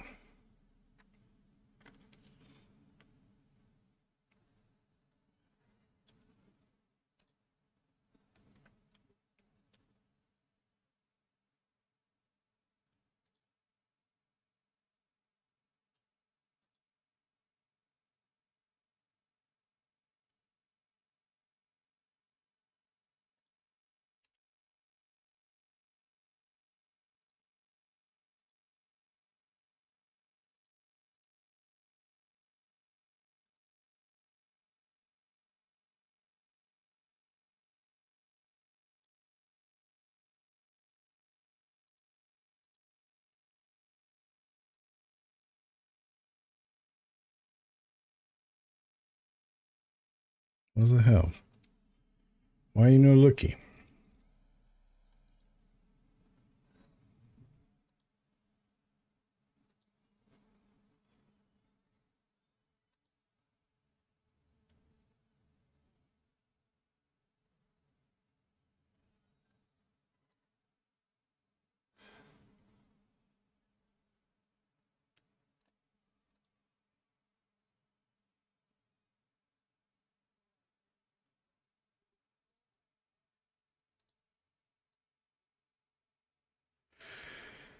This makes no sense. Why won't it look at the target?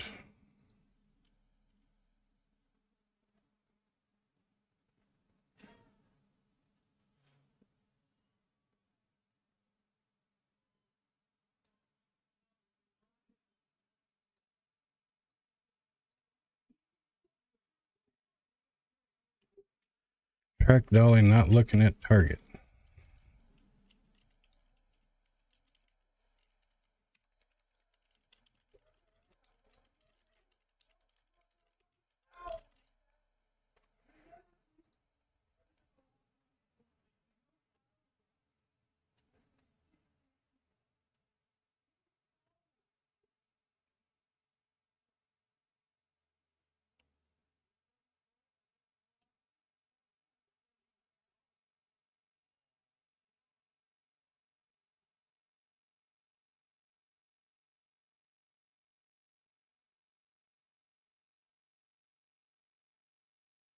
Doesn't save my look at target when switching scenes.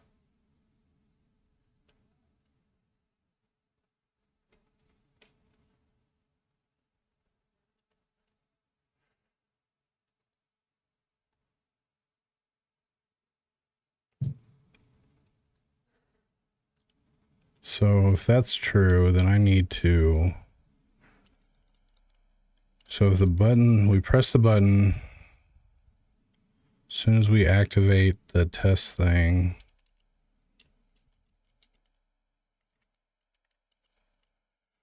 tracked dolly dot, no wait, dolly cam dot target or look at equals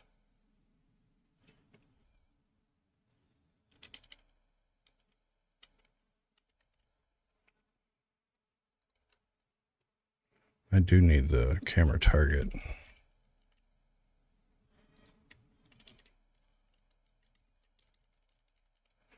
Look at target.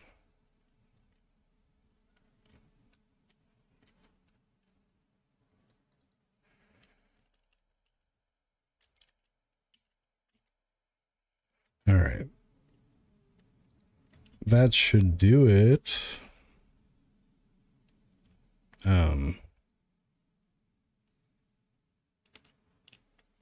Now let's set it in the inspector. Still got errors. What's going on?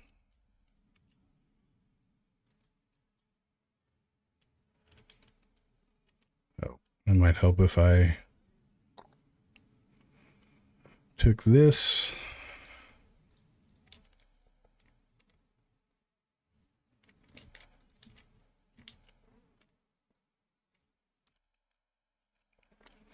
I like you. I do. Tabbity tab tab alt tab alt tab alt tab alt tab Altair. You guys have been a wonderful crowd and I love you.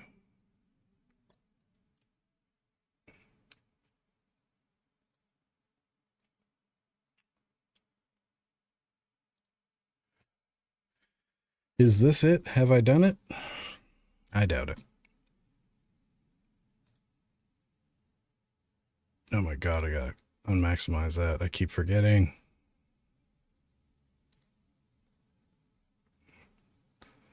Yeah, that's fine.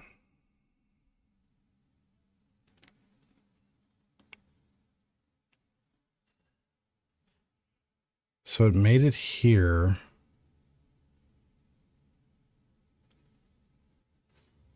And said it was null?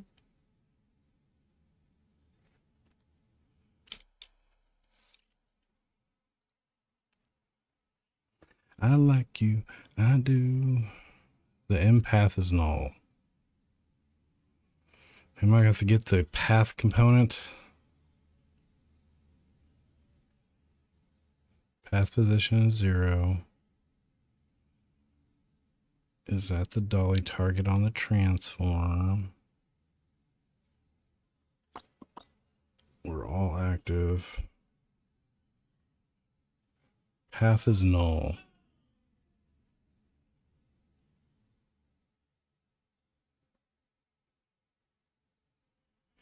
So most likely what we're going to have to write is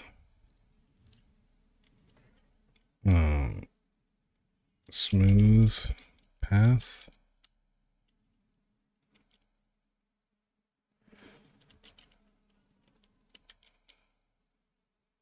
Tracked dolly dot get cinemesh.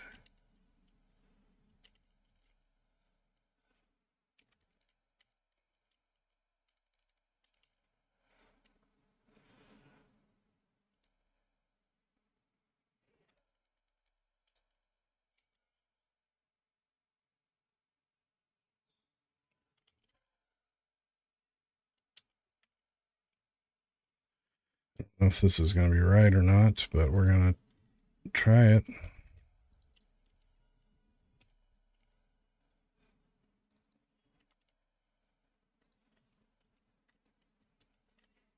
I'm hoping it's a component. Actually, let's see. Position, struct waypoint, looped waypoint list. This is it inherits cinemachine path base.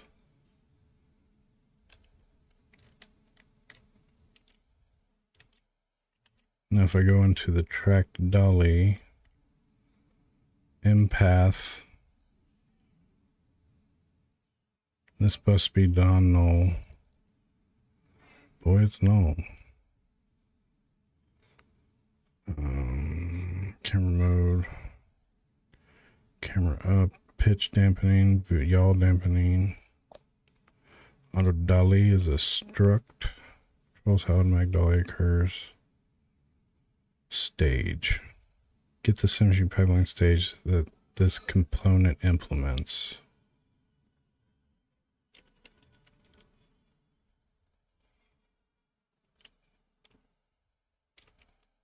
Is the stage what I'm after?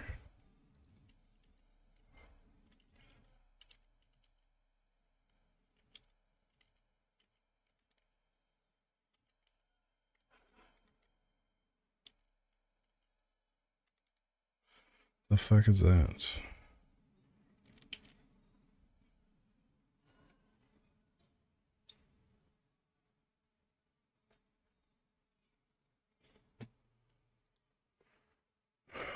Mutate.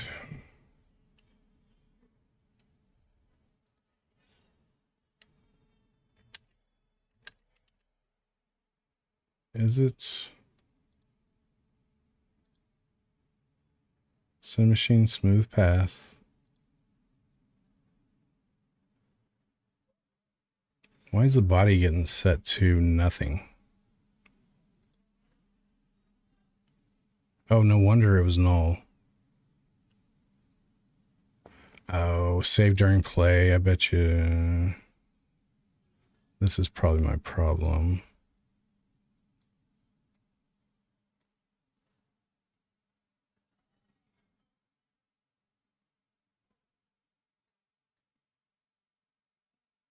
Yeah, that's probably it right here. I'm upping my camera game, so I'm putting in the work right now, but hopefully I use this. This wasn't a waste of my time. I like you.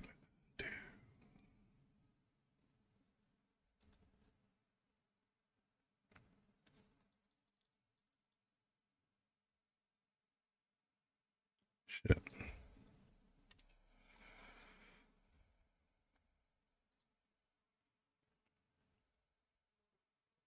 So that's null. Okay, path is now populated. What the hell?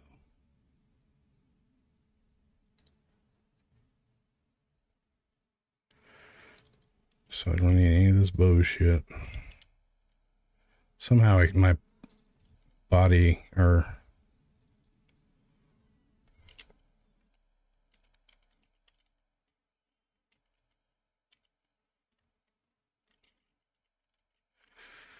Okay.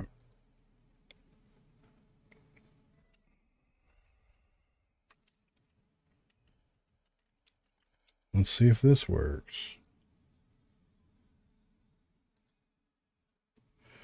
The reason it's blurry is the depth of field for the camera. Whenever I have different volumes based off of what the camera's doing and where it's at in the game world. Like if it's way out, I don't want any depth of field. But if it gets up close, then I kind of turn it on based off some things. So it looks like that's what's happening. Oh my God, I keep forgetting that. All right, 40th time's a charm.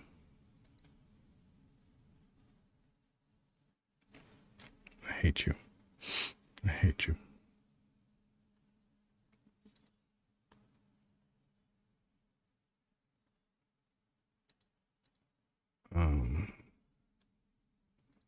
So here we are. We got our target.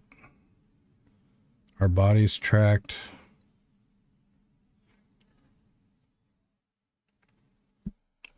The fuck? Why is it not looking?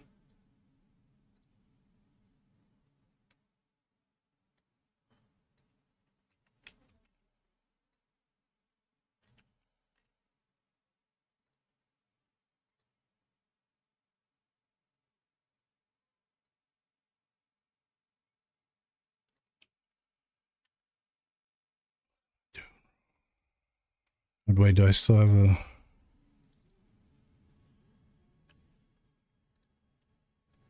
Do I need to set it? Maybe I'm setting this in the wrong place.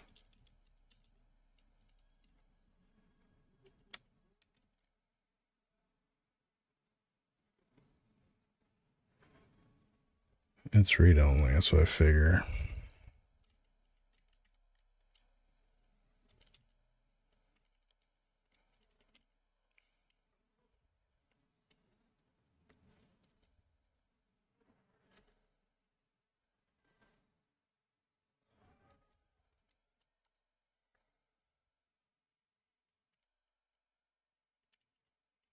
What am I doing wrong?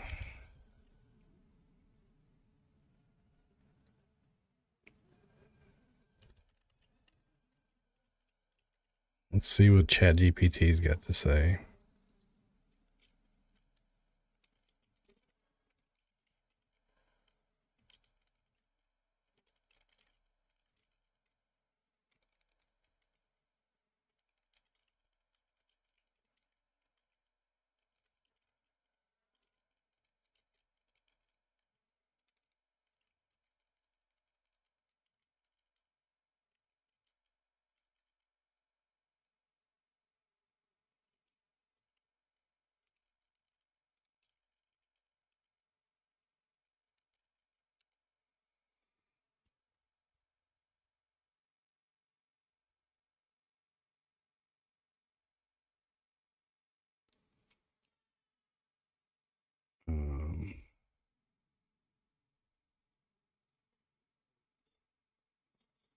Track dolly and its associated path. Ensure the path is set correctly and has keyframes or waypoints. Also check the dolly settings. Camera priority manual update. In some cases, if you're manipulating some machine components and update or fixed update methods, you might need to manually call to ensure that the changes take effect immediately. I didn't know that.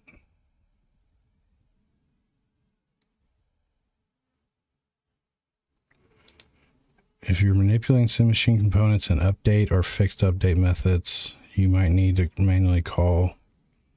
So let's put it in late update. That's what's going on right there, I think.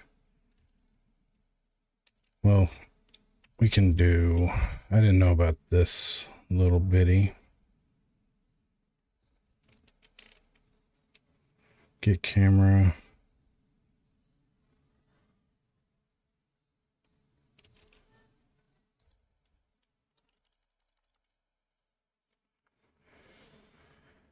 So we've done all these things.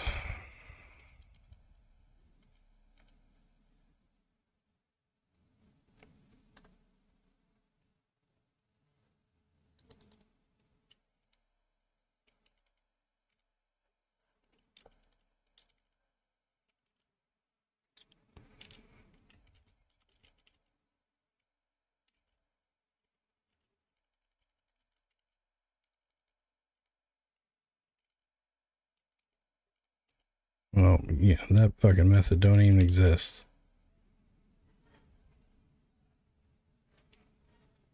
Let's change this to late update. Or what it said, update and fixed update, yeah. I might have to.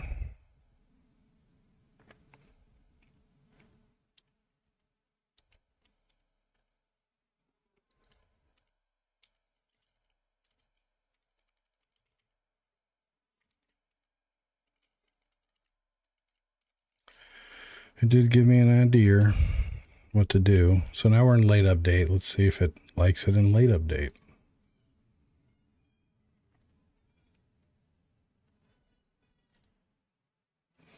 Gleeden, globbin, globin.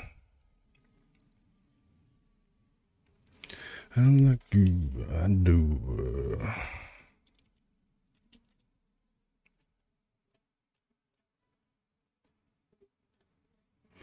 Oh my god, I did it again. I forgot again.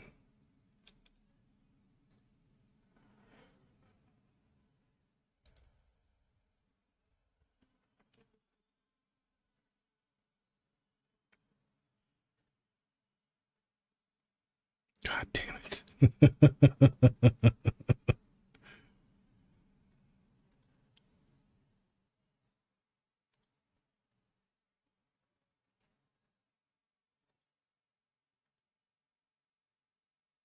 Interesting.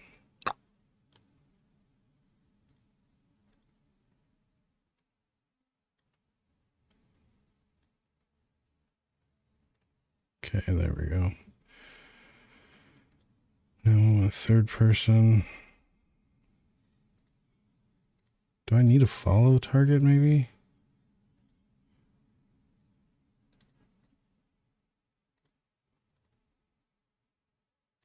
Tracked dolly. Thank you. And then the look at's going to be this.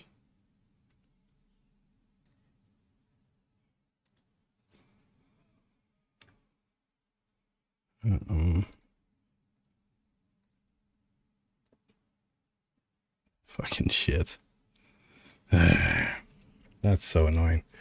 Why?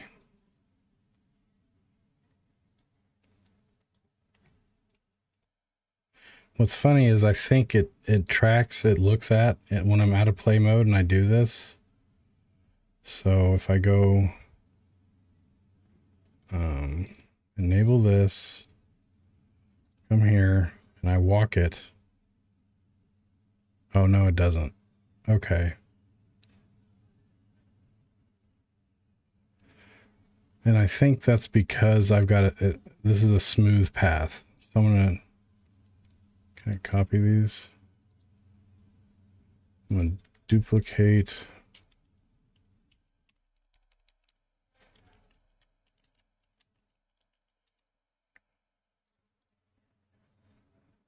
Send machine path. Damn, I can't. So we're going to go here.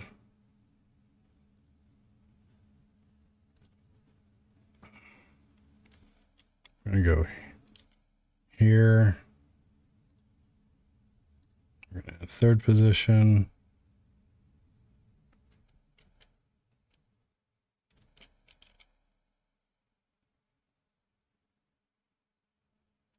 We'll call it here. Okay.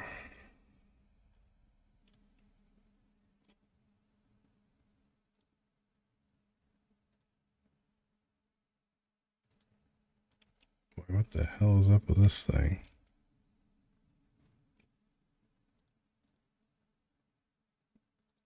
There we go. Is there two of them? Oh, right. There we go.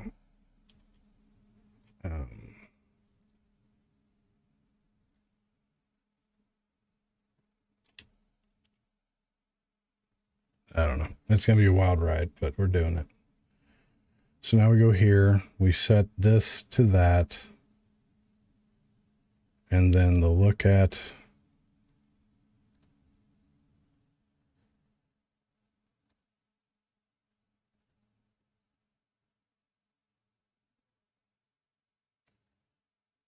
I don't understand why I can't.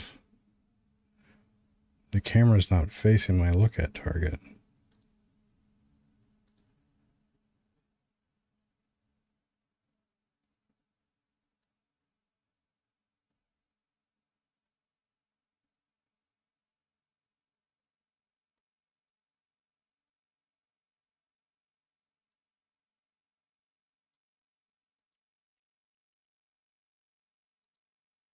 Convert to target group.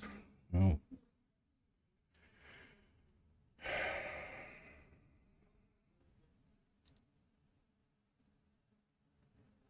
Camera up. Follow target. Let's try that.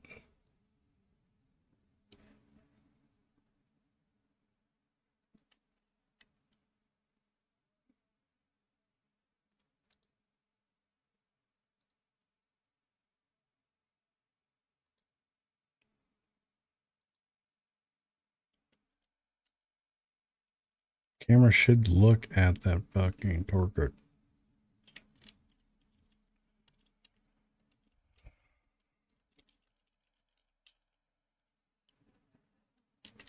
Tracked.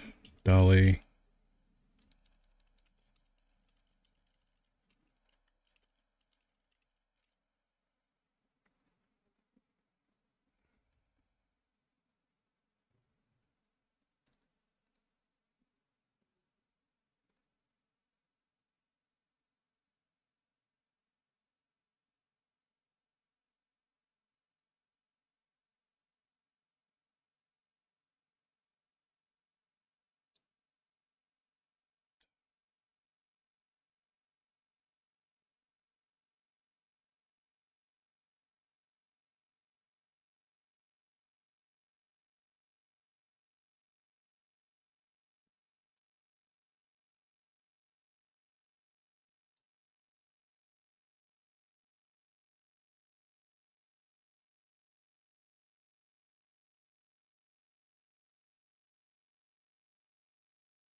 Let's see if I can find an article that has the answers for me.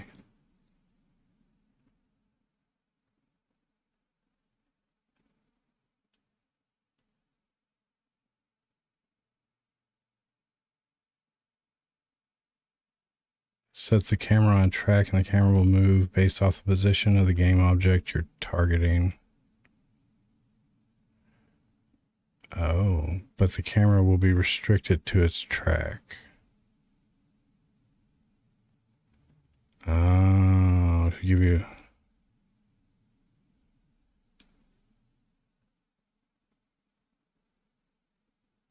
Track dolly.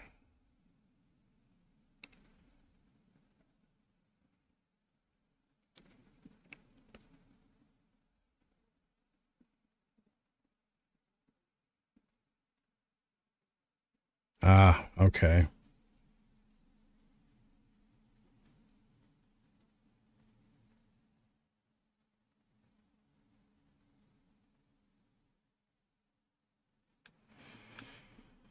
So what I want is the cart, I believe.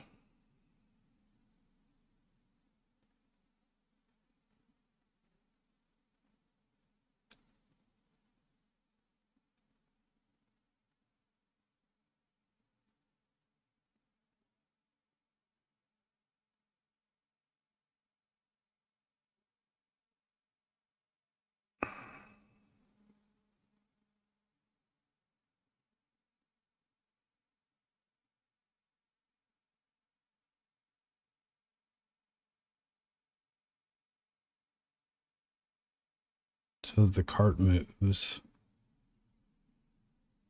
I think the cart's what I wanted.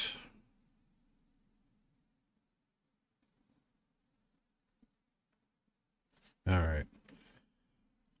Okay, that makes sense. So if we go up here, send machine, dolly cart.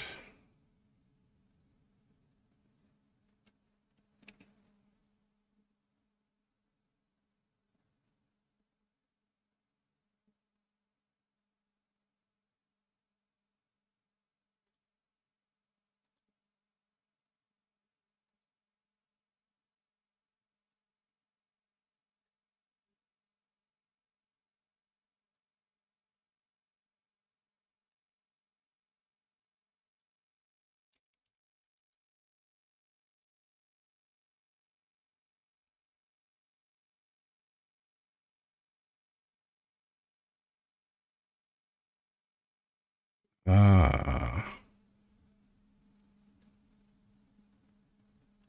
So I'm going to copy this component.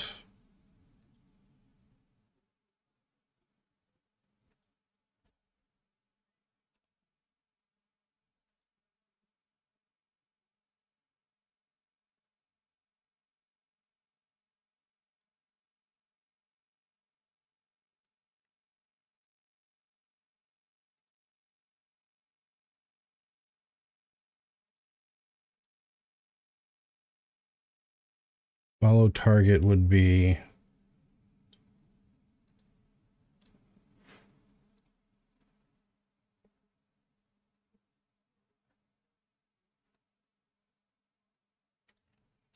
nope.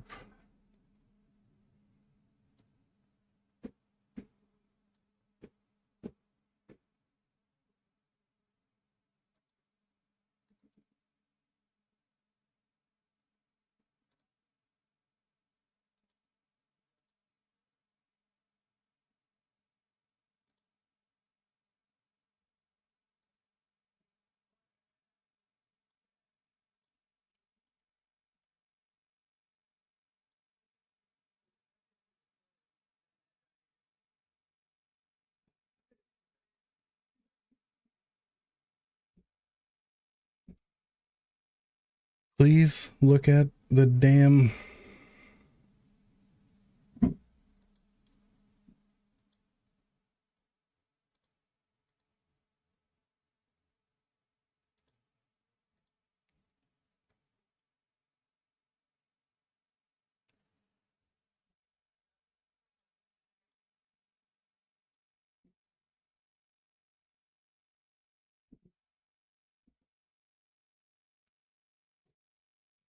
Kind of getting what I want.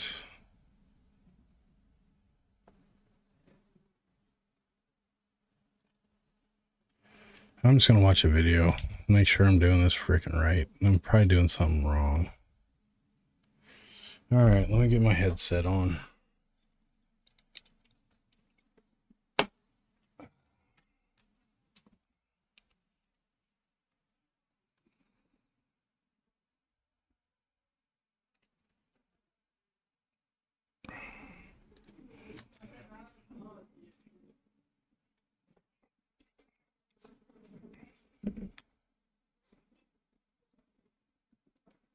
We're going to look at how to use the track and dolly feature to get smooth and precise movements to our camera shots. We're also going to look at how we can use the track and dolly to follow a target along a designated path automatically.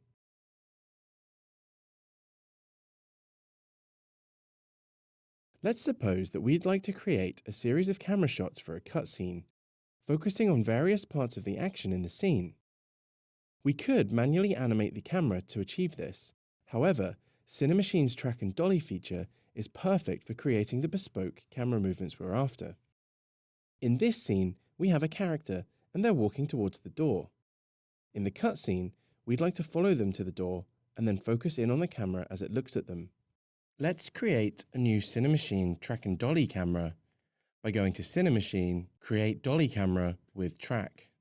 The dolly track acts as a series of waypoints for our virtual camera to move between. We can create a new waypoint in the inspector by selecting the plus button. We can create a path for our camera by positioning our two waypoints using the gizmo in the scene view or directly adjusting the transform settings in the inspector.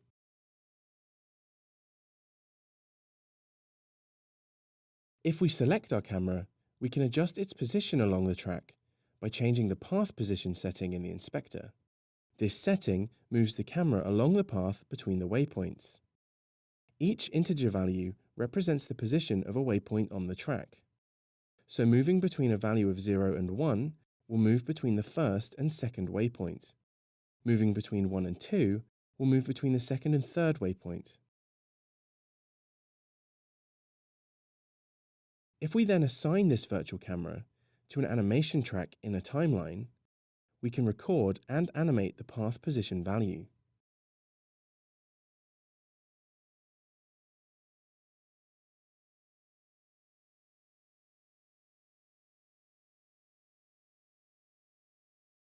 It's worth noting that we can also assign this camera to a shot clip on a Cinemachine track in the timeline to cut to it from other shots.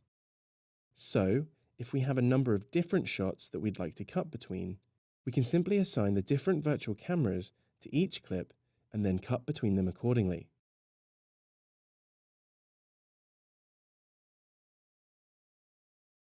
We can also use the track and dolly to automatically track a transform. This can be useful if we're not sure where our characters are going to be along a path at any given time. We can dynamically move our camera along the path as they're moving instead.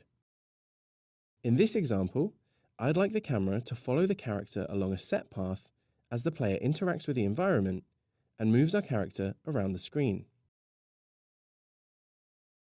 To do this, we first need to assign a transform to follow. Let's select the camera and assign a transform to the follow property in the inspector. Then we simply enable the auto dolly setting.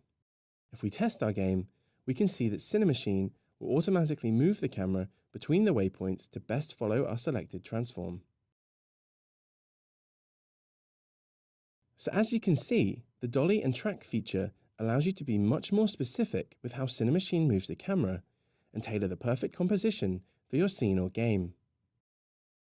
For more information on Cinemachine and for more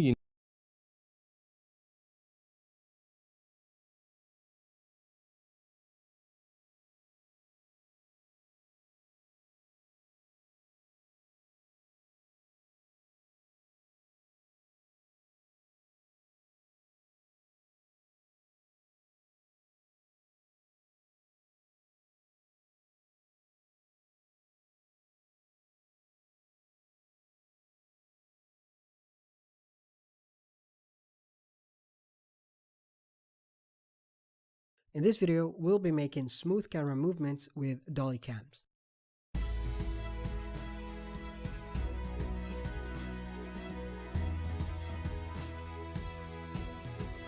Bismillahirrahmanirrahim. Assalamu alaikum warahmatullahi wabarakatuh. Hi everyone, this is Omar Bafaki. If you're a subscriber, welcome back. If not, welcome to this channel where I create game development tutorials and from time to time I upload my short films. If you're interested, subscribe and hit the bell icon to get notified whenever a new video is uploaded. As you saw, the intro is different this time. Yes, we've just reached 5,000 subscribers, which is a lot. So thank you all so much for reaching this great milestone. Thanks all for the 5,000 subscribers. So you can try out this filter, and this is just a way of appreciation. So thanks again. Now back to the tutorial.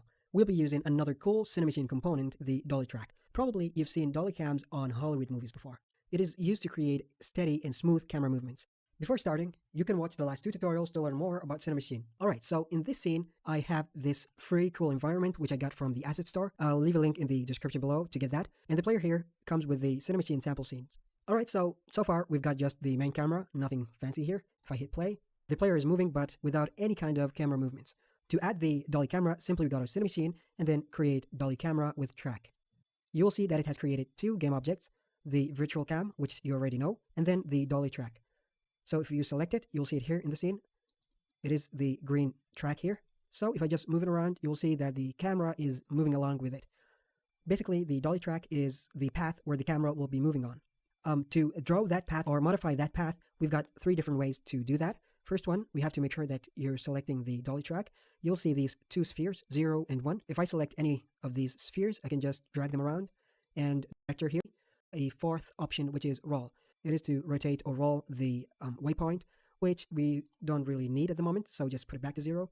And now the 3rd way to move these waypoints. Let's say that I like the current scene view, that viewport, and I'd like to move the waypoint to this. So to move it here, simply we go to the here. If I click it somewhere here, and path looped up. If you select the virtual cam, it's just like other virtual cameras, but the only difference is that if you scroll down to body, you'll see that track dolly is selected, and for path, our dolly track is assigned. And then we've got 2 parameters here, path position and position units. So the path position basically is where the camera is. So if I just move it around, you'll see the camera is moving, but then there are more than 1 unit. We've got path units, distance, and normalized. Let's start with path units. Path units will use the path ID or the waypoint ID, like these numbers here, to position the camera. So when it's 0, it will be the first waypoint. If I type 1, it will be the second waypoint, and 2 will be the third waypoint. Then we've got distance. Distance is the length or the distance of the whole track, which starts from 0 all the way to the path length assigned in the path object. So 53 is the length of that track. So if you type here 53, it will be the last waypoint. Then we've got normalized. Normalized will only use a range from 0 to 1. 0 is the start of the path, and 1 would be the end of the path. So if you put half, it will be half of our path. But in this tutorial, we're not using the path position, so I just wanted to explain that to you guys. What are we going to use is the auto dolly. So if you enable it, it will follow the player automatically. As you can see here, it requires a follow target. So we drag our player here to follow, and also we want the camera to look at the player. So I'm going to drag that here as well. Let's hit play and see what we have. Okay, that is super cool. As you can see, the camera is moving, but there is slightly one more problem. You just saw that it was breaking. It wasn't that smooth. If you select the camera here and just increase the damping, and hopefully we'll have a better movement. So you can just play around and have whatever path you want and just enjoy. You're the director and do whatever things. Maybe this isn't what I was thinking. So let me move the werewolf. Do those paths go with him? Yeah, they're relative to him. So I just got to get it to look at him. Like the look at's broken. Like it's really weird that the look at isn't working. So let's come back here.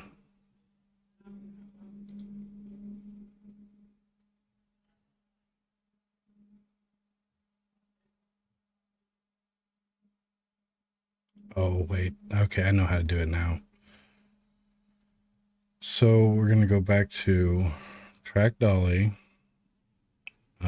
composer for aim. There we go.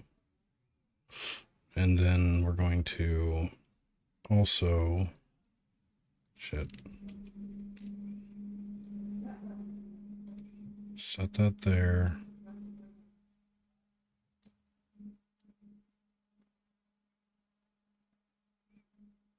And then we're saying auto dolly enabled.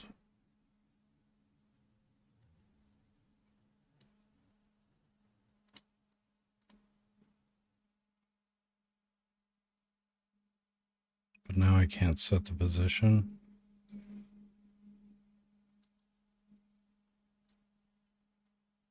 Oh, now it's working. The fuck?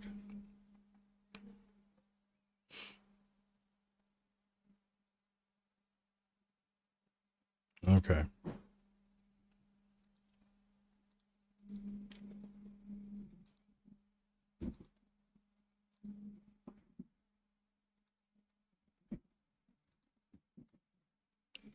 So if I hit play,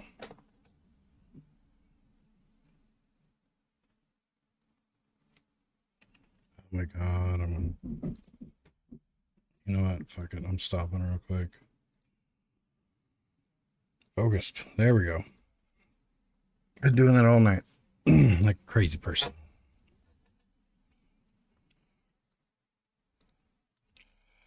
All right.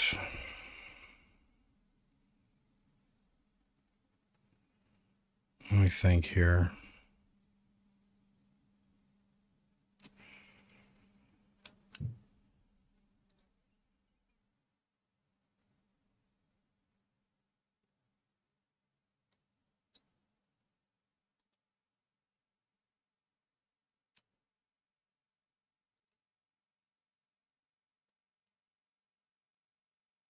Oh, I was looking at him.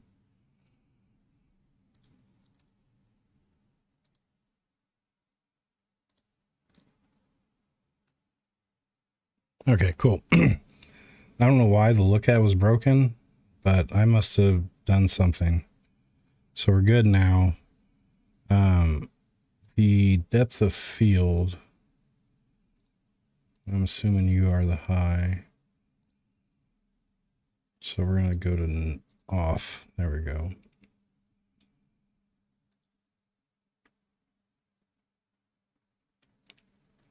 So we've got it figured out now.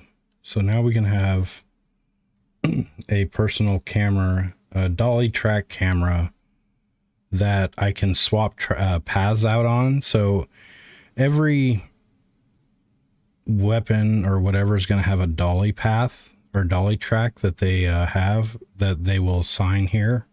So if you or every action or attack or whatever, if the dolly track is null, it won't do anything. It'll just, the camera will be like normal, like the normal action camera. And if it has a dolly track, it's going to follow that. So now your gear, the weapon, your whatever, it's contextual. So I can do a bunch of cool animations now. Now the next thing I need to do is animate this between the 2 points. And thankfully I watched that video because I actually like the idea of normalizing. So I can say go to halfway on the path. I can say only go to 75 or 78% or 75% of the path. Go to 1 all the way. So there it is.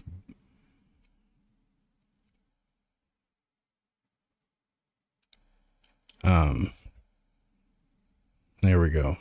We got it right there. So I need to hit.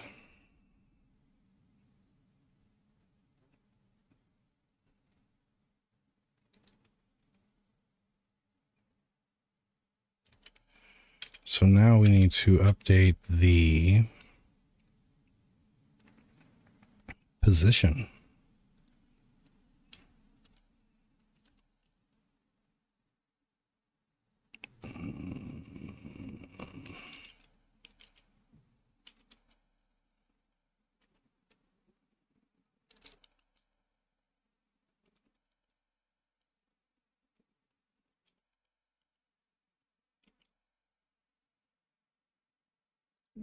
No, I did the wrong thing.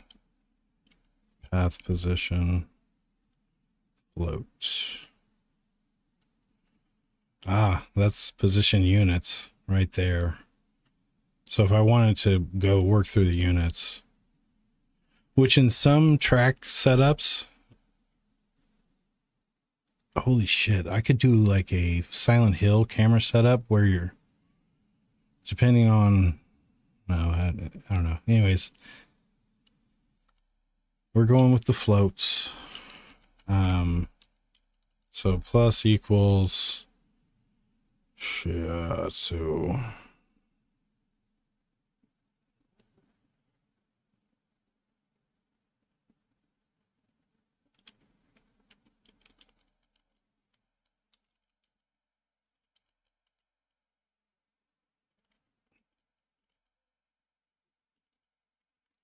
um,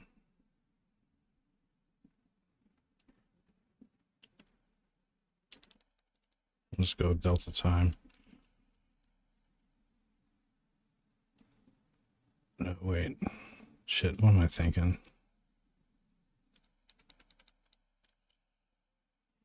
Position. We're gonna lerp it.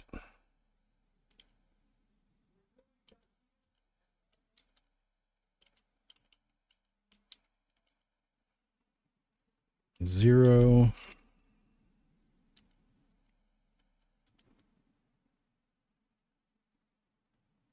To 1. If I'm going by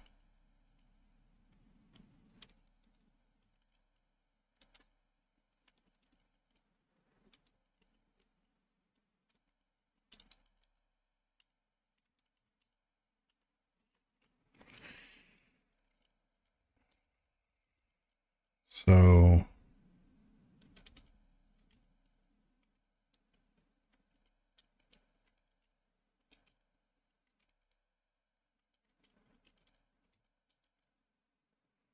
path position equals, we're going to lerp from 0 to 1.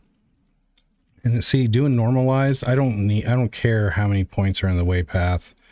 And I can just go from 0 to 1 and it'll do the whole track. And I don't need to check if it's, yeah, I like this better than position units for this situation. Position units would be good for other ones. So that should be, oops. Yeah, equals what I want. Now we should automatically,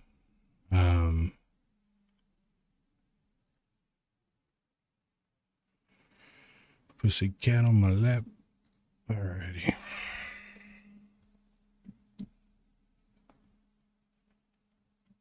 Oh shit. I forgot to turn my camera back on. My bad, y'all. My bad.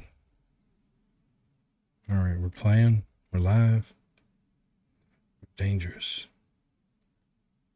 Ain't too many can bang with us. That ain't updating like I thought it would.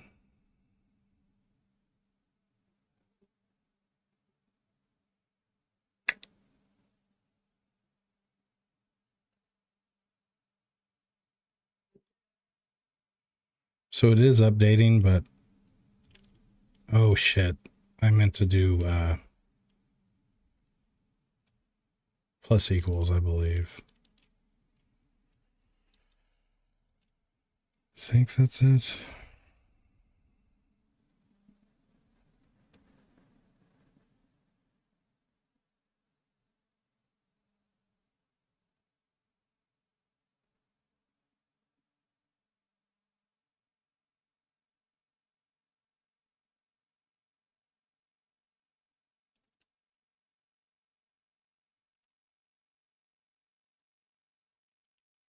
I'll just double check real fast.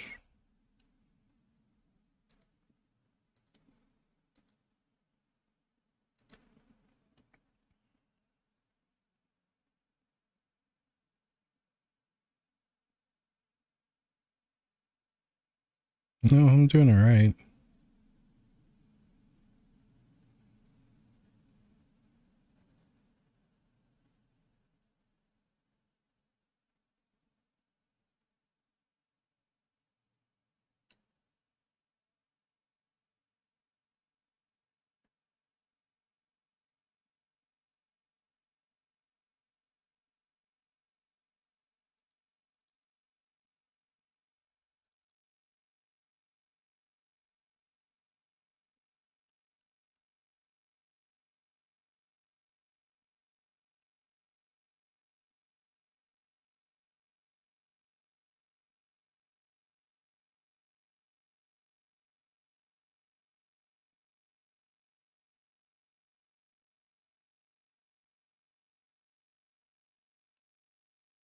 Yeah, I'm doing all right. I swear to God I am.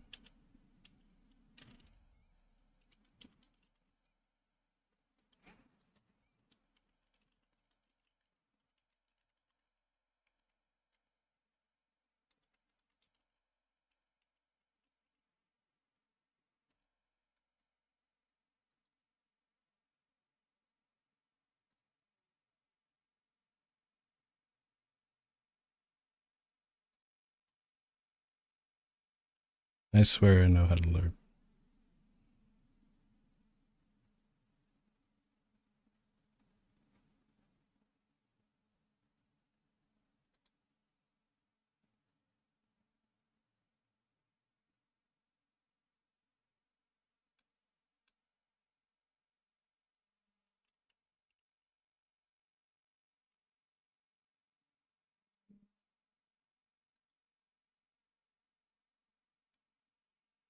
Just give me the damn answer. LARP duration.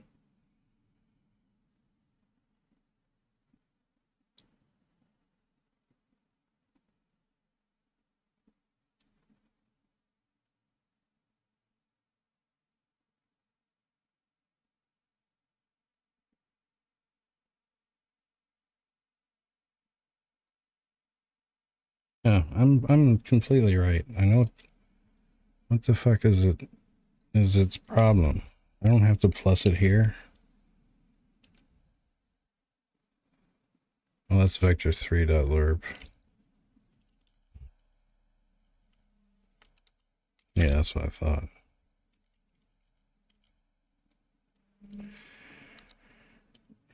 Unity math.lerp.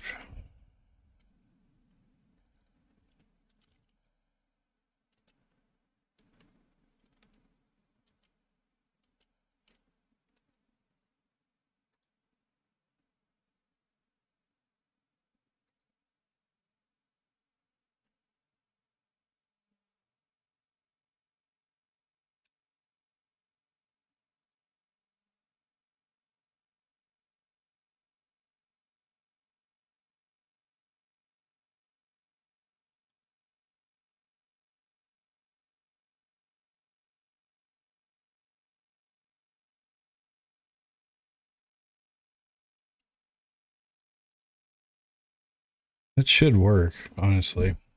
I just don't know why it was bouncing. Bouncing. Ooh, baby, I love your ways. Every day. It is lerping.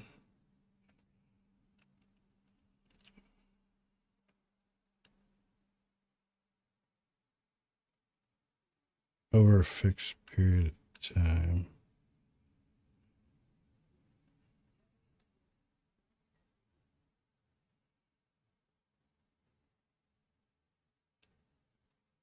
Do I really need all that?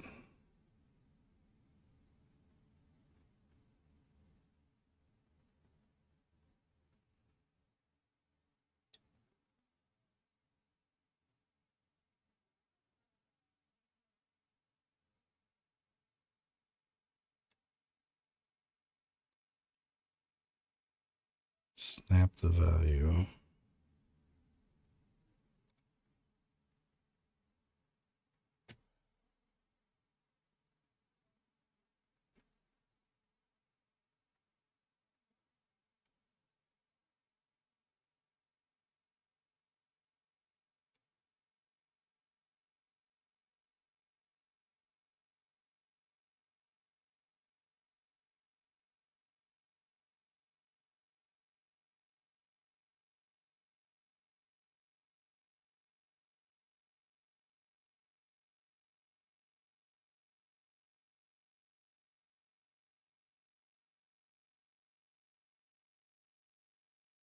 That's some nerd shit. No, it's fine.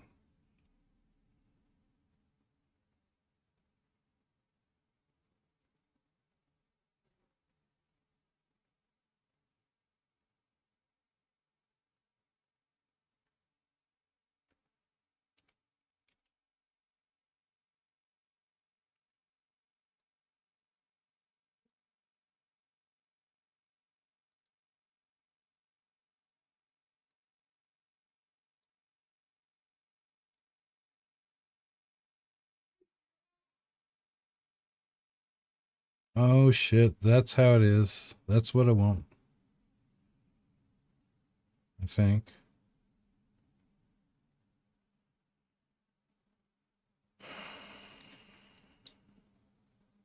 Oh shit. That's the problem right there. I'm lerping, but it's path units instead of normalized. Shih Tzu. That'll do it every time. That'll do it every time. Finally got it. That's what you get for making tweaks in the editor. You pay the price.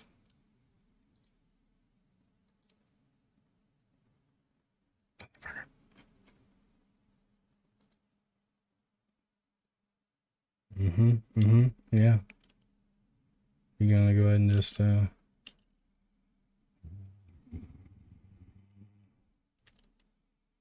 am I doing wrong?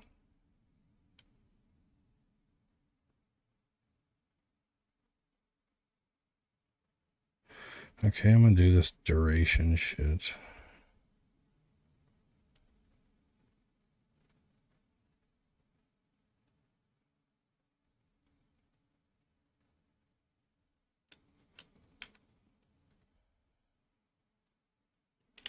Actually, let's try this. I know this one is 3 long.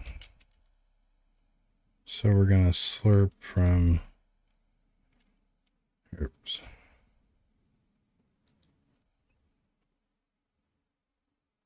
It's a float.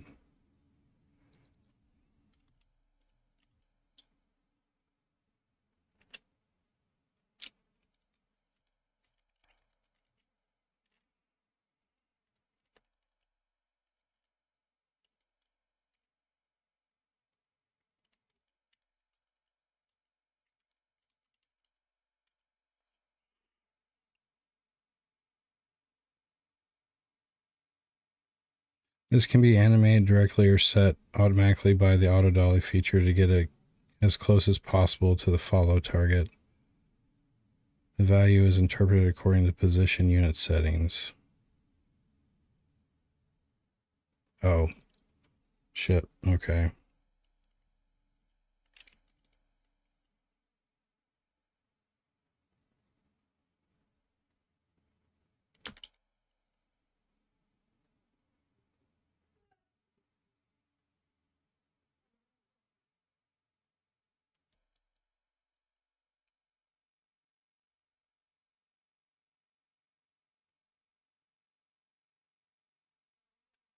So this is, I can't, if I'm doing by script, I got to go by unit settings, it looks like.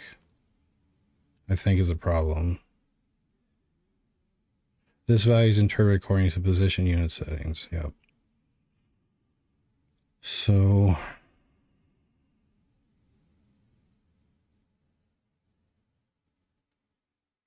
we're going to go to 0. And just to make this dynamic, if I change it, so track dolly.m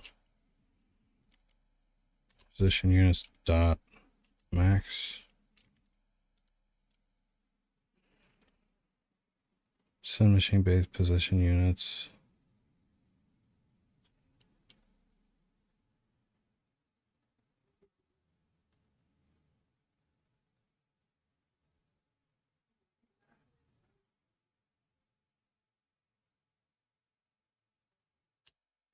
Count length. What the hell is position units?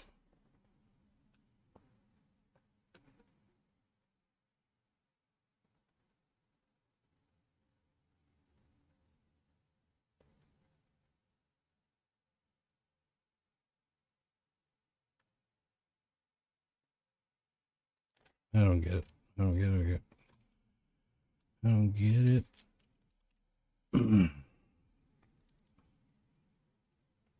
Oh, I need to access the path. I'm dumb.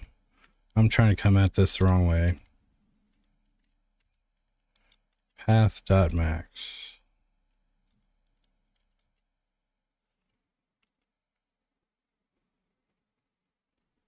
Max unit.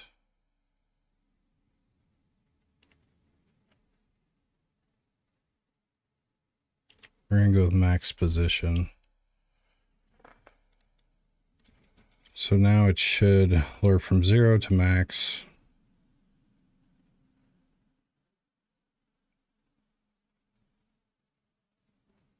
Track dolly's getting fetched every time. It's the component that has the position.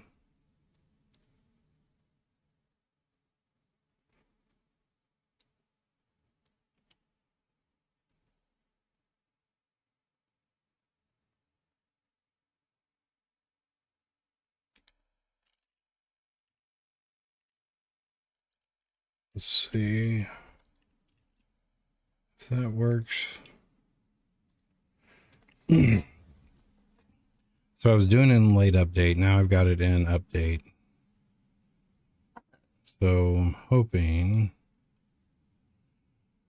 that it will just do what I want. It's all I ask.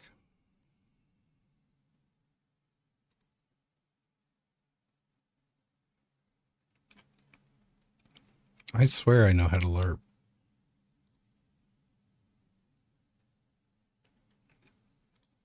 Now it's my fault again. It's on normalized.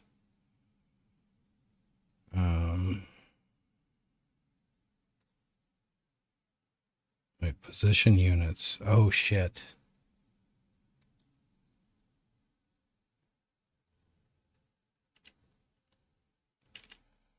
That's how that works. So if tracked dolly position units equals ha.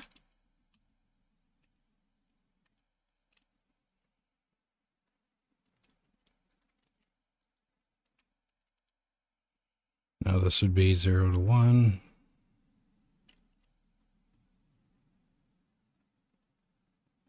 And now this will be to max position.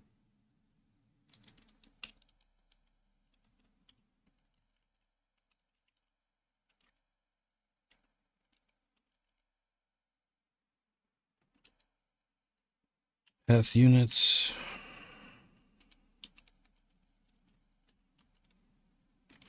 All right, so now if I switch the camera, the code's going to handle it.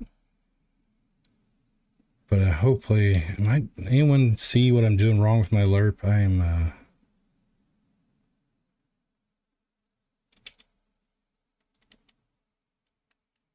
let me do this. Let's go to,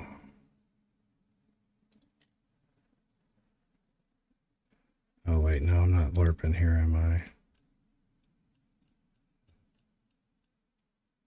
That's right, I'm using the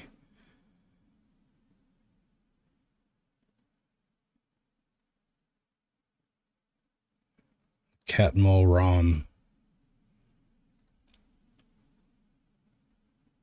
Catmull ROM spline is how I'm moving right here, which I have no fucking idea, but it's working. And again here, look, we got, this is a rotation, but it's same format. Wait. Oh shit. I think I see what I did wrong now.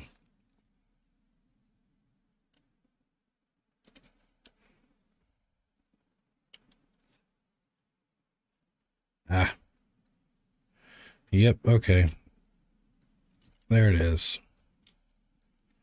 So it's the, I need to provide the position value, and it's going to slurp that to 1. And I was going 0 to 1, and yeah, okay. That's how it's done. I'm dumb. Well, watch, it won't work again. Now our camera is going to fly around our werewolf. Like John Woo. I'm going to have doves come out next. Some doves and, I don't know, something else. Bunch of gunshots and whatnot. Oh shit, let's go. So the reason it didn't transition out is it probably didn't get all the way to the max. Yeah, see here. So I need to check approximately. All right, so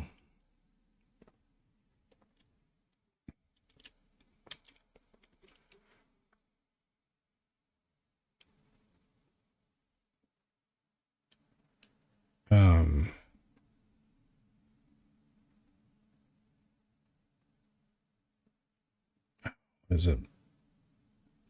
I think I want to write this one like if math.f approximately, and then this is going to be tracked dolly dot m underscore path position, and then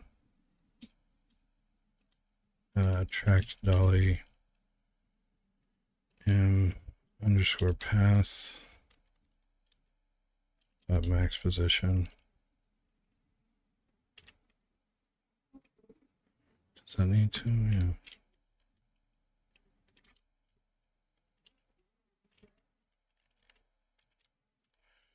Because floats have so much precision, it's hard sometimes, even if you do an equals or greater than or whatever, the lerp isn't getting it all the way to 1. So I'm going to do an approximately, and should work now. Should. Did I close the game? What the hell is it? Oh, fun. Fuck you, Unity. Eat a big old dick. Fix your shit. I've been looking into this crash I've had for a while now. It's just out of nowhere, and the dump files, I've looked at the dump files, the editor logs, the importer logs, the event viewer. I put the dump file into a dump reader. I just can't find what's like the exception. If it would just tell me what it was that was doing it, I would have something to go off of. I've tried updating and I think it persists. So worst case, I may one day check everything into Git, and then just start purging stuff that is not quite leveraged yet, or certain things that I can take out and disable and still play and see if it crashes. Like, is it something I'm doing? Is it Unity? I don't know. It's not a showstopper, but it sucks. So what we're going to do here is go back to our camera. Everything's still good there. Still good there. Werewolf is, tell me you're good. Dollycam 01. All right, so what did I change? I changed the approximately. So now it should, when I press the button, it should go, the dolly cam should play and end, and the camera come back to me.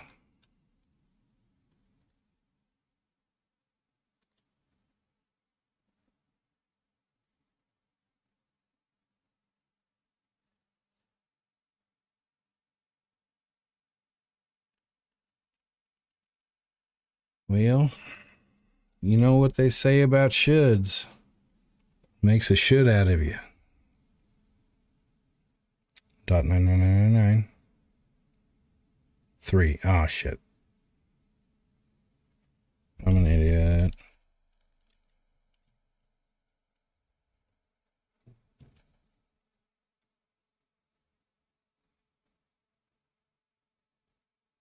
Okay, we're on normalized. Shit. Okay.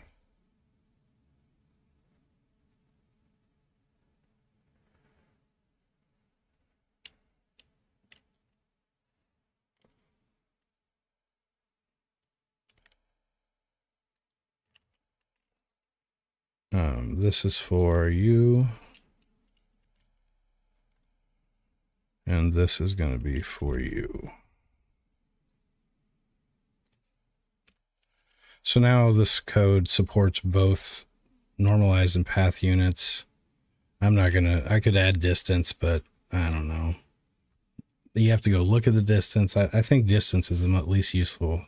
Path units, at least I can base myself off of that. Normalized, I can just say 50% of the path, take me there. 30, 75. I can get percentiles and, you know, stuff like that. All right.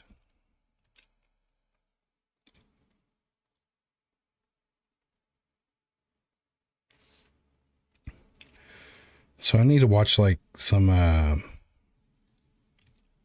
yeah.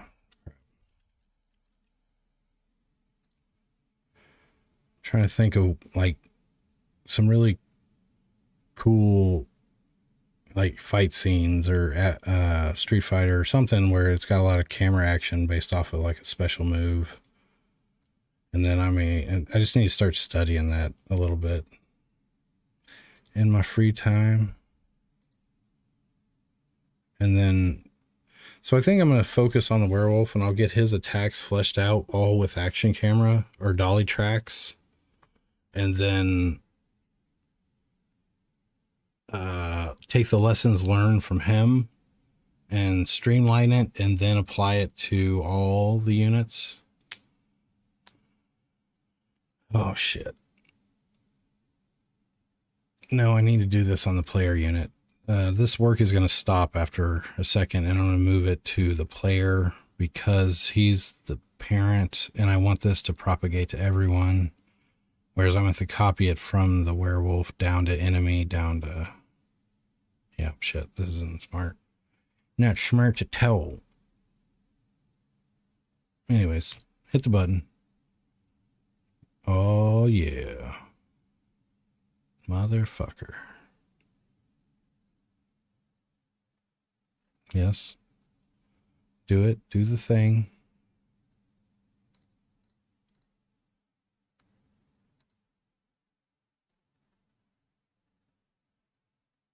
That's not close enough.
Is there another way to do this that I'm not sure of?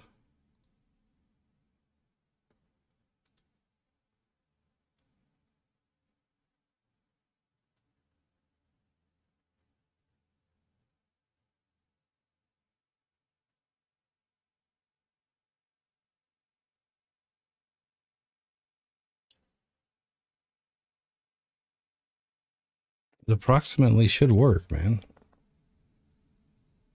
The fuck?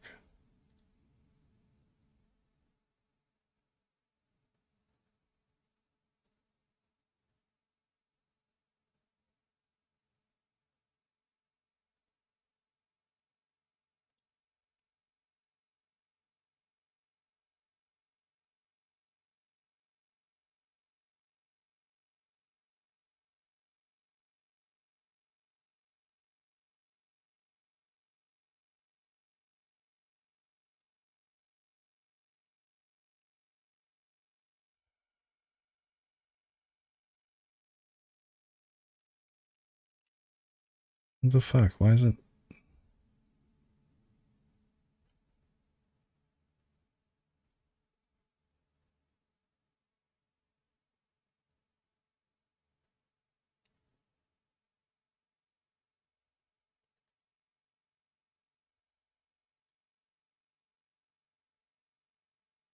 Oh, I'm a jackass. Oh my gosh.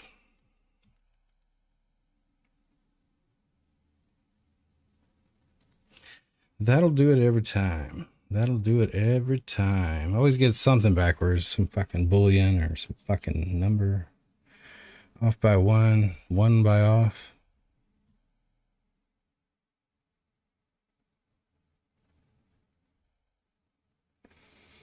Mm-hmm.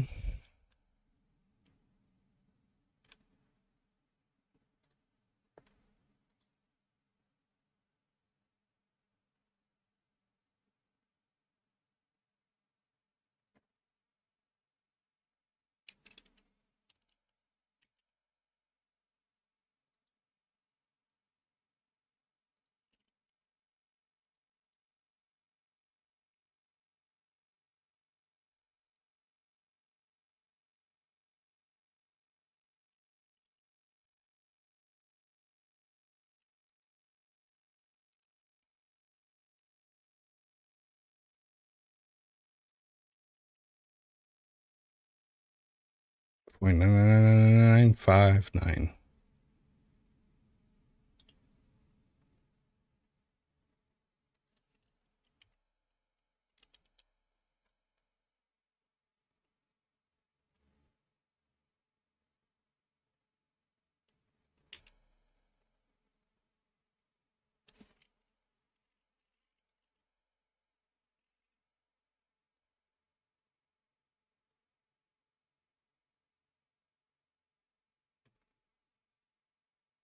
What the fuck? Why is it still not? I mean, that's damn. Like, damn.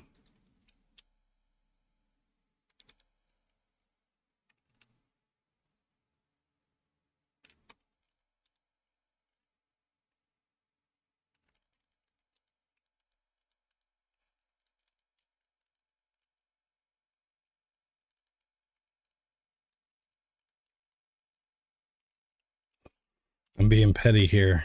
I'm being real petty.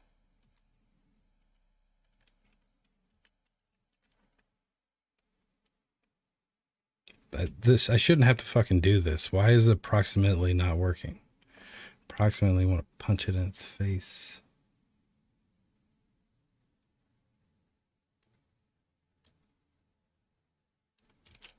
God, that's so stupid that I'm doing that. I have to do that.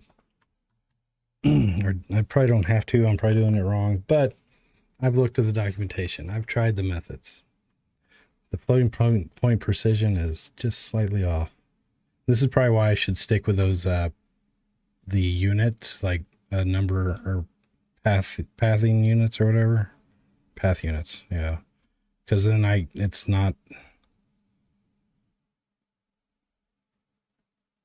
whatever. I don't know.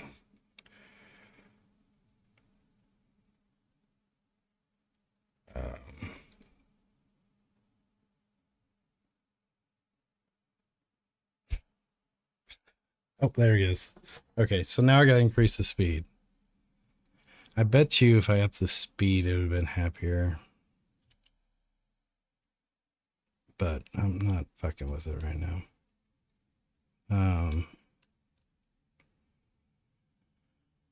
Oh, just for this moment, I'm going to expose it here. I'm going to then move this. So all this work is going to move to actions and things that are going to drive it, like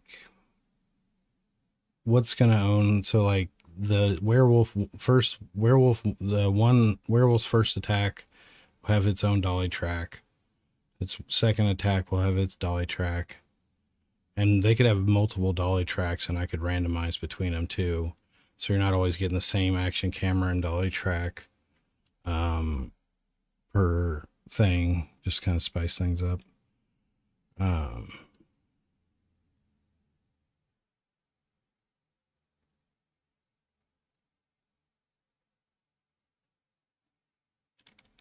Shit, what was I doing? Speed. Float. Test. Cam. Speed. We're going to start it off at 3F. 2F. Twice as fast as you may think. Now we're going to apply that to our deltas.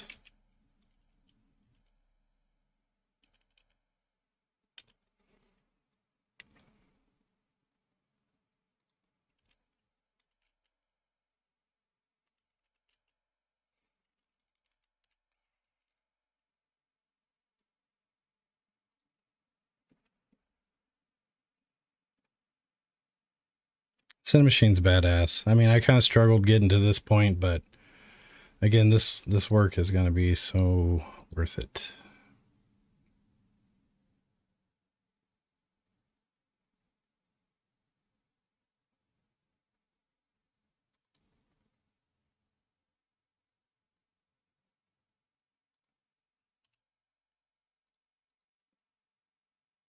That is way too fast.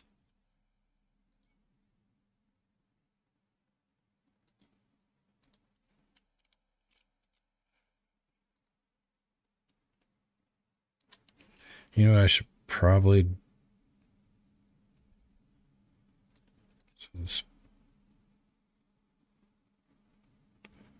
So this is a smooth step. It's gonna be. It eases in and out at the ends, and I don't know if I want that.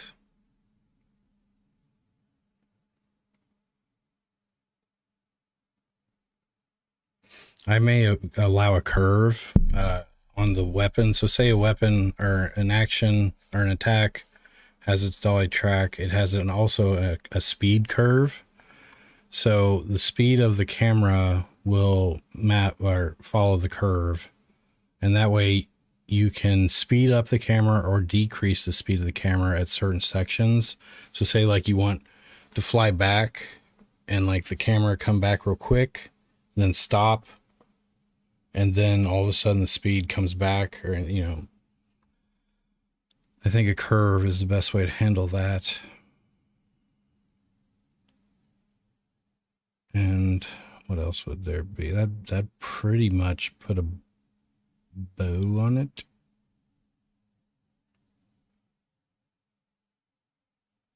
Yeah.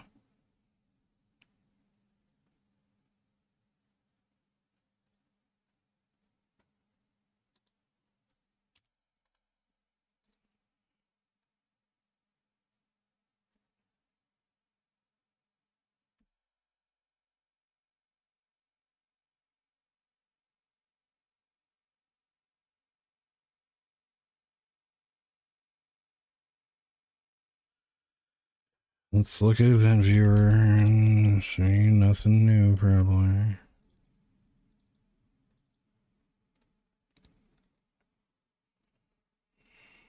Crash. Fault buckets.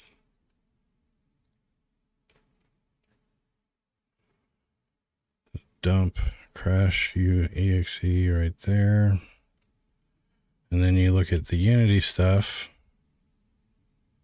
And I bet you I'm going to find jack looking squat.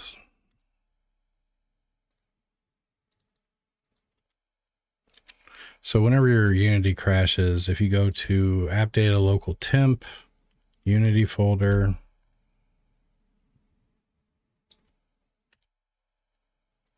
you gonna search or what?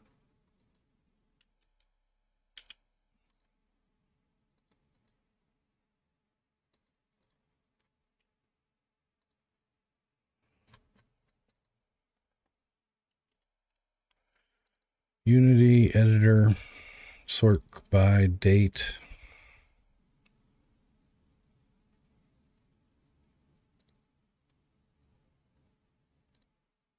Oops, I was on the wrong one. So here's the editor log.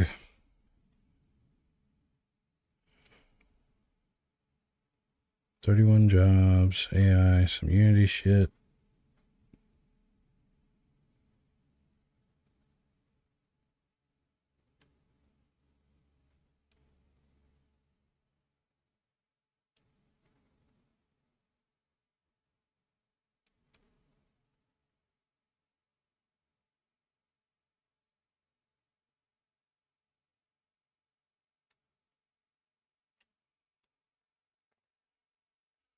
Duplicate hint path ignoring.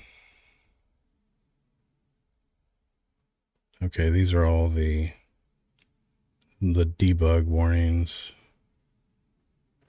Processors, burst compiler, standalone. Yeah, it's after this, I think.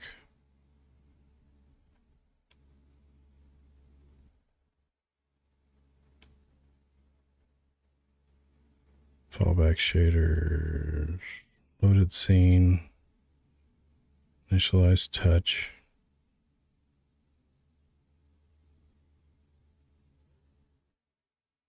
Raise mode changed. Where's it?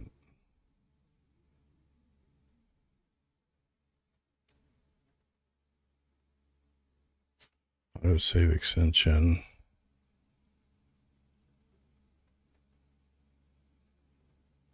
Wait, hold on a second.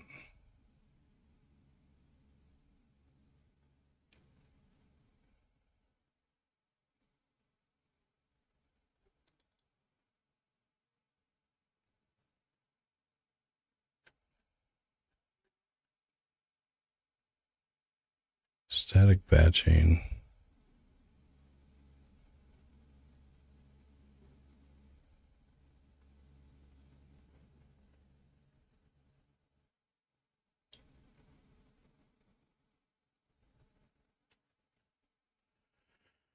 Oh, we're almost there, I think.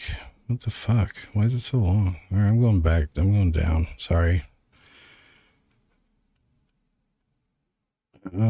Static batching, version mono behavior.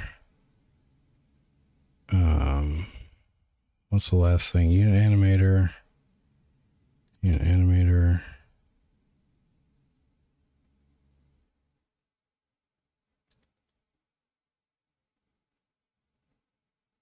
Refresh V2.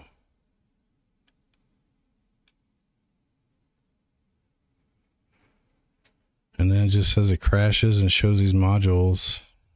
And at the end,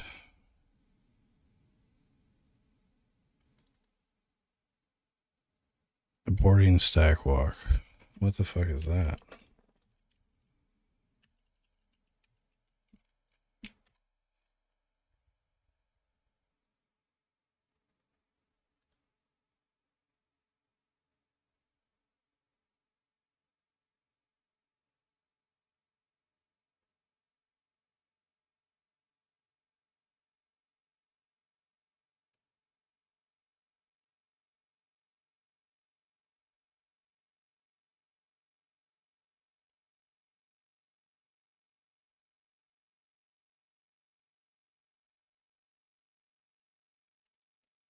Since he's getting the same error.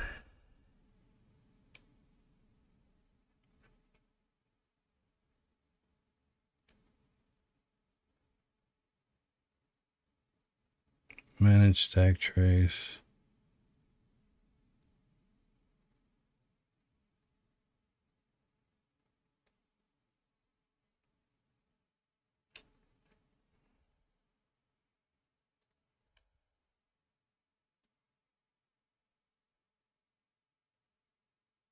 I have no VR or XR installed.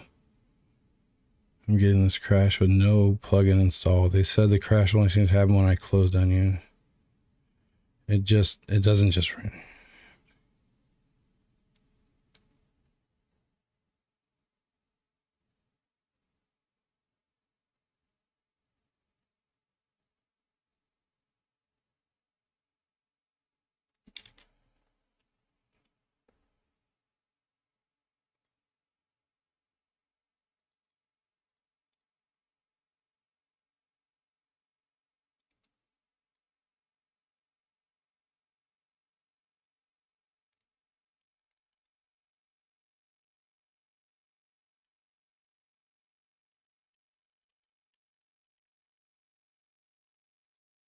Sorry, I'm trying to figure this out.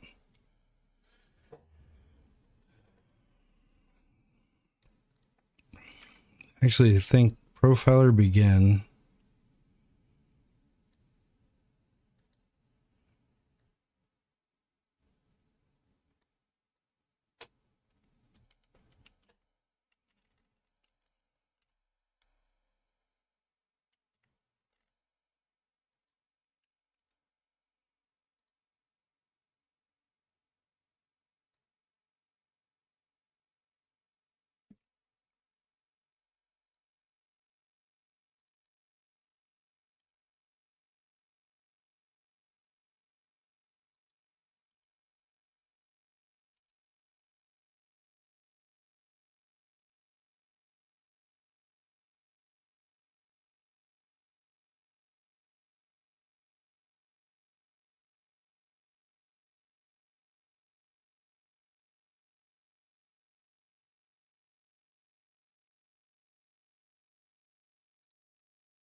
It's from 2013. Probably gonna help me.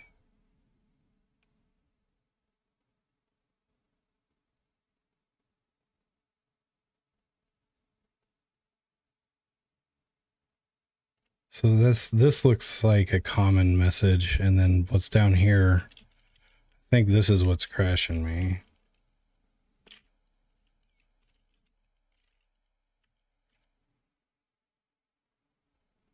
Aha.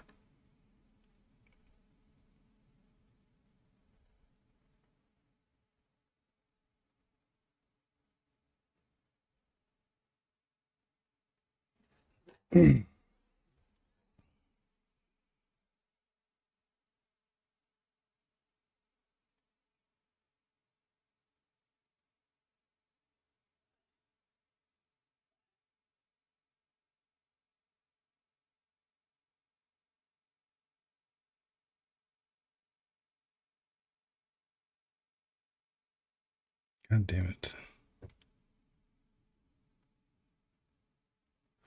Both say the fix.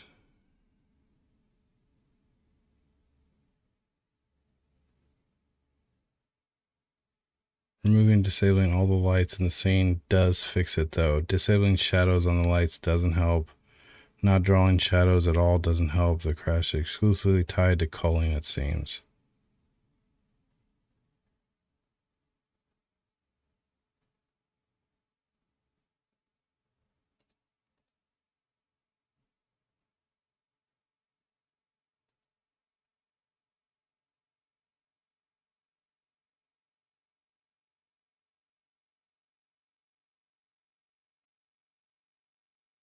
Open the attached project.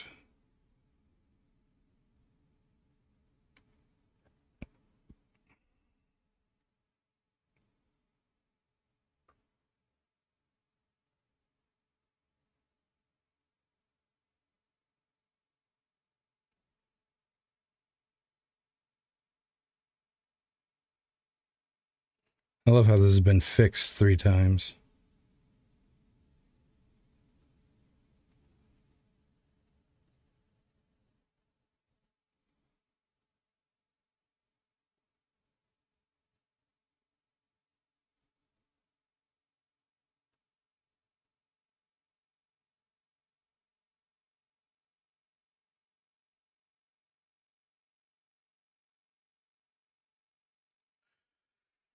Um,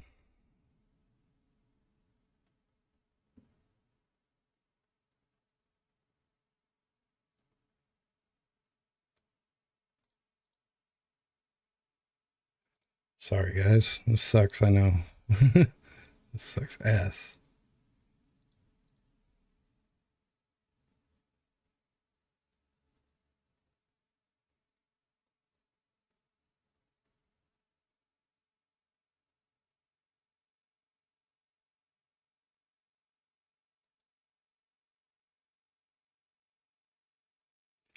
Alright. Whatever. I'll live with it. Call local shadowcaster's job. Profiler begin. I have an idea who it might be that's doing that.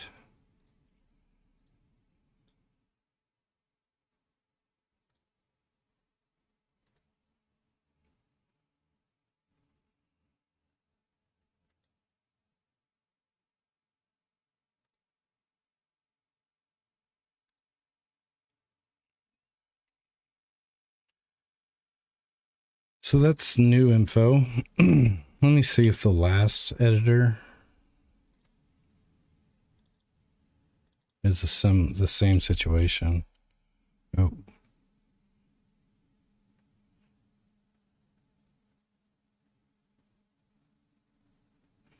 Your surrender pipeline.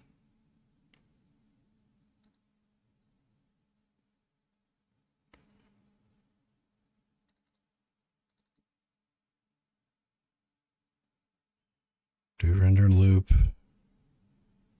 UI elements.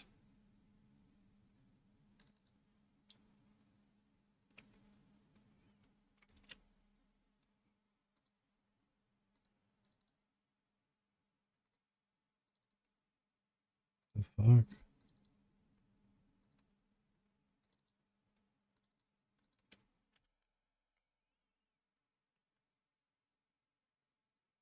Qsort render objects scriptable.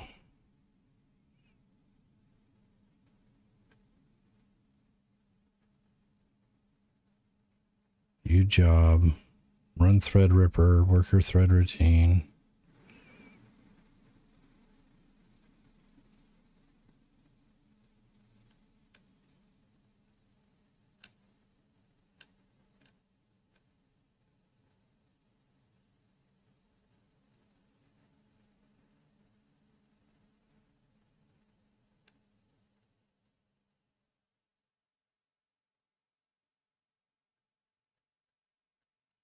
Oh, God. Okay, whatever. Fuck it. I will keep trugging on. I'm eventually just going to have to reach out to like Unity, be like, please tell me what is going on.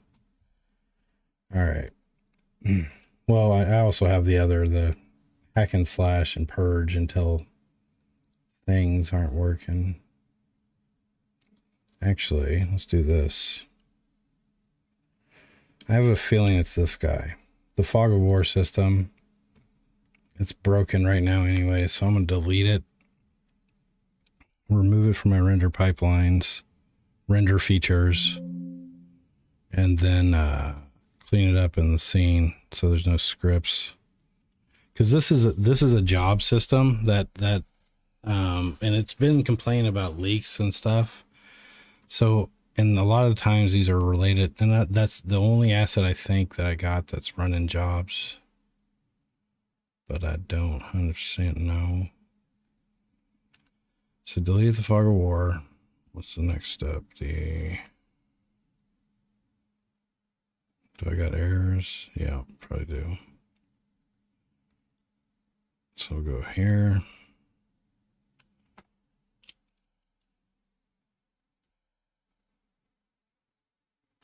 Put W hider.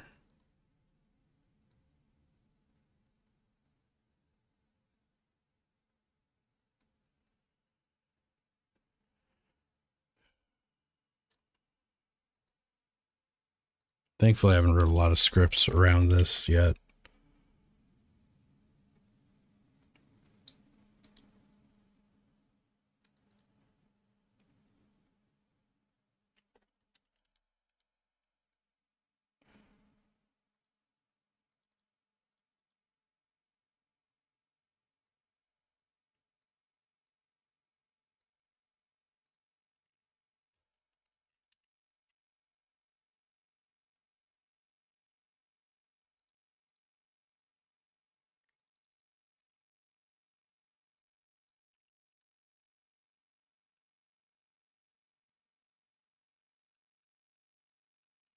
Not sure why I had that reference at all.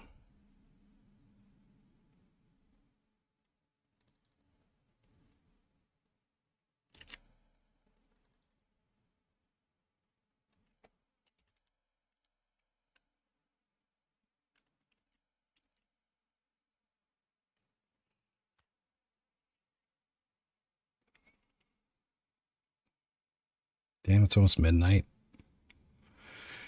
Time flies. Yes, it do. Yes, it do.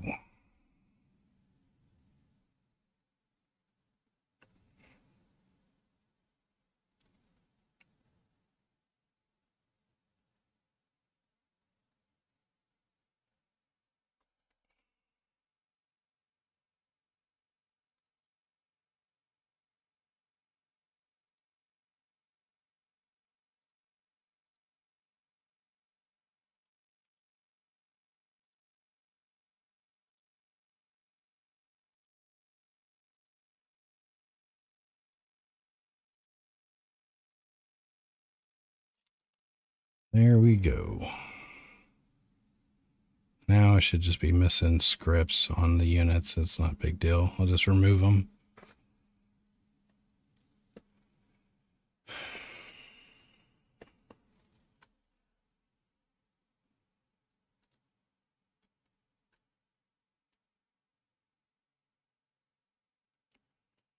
So now no Fog of War should be running.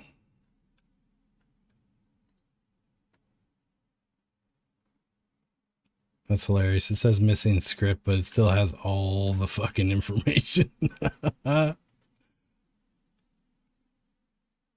never seen that before. Weird. I'm gonna bring it back probably, but I'm gutting it for a while. I'm gonna play without it for a while. I'm gonna leave the missing scripts there because it should restore itself when I put the asset back, but worst case it doesn't, whatever. So now let's try to get it to, you know.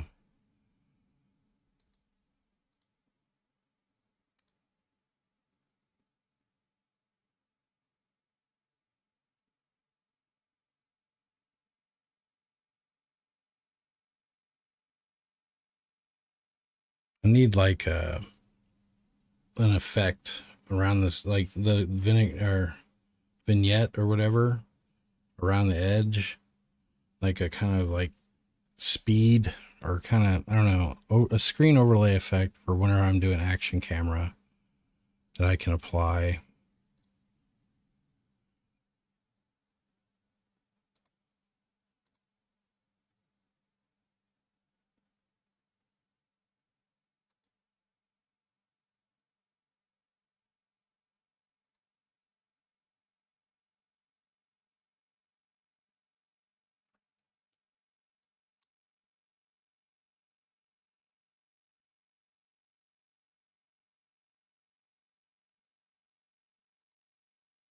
All right, so I've now got Cinemachine Dolly working.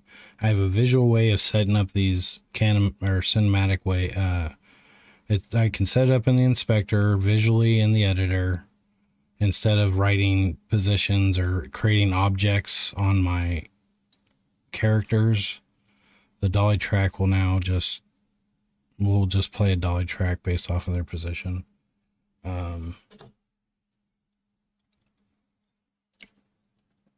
Okay. So where to move this logic? The camera manager, you know what?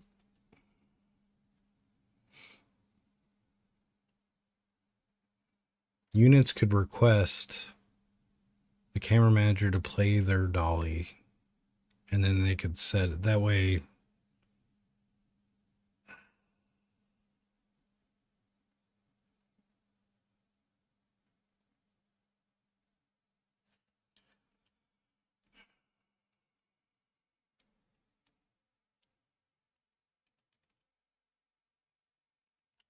Where is the most logical place to put this bad boy?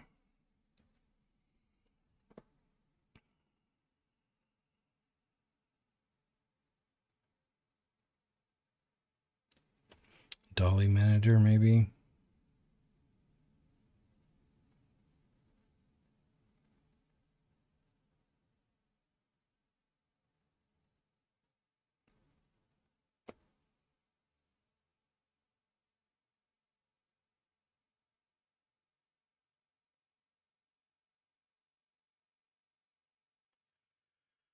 Uh-oh.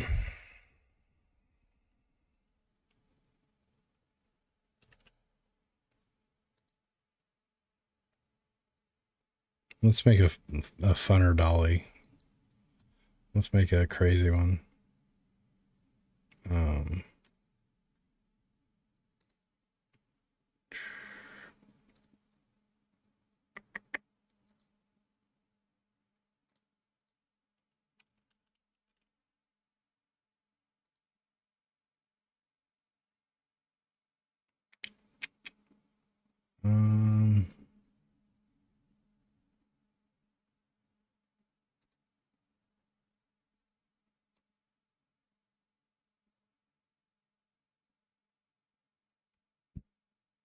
a cool bullshit.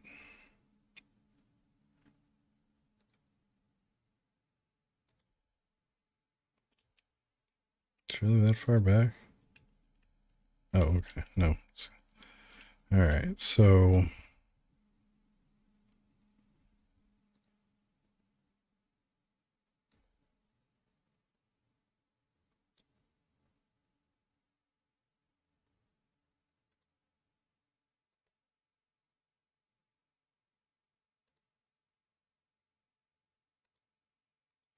Let's set the position on 1.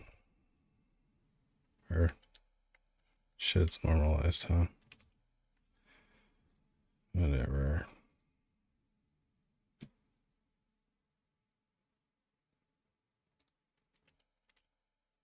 Got that weird twist right there. I want to get rid of that. So let's X row 3.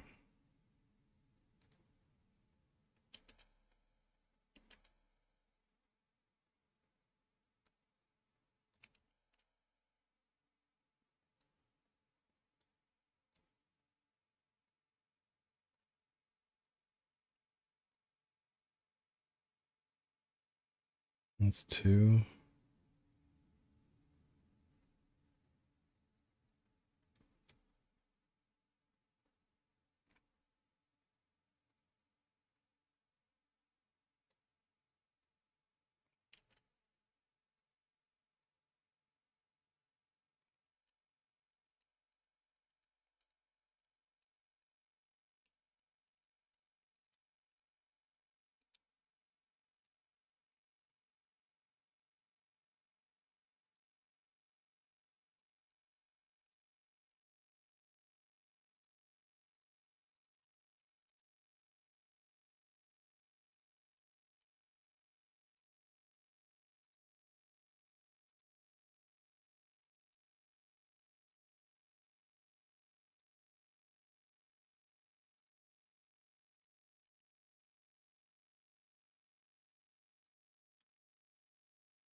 Let's just take it back around over here.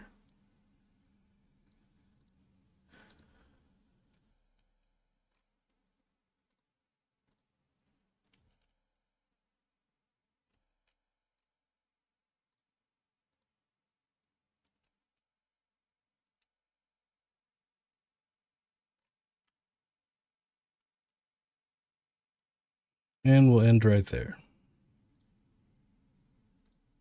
And let's hit play.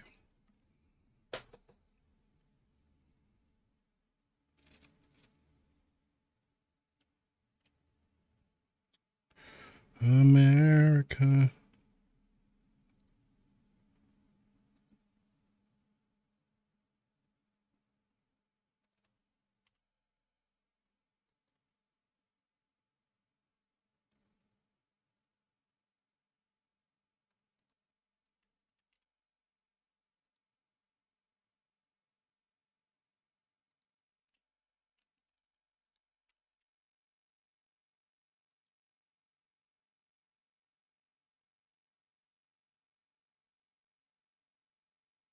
Come on.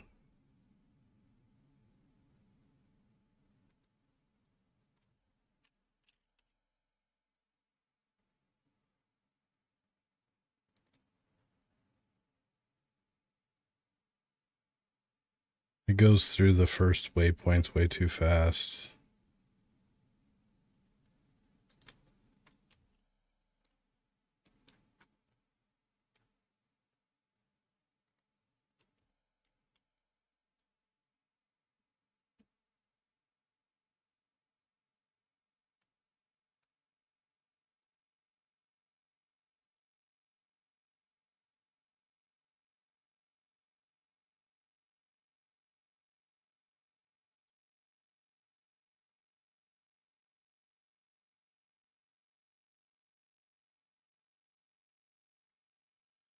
Man, I'm not sure about that smooth path. It just, why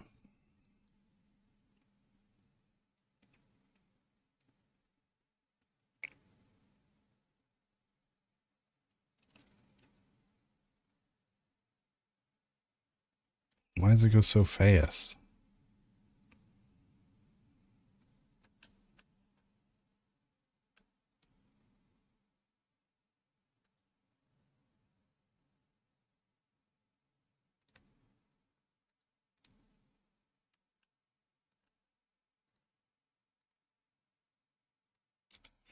Yeah, that's the problem. It's just, yeah, I gotta. Anyways, we got it. I got an action camera, even more dynamic now, and I can visually set up camera stuff on the units for different things without doing it by hand. So this is a huge W in productivity around the action camera system, and a nice upgrade to the system in general. So if we look at this guy, ease in, ease out. I'm going to set that to 1, and then we're going to try that again. So this is the main camera's ease in and ease out.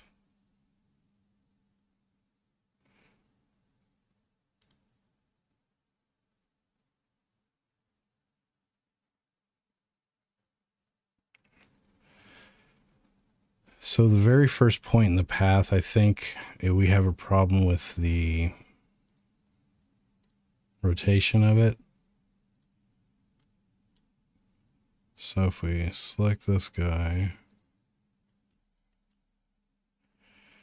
it's trying to get itself here.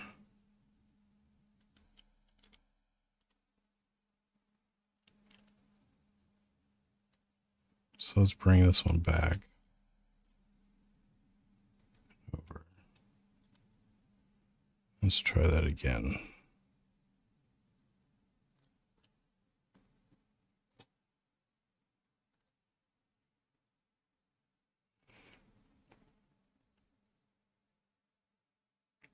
Yeah, definitely gonna need the speed ramp or the speed curve so I can control when I want the camera to slow down and speed up. Because like if I go to 0.1 now and then I hit this, it's gonna take forever.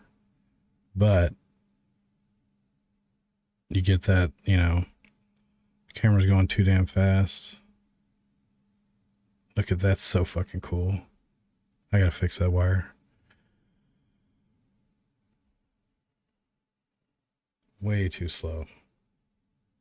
But see if I can control it. Like 0.1, run it. It does this. I speed it up, slow it down, speed it back up. So again, I got options. I just need to be able to, I need the curve. So the next thing I want to do is create the object to hold all the information for this.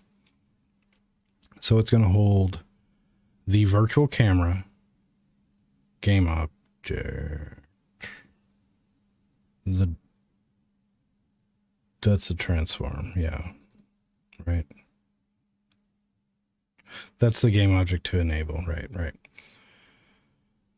And then inside of it will be a dolly cam, dolly target will be on. We need that data needs to be specified. The speed curve. I could make it.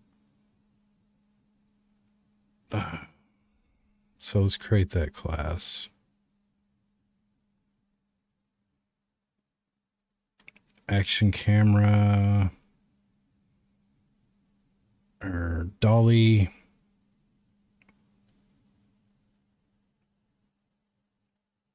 camera model or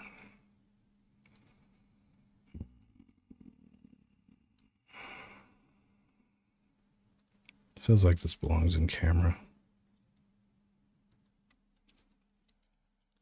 Dolly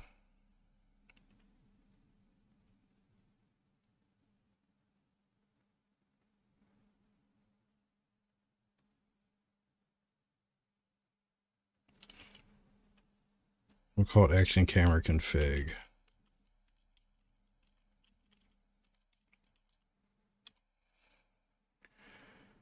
And this will be a scriptable object, I believe.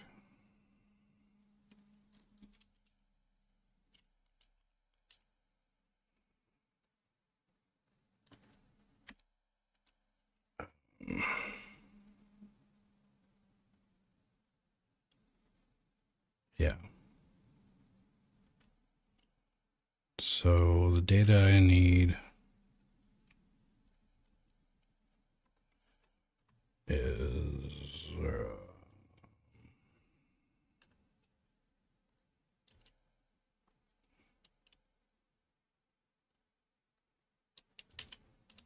got the script right here. What am I doing? Did my Visual Studio crash too? Son of a bitch.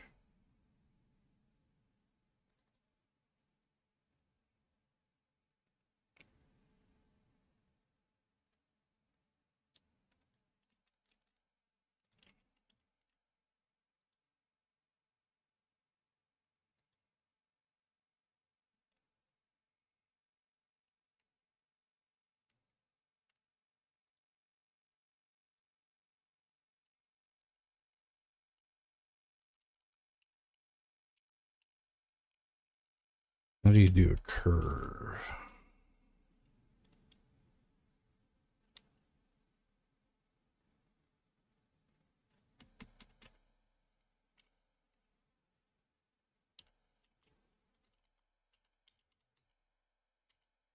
Animation curve. I think that's what I want. This will be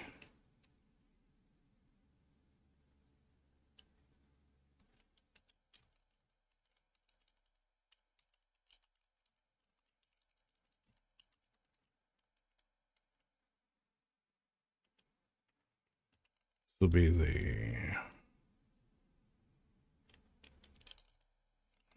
Cinemachine virtual camera. Why not?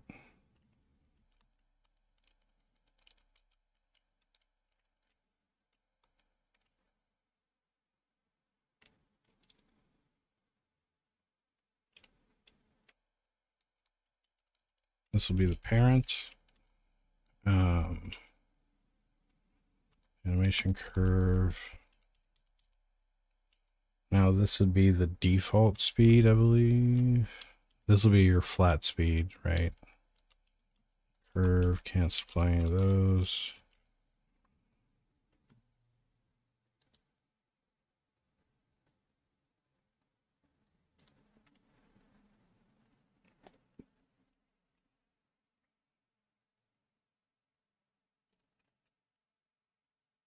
It's only Friday, right? Well, it's technically Saturday now.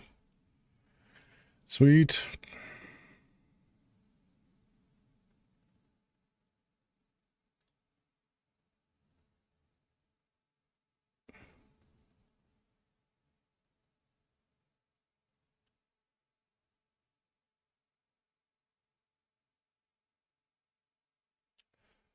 Oh, how the hell does scriptable objects work? You can make it to where I can create it.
Action, camera,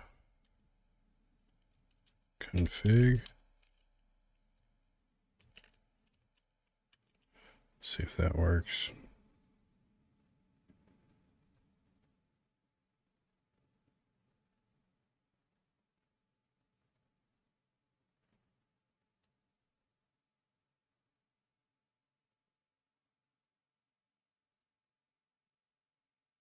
No, I should have.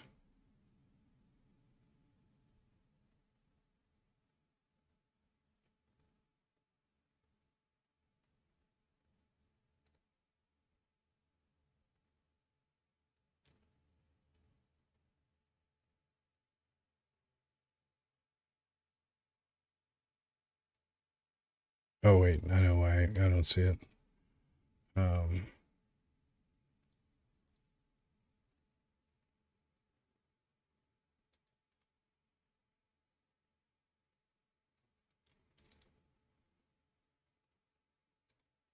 Great. So there we go. Sweet. So this would be werewolf tech 01.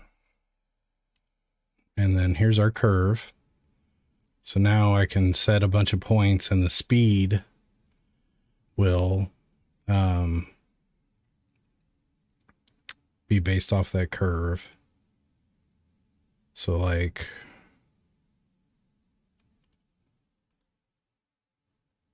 speed's real slow till here. And then the speed really picks up. Add a key, then it drops way off again.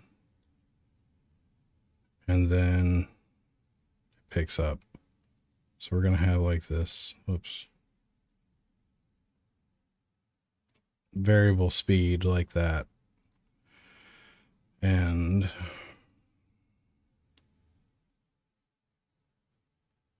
Shitsu.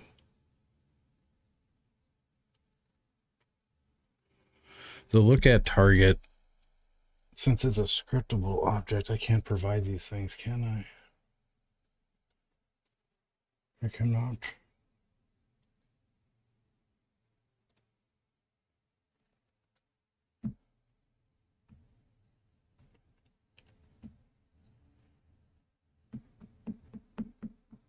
Shit. Wasn't thinking this through.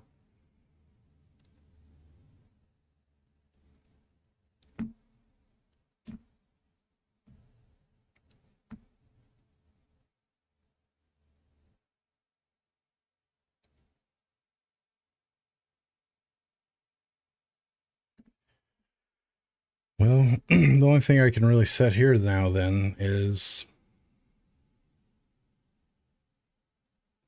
the, how can I make this a fucking more scriptable object? The path? I can't say the path. Oh, wait a minute.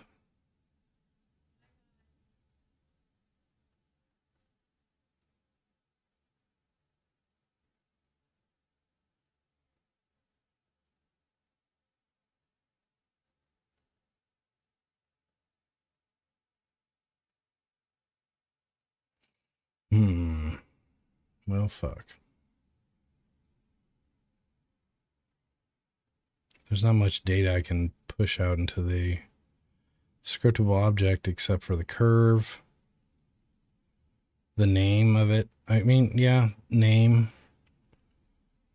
So action camera config. So name, speed, we can make this work.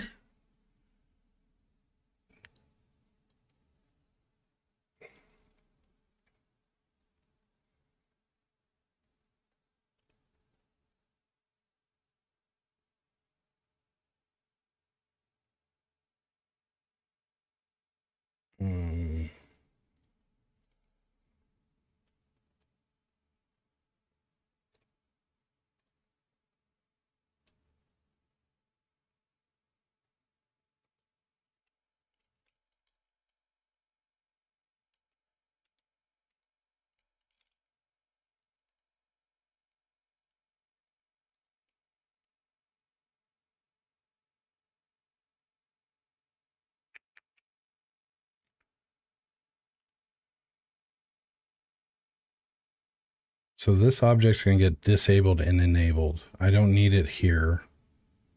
I need it.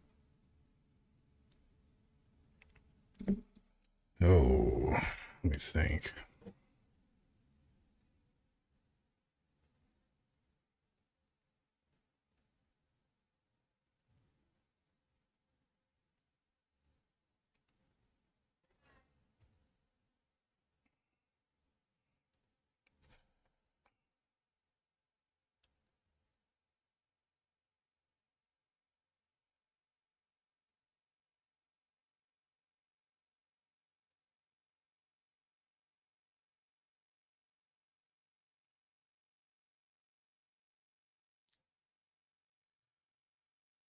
The path data. No, because I'm going to lose the fucking, the nice visual editor.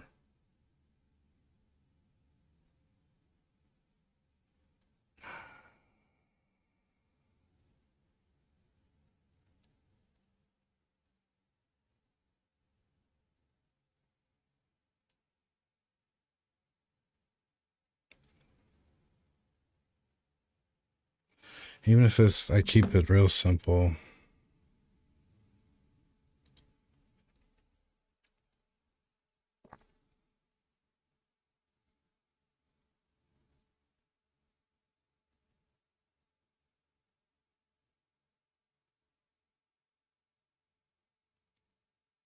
Can I store these paths as prefabs? Yes, I can. Right? But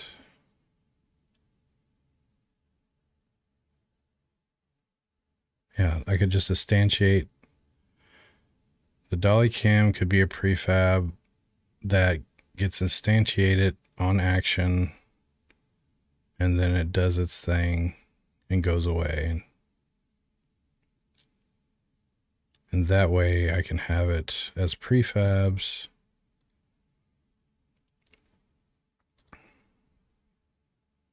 Or I could pull it too if I really wanted to, so. What am I doing here? I didn't mean to do that.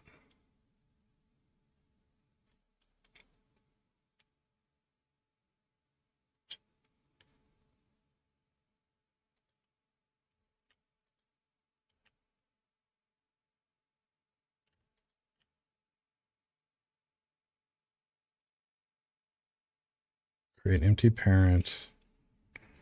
And this is action camera.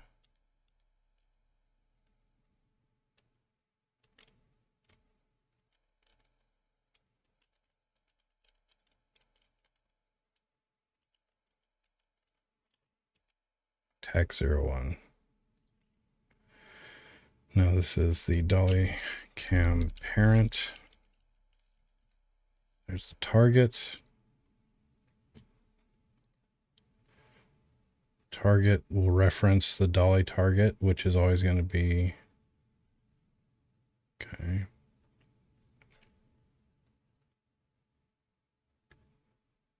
Dolly track. Okay, so now if I save this guy out, hold on. This should be disabled by default.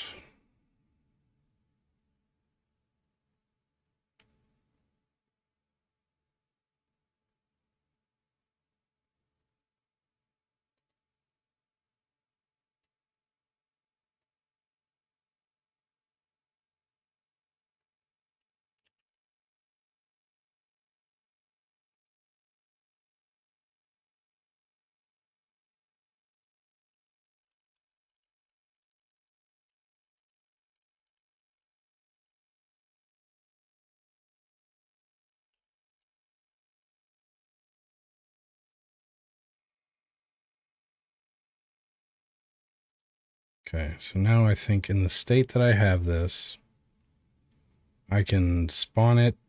I could instantiate it as a child of a unit, and it would automatically, actually, we just let it do its thing. No, we need the... Yeah, we could do it. So I moved the camera logic,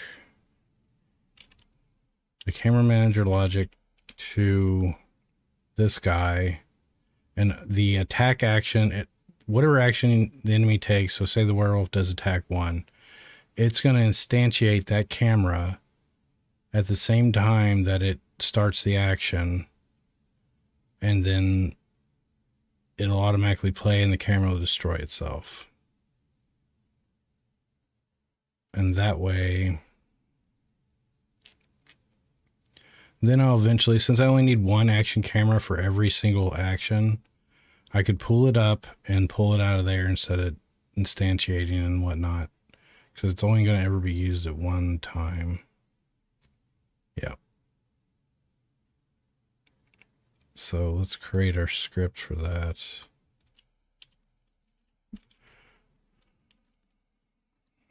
So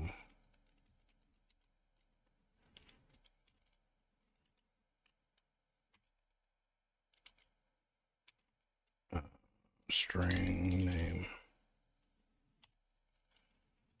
and then I know I can go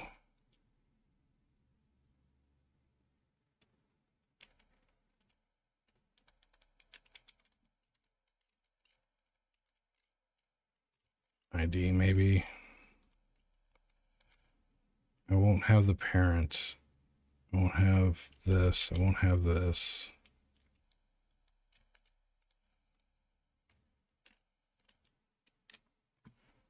So now we want a script that will do this automatically.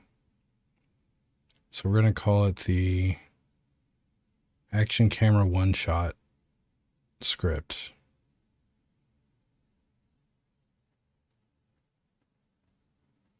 Yeah, I think is what I'm going to do.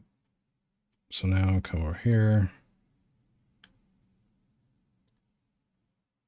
Camera again.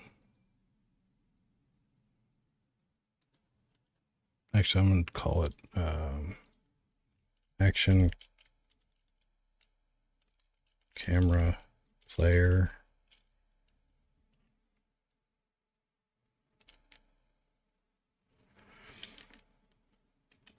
And we're going to go take, where are you at?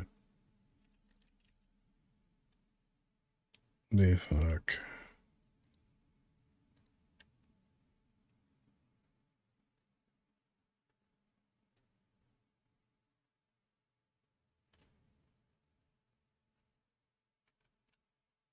The fuck.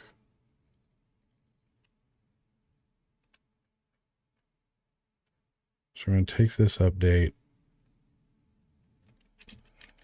We're going to pull it over to here.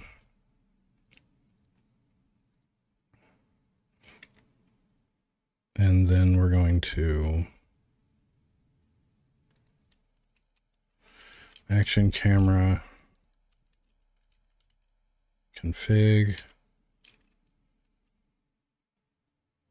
And that's going to be serializable.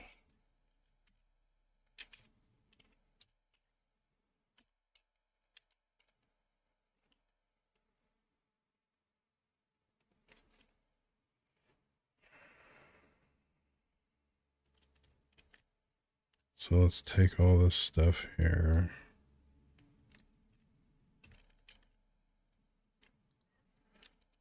Put it here for now.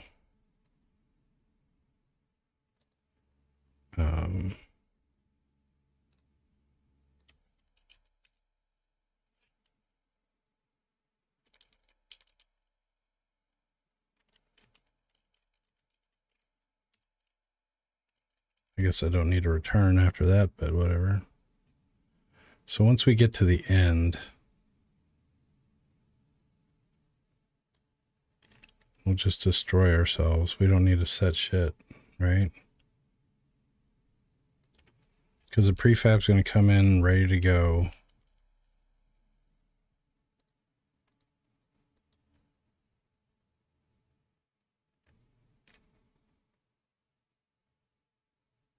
So if we don't find the track dolly, quit.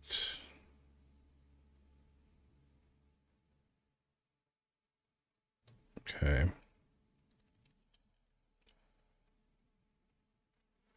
Camera parent.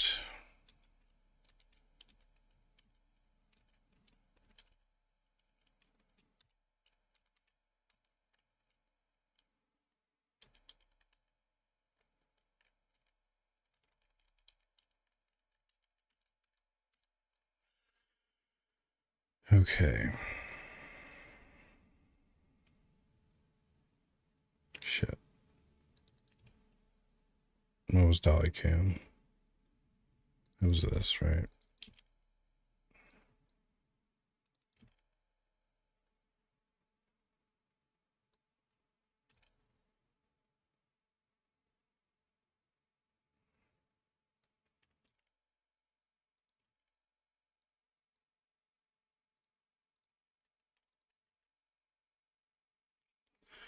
Okay, so now I should be able to one-shot action cameras real quick without having to worry too much about things.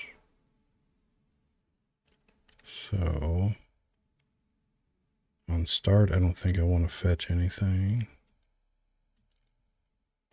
So now if I come back to my action camera, werewolf attack.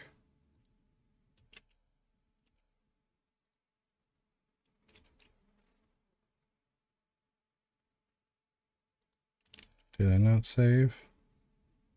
Oh, I got errors. So it's gonna be config dot curve. Wait.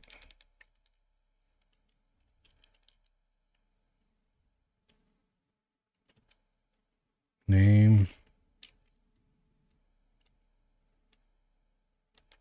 Oh, right. Fuck. That's why I didn't want to set those as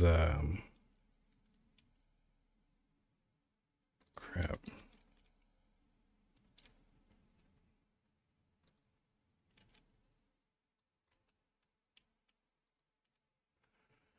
This should not be.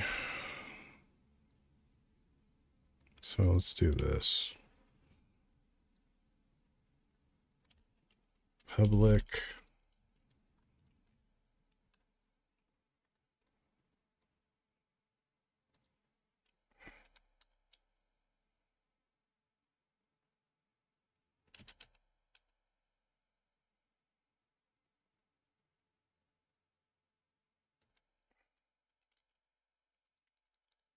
I've never used a curve before, so let's see how this works. Unity, animation, curve.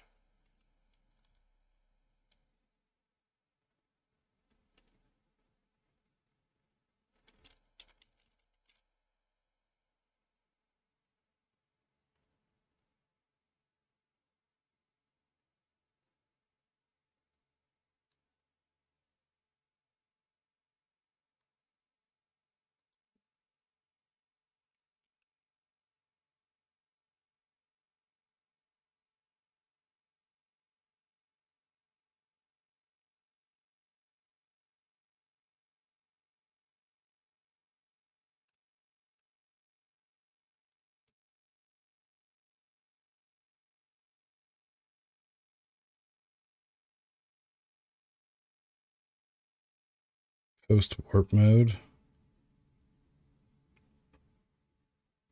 Animation curve, ease in and out.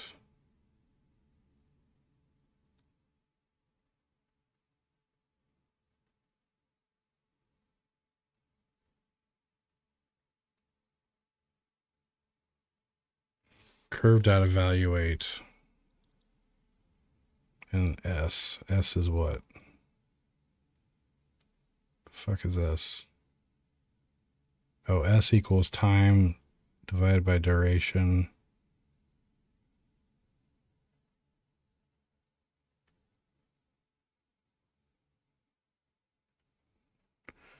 Oh, I gotta do the timer shit, don't I?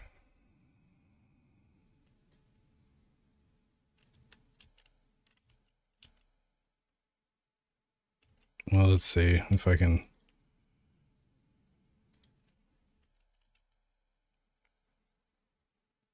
Evaluate the curve at time.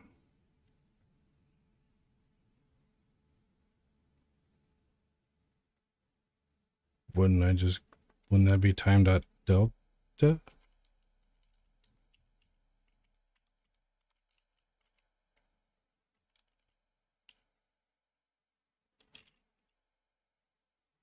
Does that work? It's going to come back with a float. This is a float.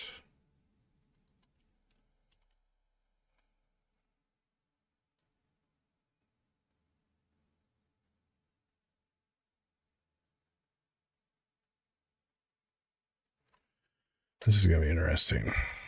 Wonder if this works.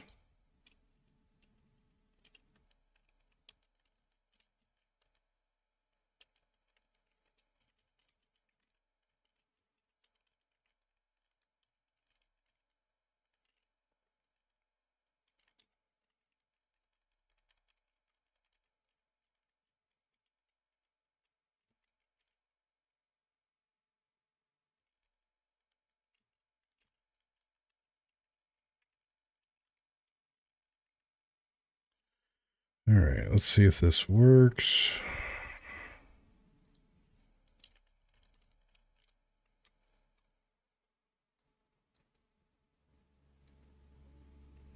I probably got to do the duration shit. I'm just fighting it. Like, I shouldn't need to. The duration is you going across the dam from one point to the other. I don't need no more. All right.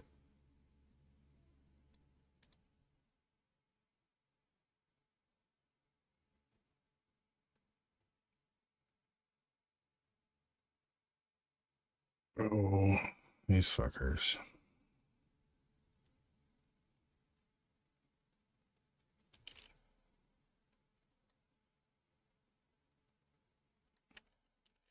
Okay, we're good there.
So now, if I hit play, it should automatically take off, do its thing, and destroy itself.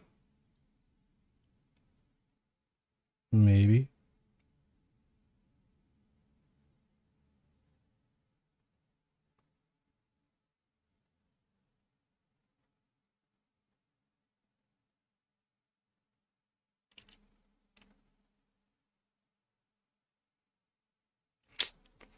There's the one thing I forgot to bring over.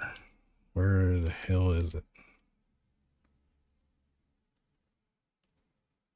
I'm updating the position. Where's it at?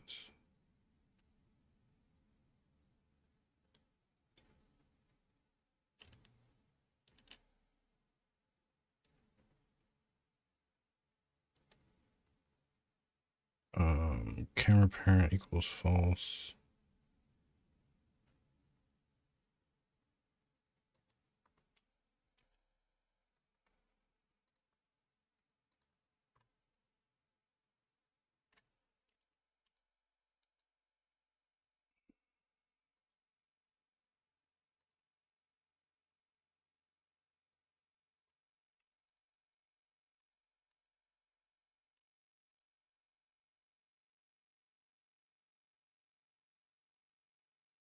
.05.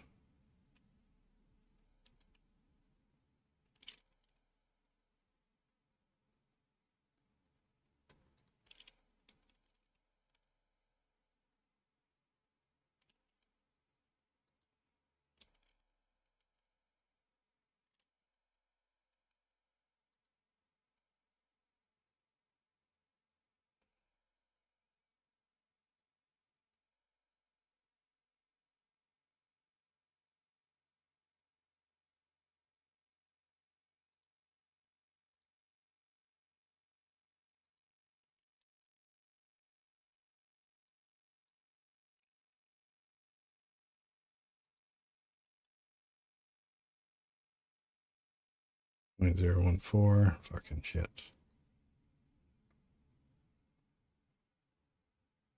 It's going up, I bet, but it's going up slow. Because this is always going to come back.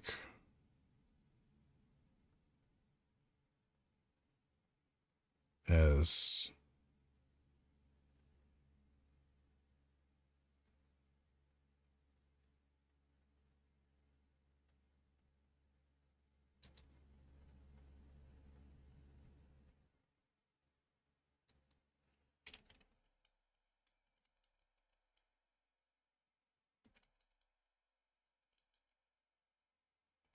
getting there, but the speed's super crazy slow. So I bet you if I just let go, came back over here.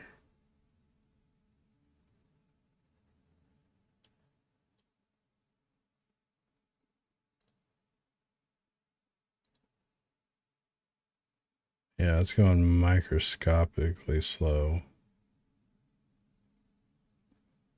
Now what happens if I come here?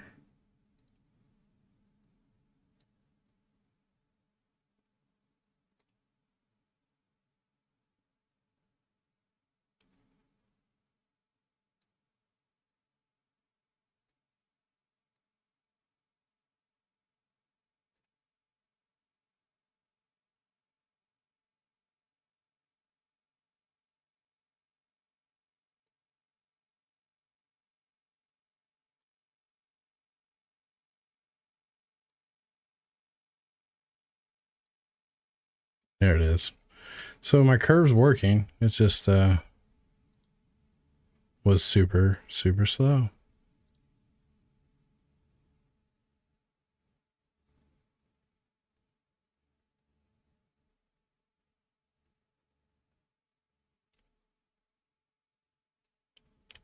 So now if I go back here, it didn't destroy itself.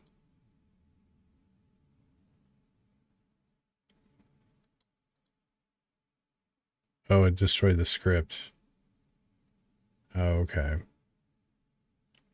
So it kind of works. So let's edit the speed curve. This is my first time actually implementing one of these curves. I'm very excited about that. So at the beginning, I want it to be half speed. So we're going to go 0.5.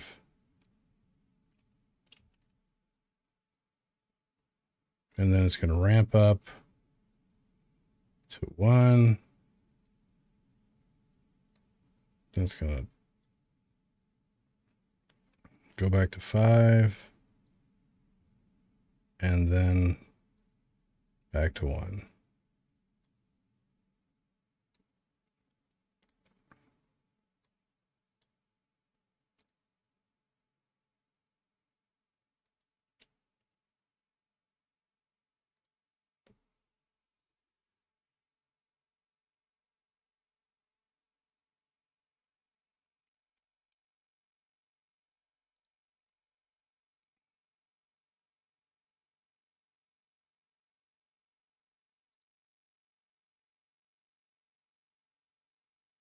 Damn it, I missed it. Let me take the debugger off. So slow to fast to slow to fast.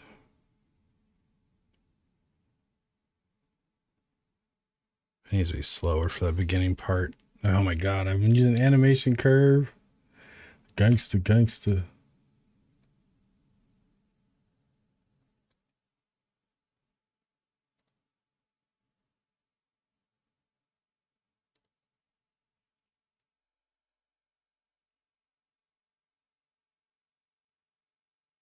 I'm fucking a genius. Oh, that's so badass.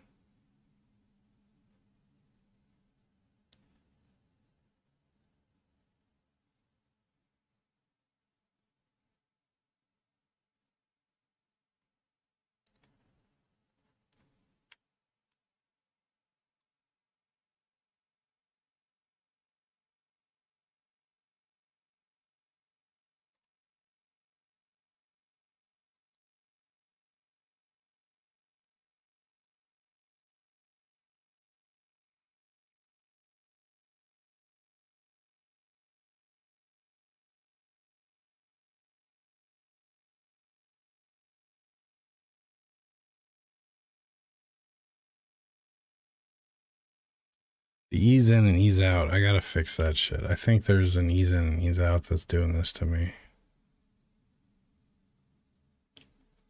Y'all saw that line, right?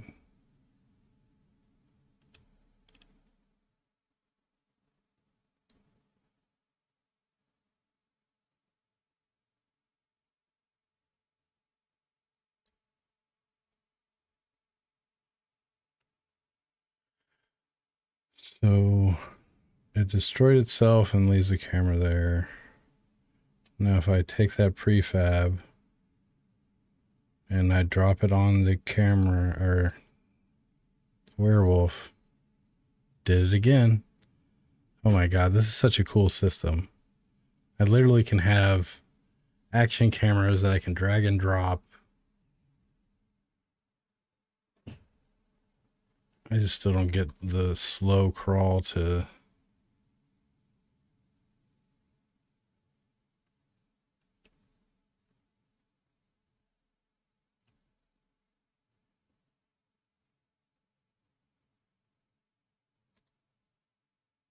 $998, yeah, so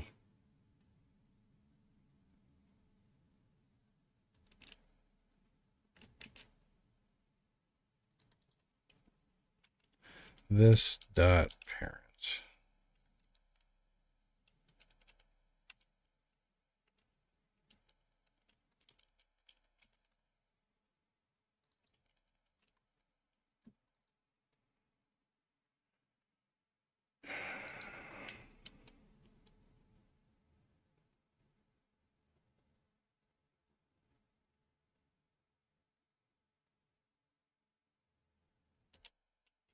Track dolly dot ease.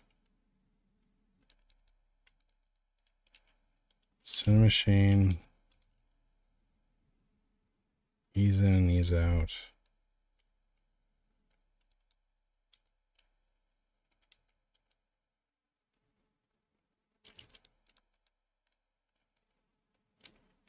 The brain, I think, sets the ease, so... Oh yeah, that's right. That is right. Hands up or hands down, cancel. So if we go to the brain, we should...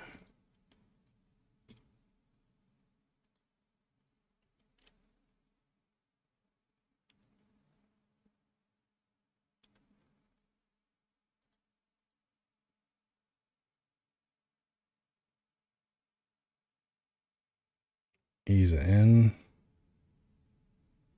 but don't ease out. See what that looks like.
Now this dot game object should be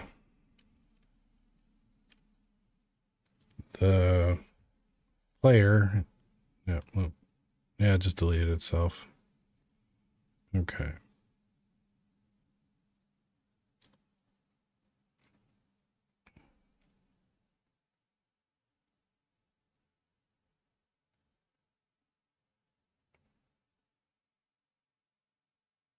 Why the slow crawl?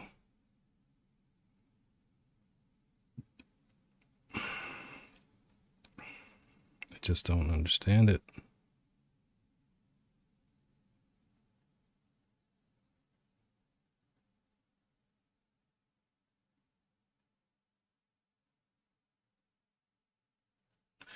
I bet you it's because I'm not doing the duration bullshit. I don't know.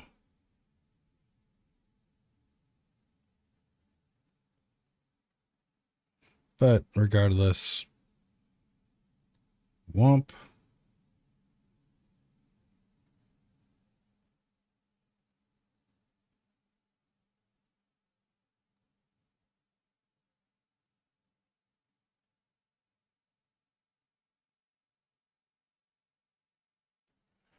If it would just freaking not slow down at the end.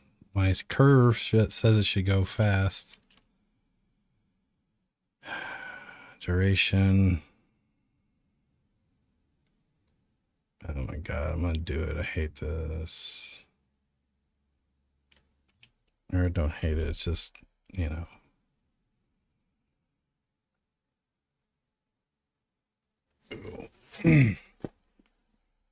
Actually, I'm gonna go to the bathroom real quick. I'll talk to you guys in just a second.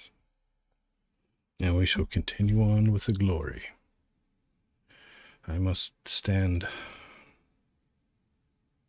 I'll leave you with this screen. How's that?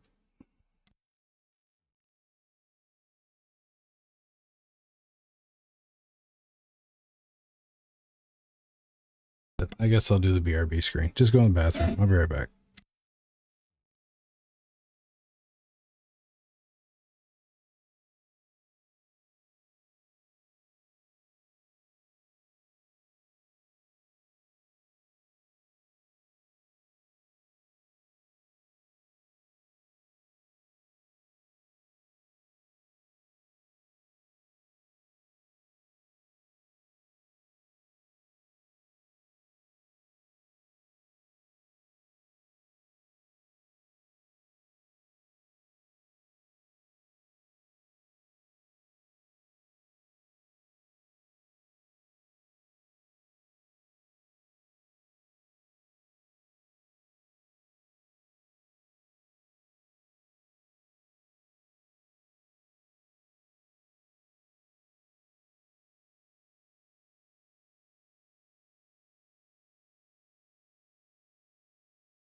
So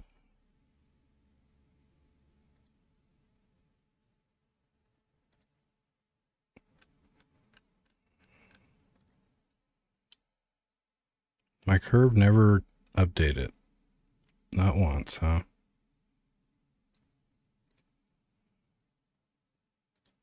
Well,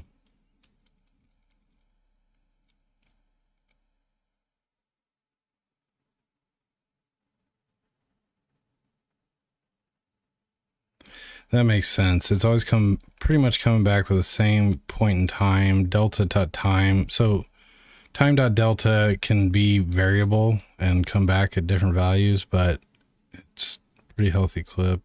Yeah, see, but it's all 3/4. So that's not what I want. I do want duration. I have to do this duration stuff, so we will do that. We need a timer, don't we? Flow Float timer. Speed loop time.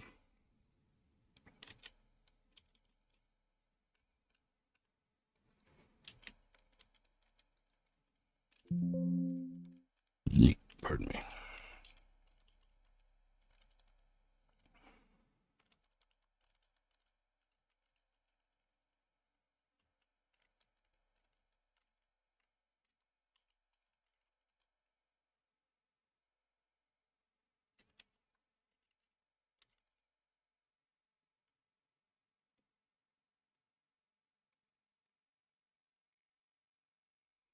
Post wrap mode equals ping pong.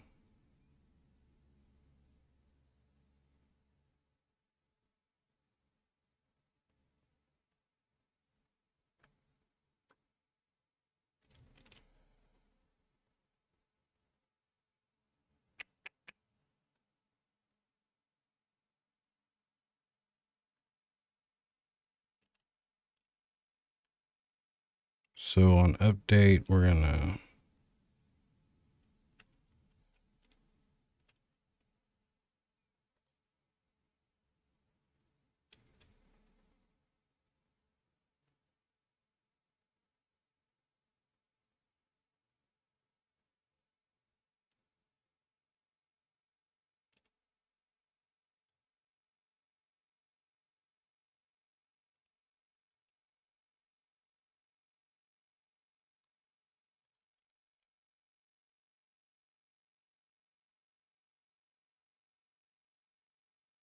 if we're moving towards, that's what I want. So I think we're good. Don't care about the timer actually.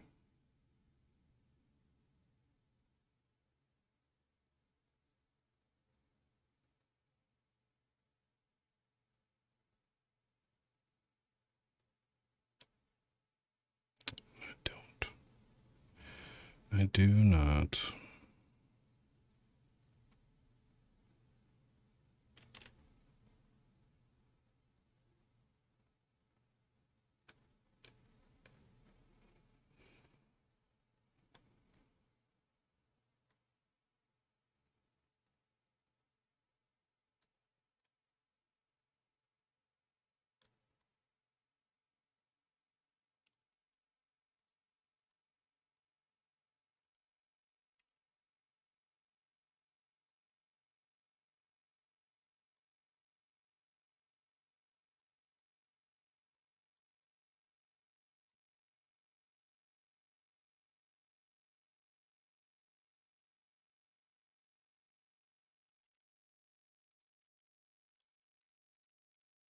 I can do this for both of them here.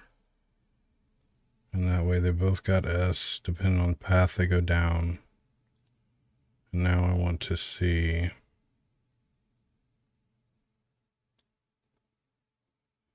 what the value of this with S is. That's right. All right, now we're ready for testing again. Oh shit, sorry guys. I didn't realize I still had that up. My bad. All right, so the duration, yeah, let's try it.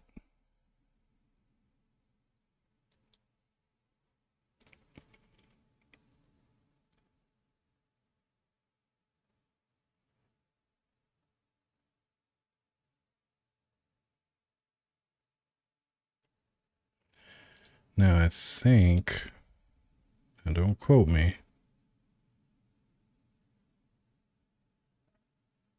from 034 all the way up to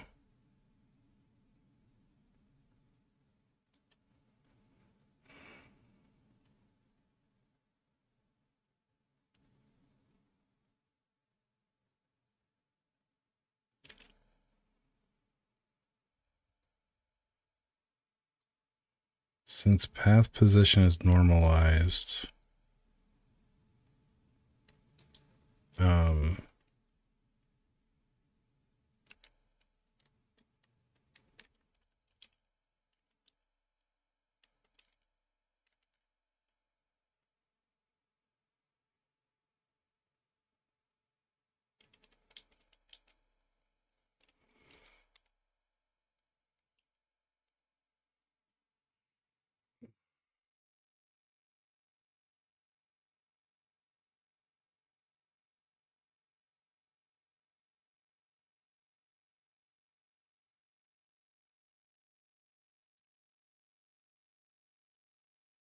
Now for path units, I'm going to have to figure that out, but I think this is going to do it.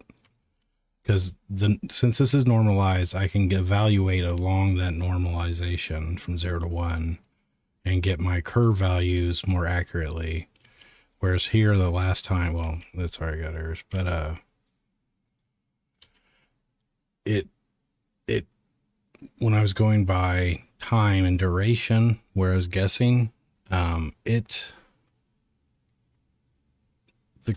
it went through the curve faster because I don't know the duration of the track. So the normalization, I think it makes even more sense here. So let's try that again.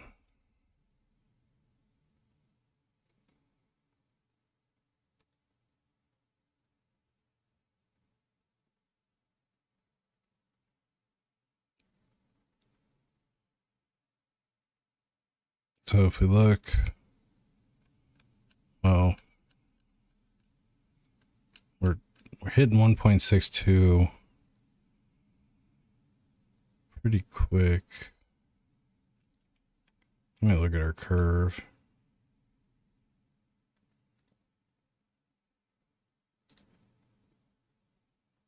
.62 at 1. Or are we past 1?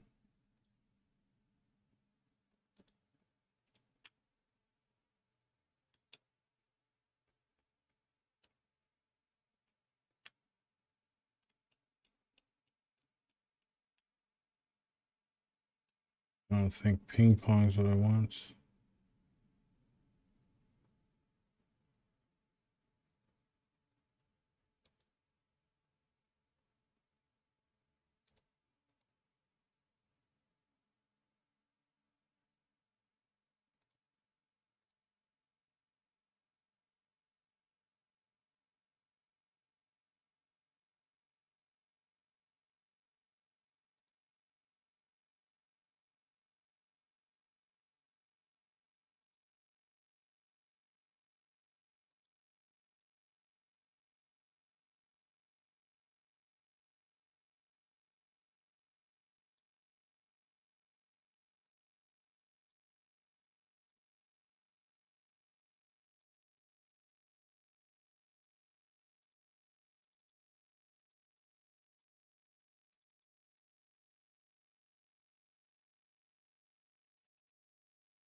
Time 1, call it 3. Now let's try it again.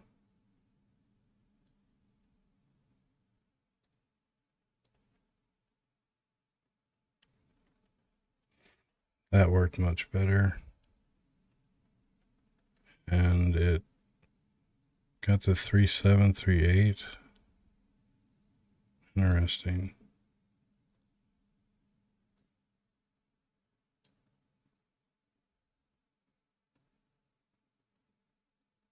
So since I'm spending less time up front, actually want to move all this back.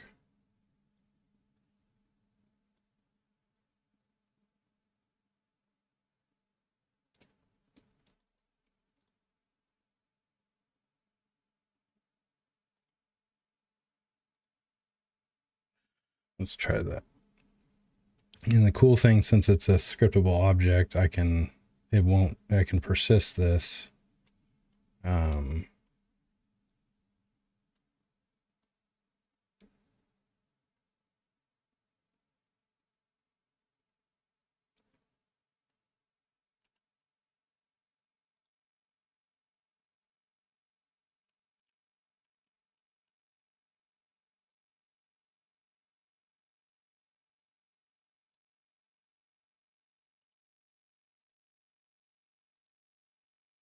It was a 0 it.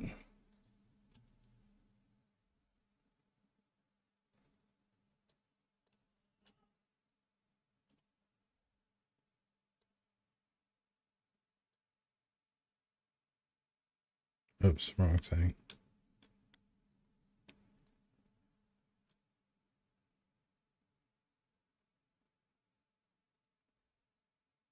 Oh, now it's super creeping up.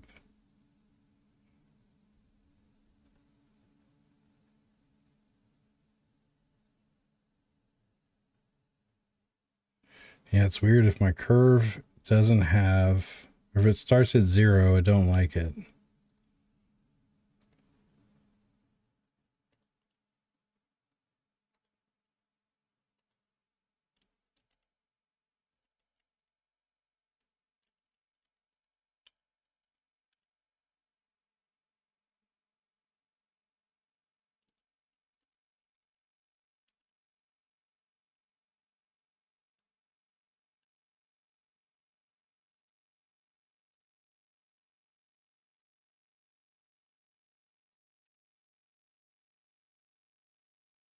God damn it, this is so badass.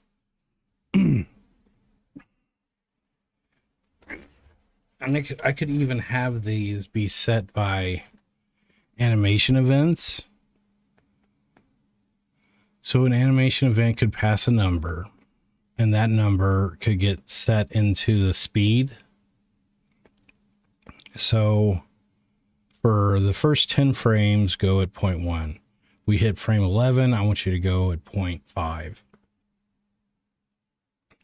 There's just a lot of...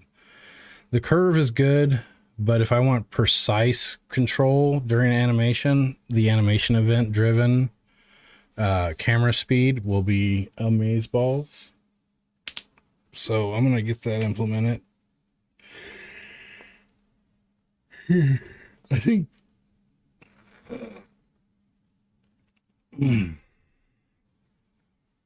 Oh, man. A lot of good shit tonight, though.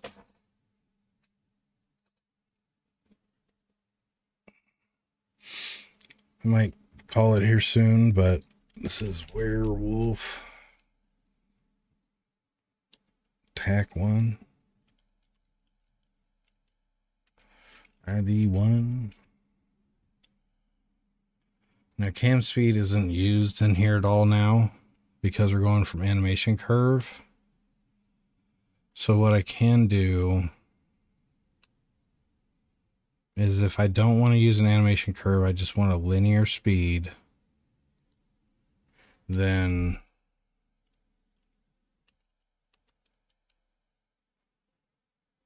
wait, I'm on the right thing, yeah.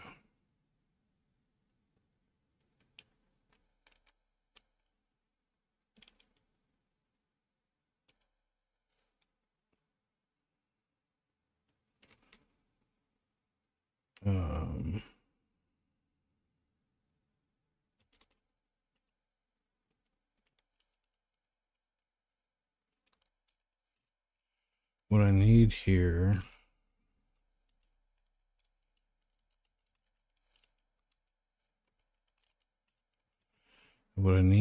is a bool. Use animation curve for speed.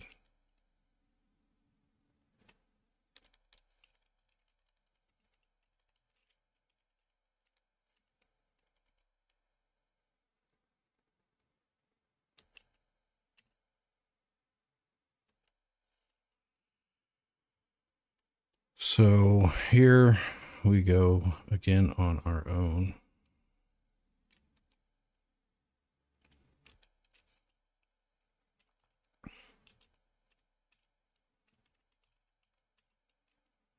So if this is true, we're going to use this, else we're going to use cam speed.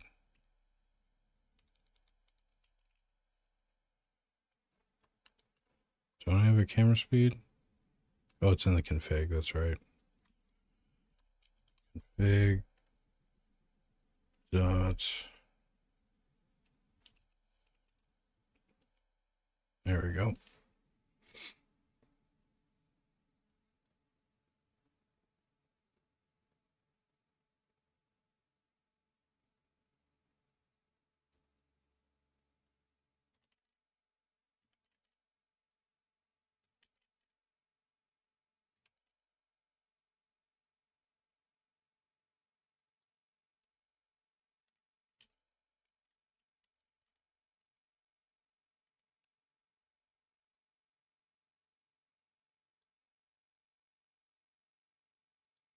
I can normalize this.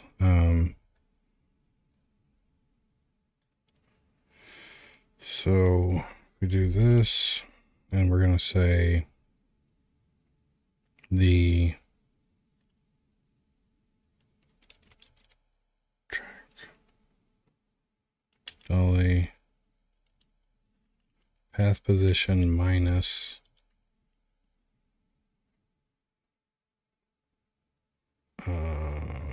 track dolly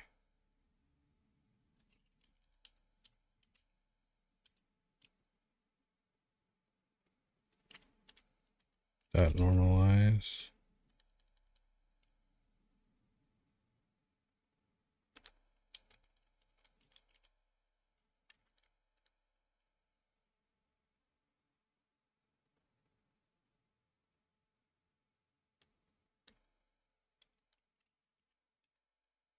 Oh, I was doing it in the wrong spot.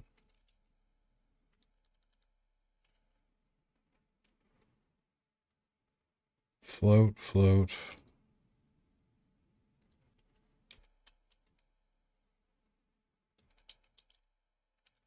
Why the hell can't I do normalize? What the fuck?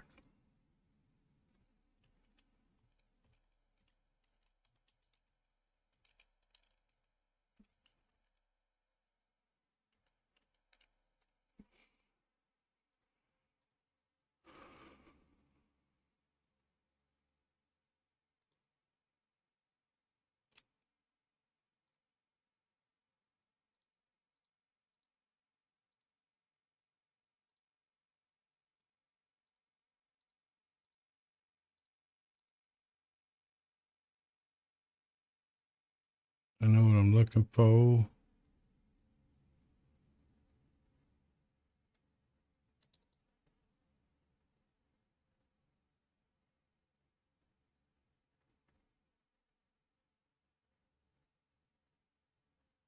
Yeah, right here. 2 positions. Dot normalize. I guess that works for vectors.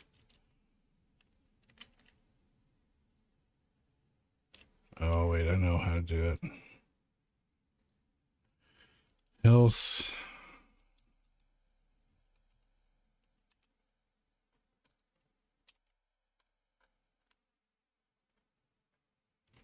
What the fuck?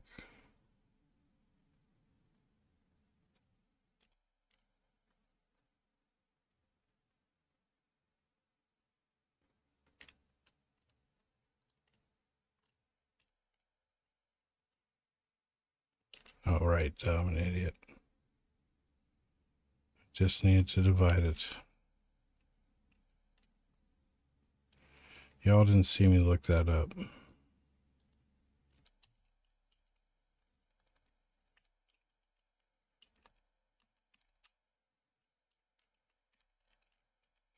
Now this is normalized along its shit. You know what I mean? All right, so we're good there. We're good there. Oh, wait, I didn't.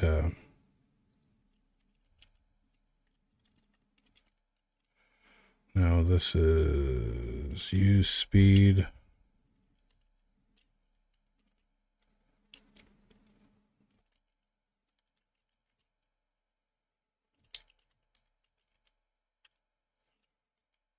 There we go. So now we can support a flat speed along the entire path or a animation curve. And then the other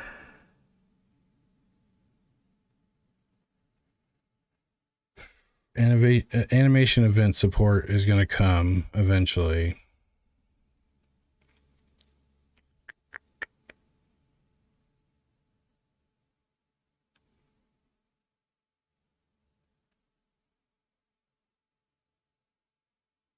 Yeah, we'll leave it at that for now.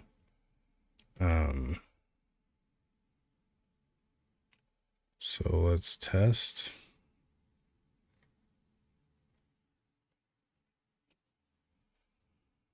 Right, let me think of that.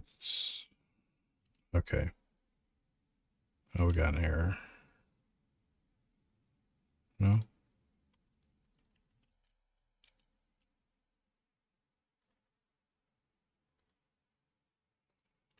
How come I don't see my... Oh, it's on the... I'm dumb. Right there.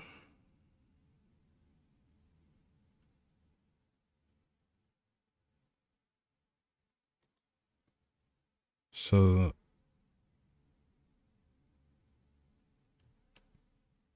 Okay, so now let's go back to the animation controller. Duration no longer is... I don't give a fuck about.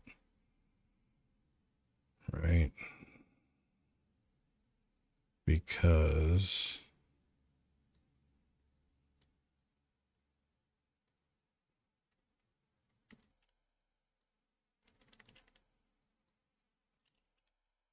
thanks to normalization, I don't need to do the duration and try to time out the math.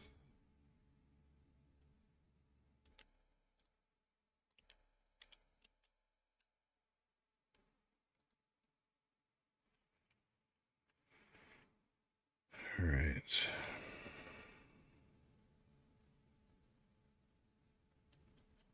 Now, on startup, this is how we're going to handle this.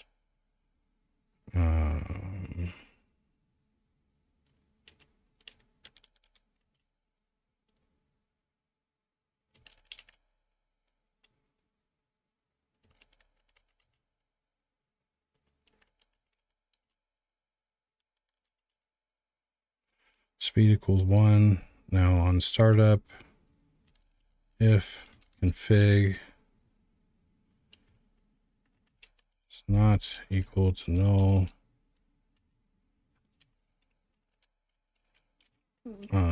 speed equals config dot cam speed. All right. Now I can then, since this is now private serializable, I can now manually update this after the fact and different from the config.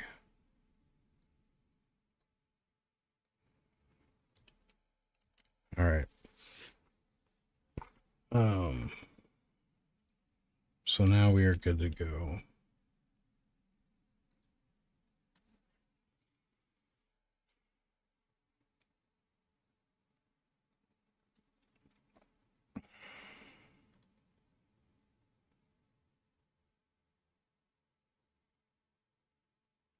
So hopefully when I hit play, it's going to be a fast one. It's going to play it out fast, but it's going to be at 2 speed because of the configuration. Fuck. Was it that fast?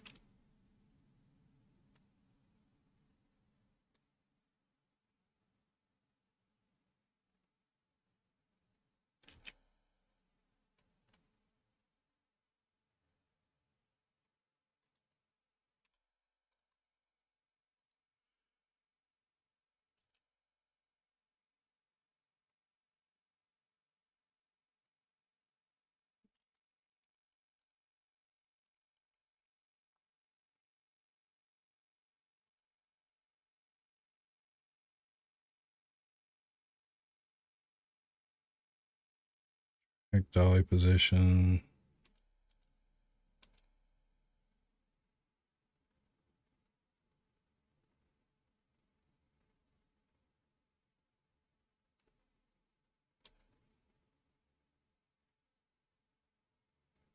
Instantly to 1.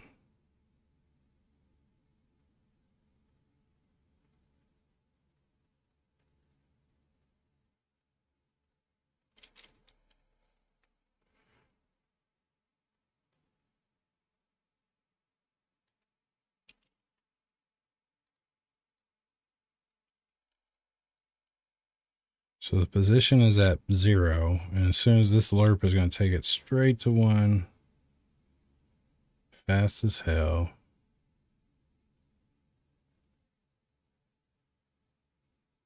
Oh, I know why. I know why.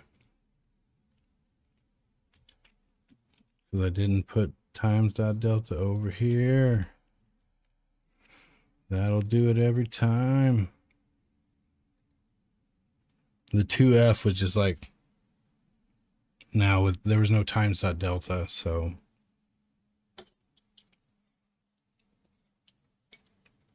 these are things that you should all know.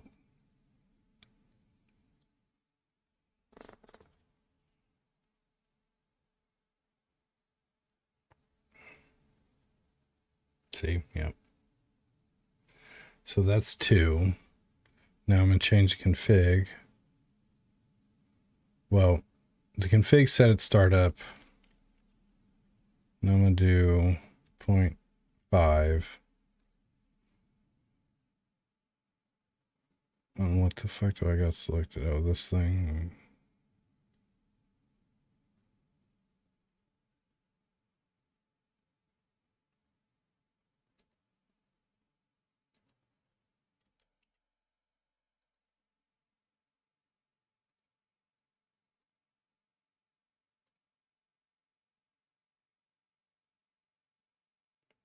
I feel like I'm always getting 2.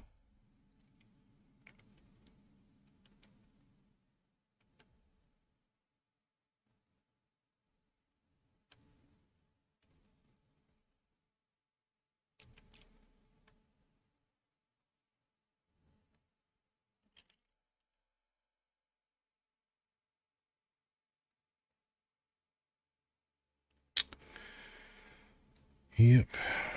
Speed is 2.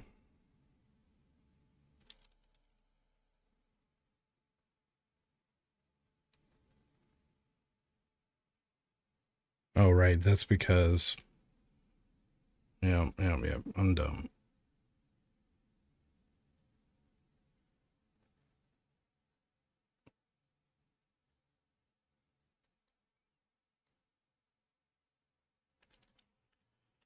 Oh.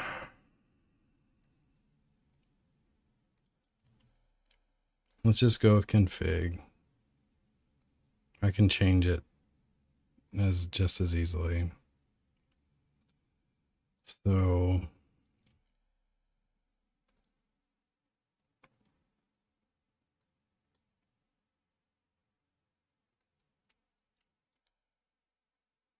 there we go.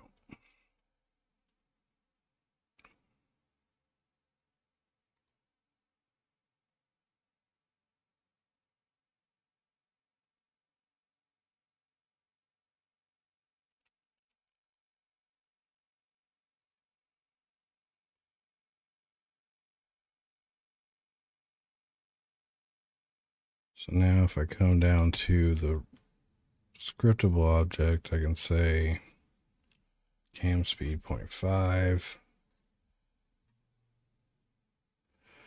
I can move that boolean down here too. I don't need that on the prefab.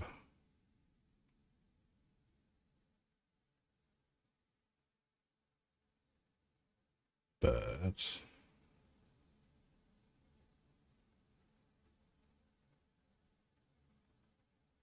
yeah, so that's a 0.5. See, I can speed it up, and yeah, it's nice. So now if I go back to this, I say use animation curve.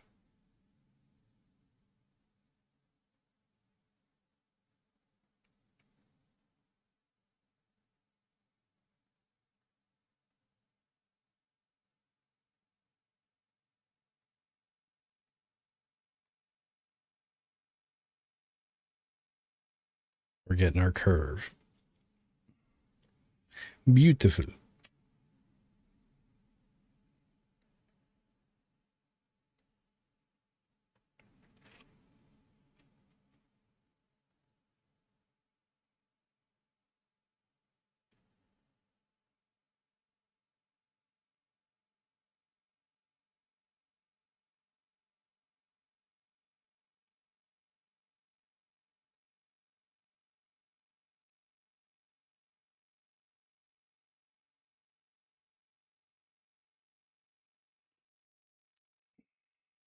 Very nice. Oh.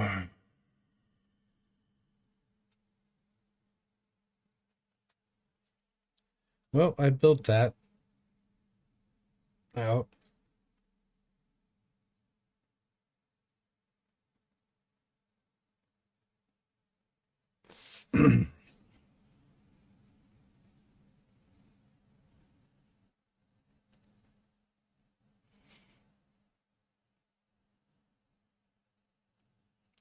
So I basically have one shot dolly track system now that I can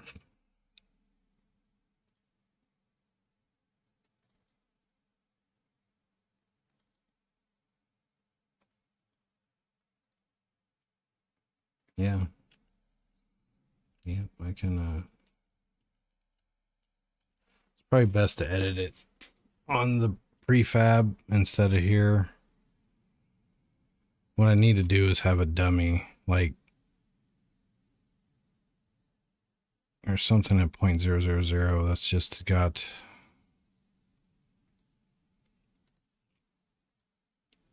right there.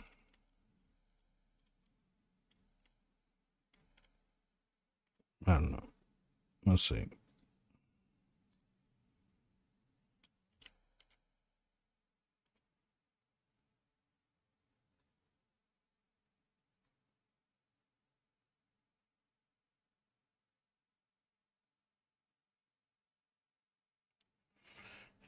That works.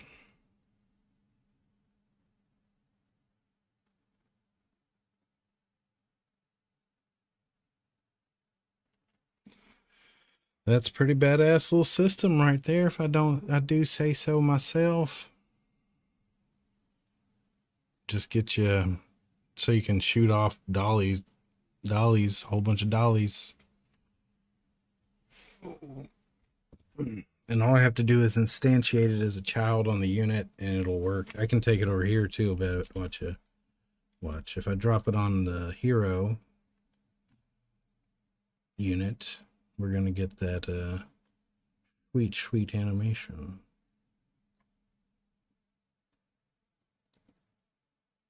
Which means each one's reusable. So I need to add the camera collider so it doesn't poke through walls, but see that? My one shot works for any unit. Except for when I do that. What did I just do? Oh, I didn't drop it on the unit.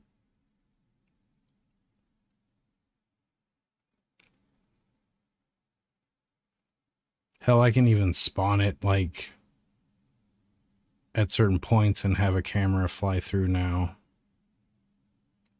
Damn it, I didn't mean to do that.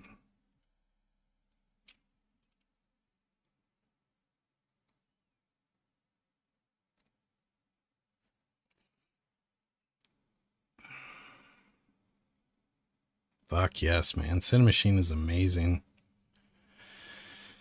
So the next step here is to polish this off.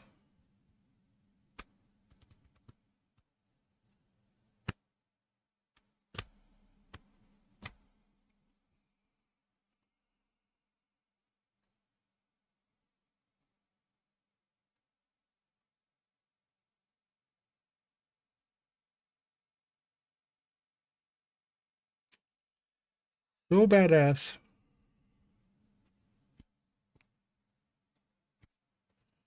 So basically we have our player script, or this script here controls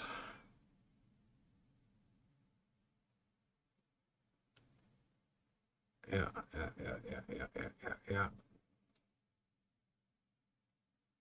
I need to move the use animation curve to the config.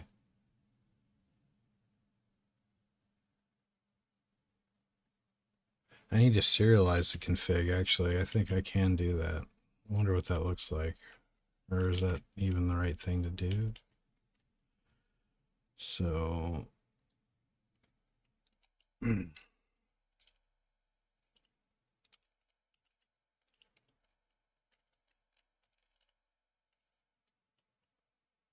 serializable.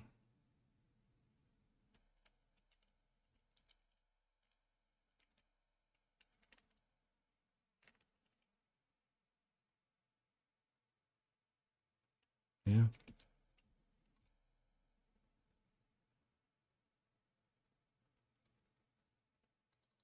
Oh. So if I go up here and I say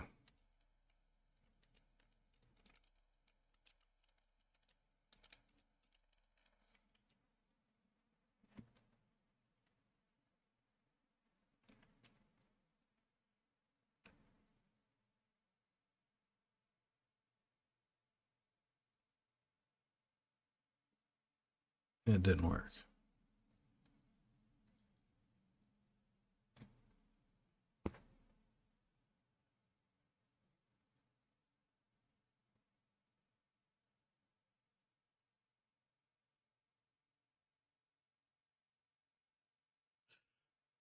Oh, that's when it's in a list, I bet you. Anyways, not worried about that. So let's move use.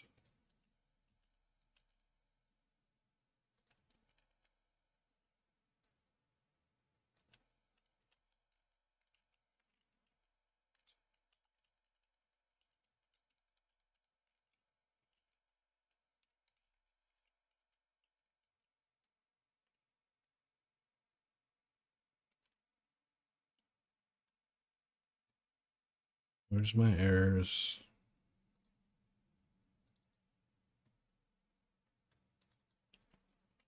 Config.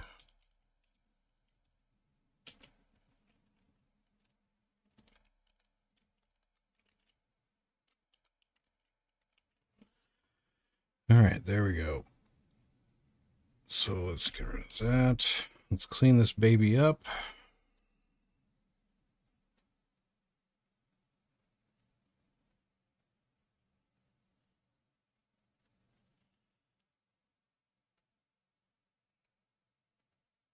I likes it. I likes it.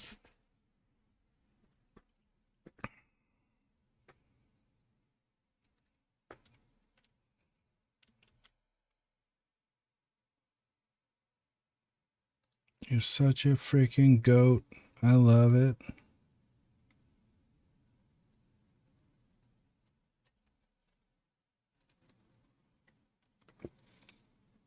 All right. Actually, I do want that to be next to the curve. Actually, let's put it above the curve.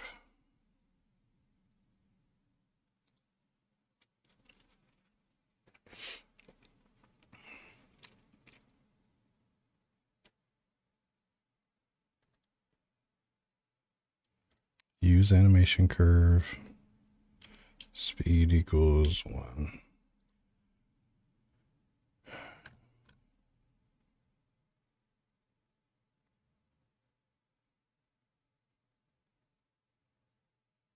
And that should be it.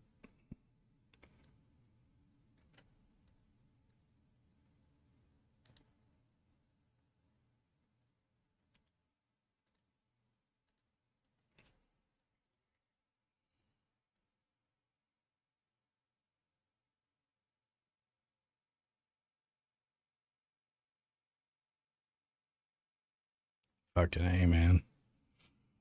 Curves for the win, man. I love them curves. I love them curvy.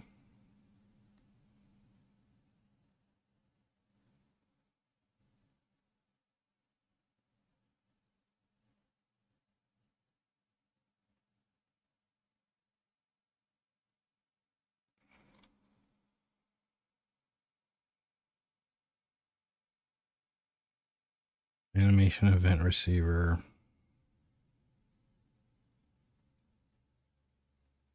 Such a fucking goat. I love it.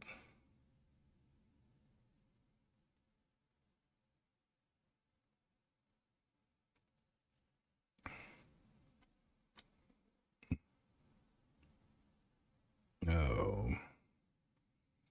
My bones, boys and girls. Let's watch it one more time. I'm done. I'm done for the night. I'm pretty sure.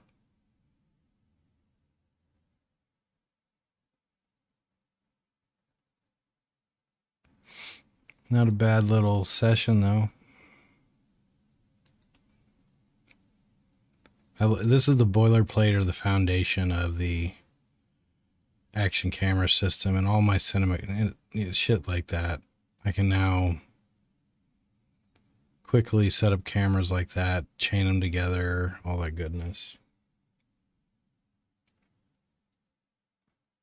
Oh, I could even make it to where they'll spawn. The player can spawn another dolly track. So instead of destroying itself, it can it can just, yeah, do another dolly track. I don't know why I would need it, but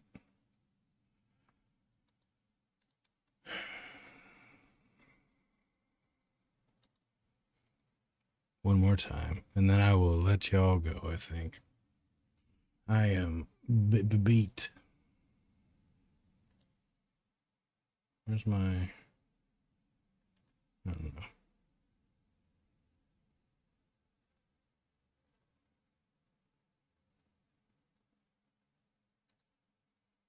My brain is on meltdown.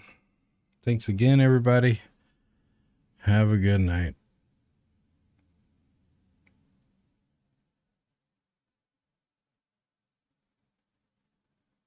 So badass. One more time. One more time.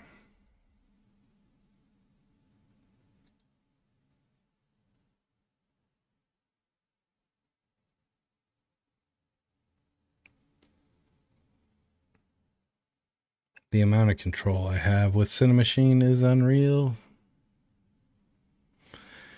I would say 10 out of 10.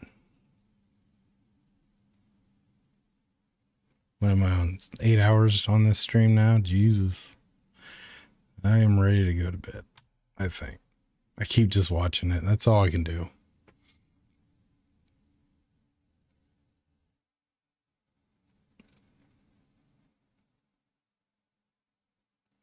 All right, good night, y'all. Have a good one. Enjoy. Let the X destroy or something. I'll be on tomorrow, maybe. I might be playing Final Fantasy VII Rebirth. But really, I just want to do game dev, so probably going to continue game dev tomorrow. Have a good one, guys. Have a great weekend.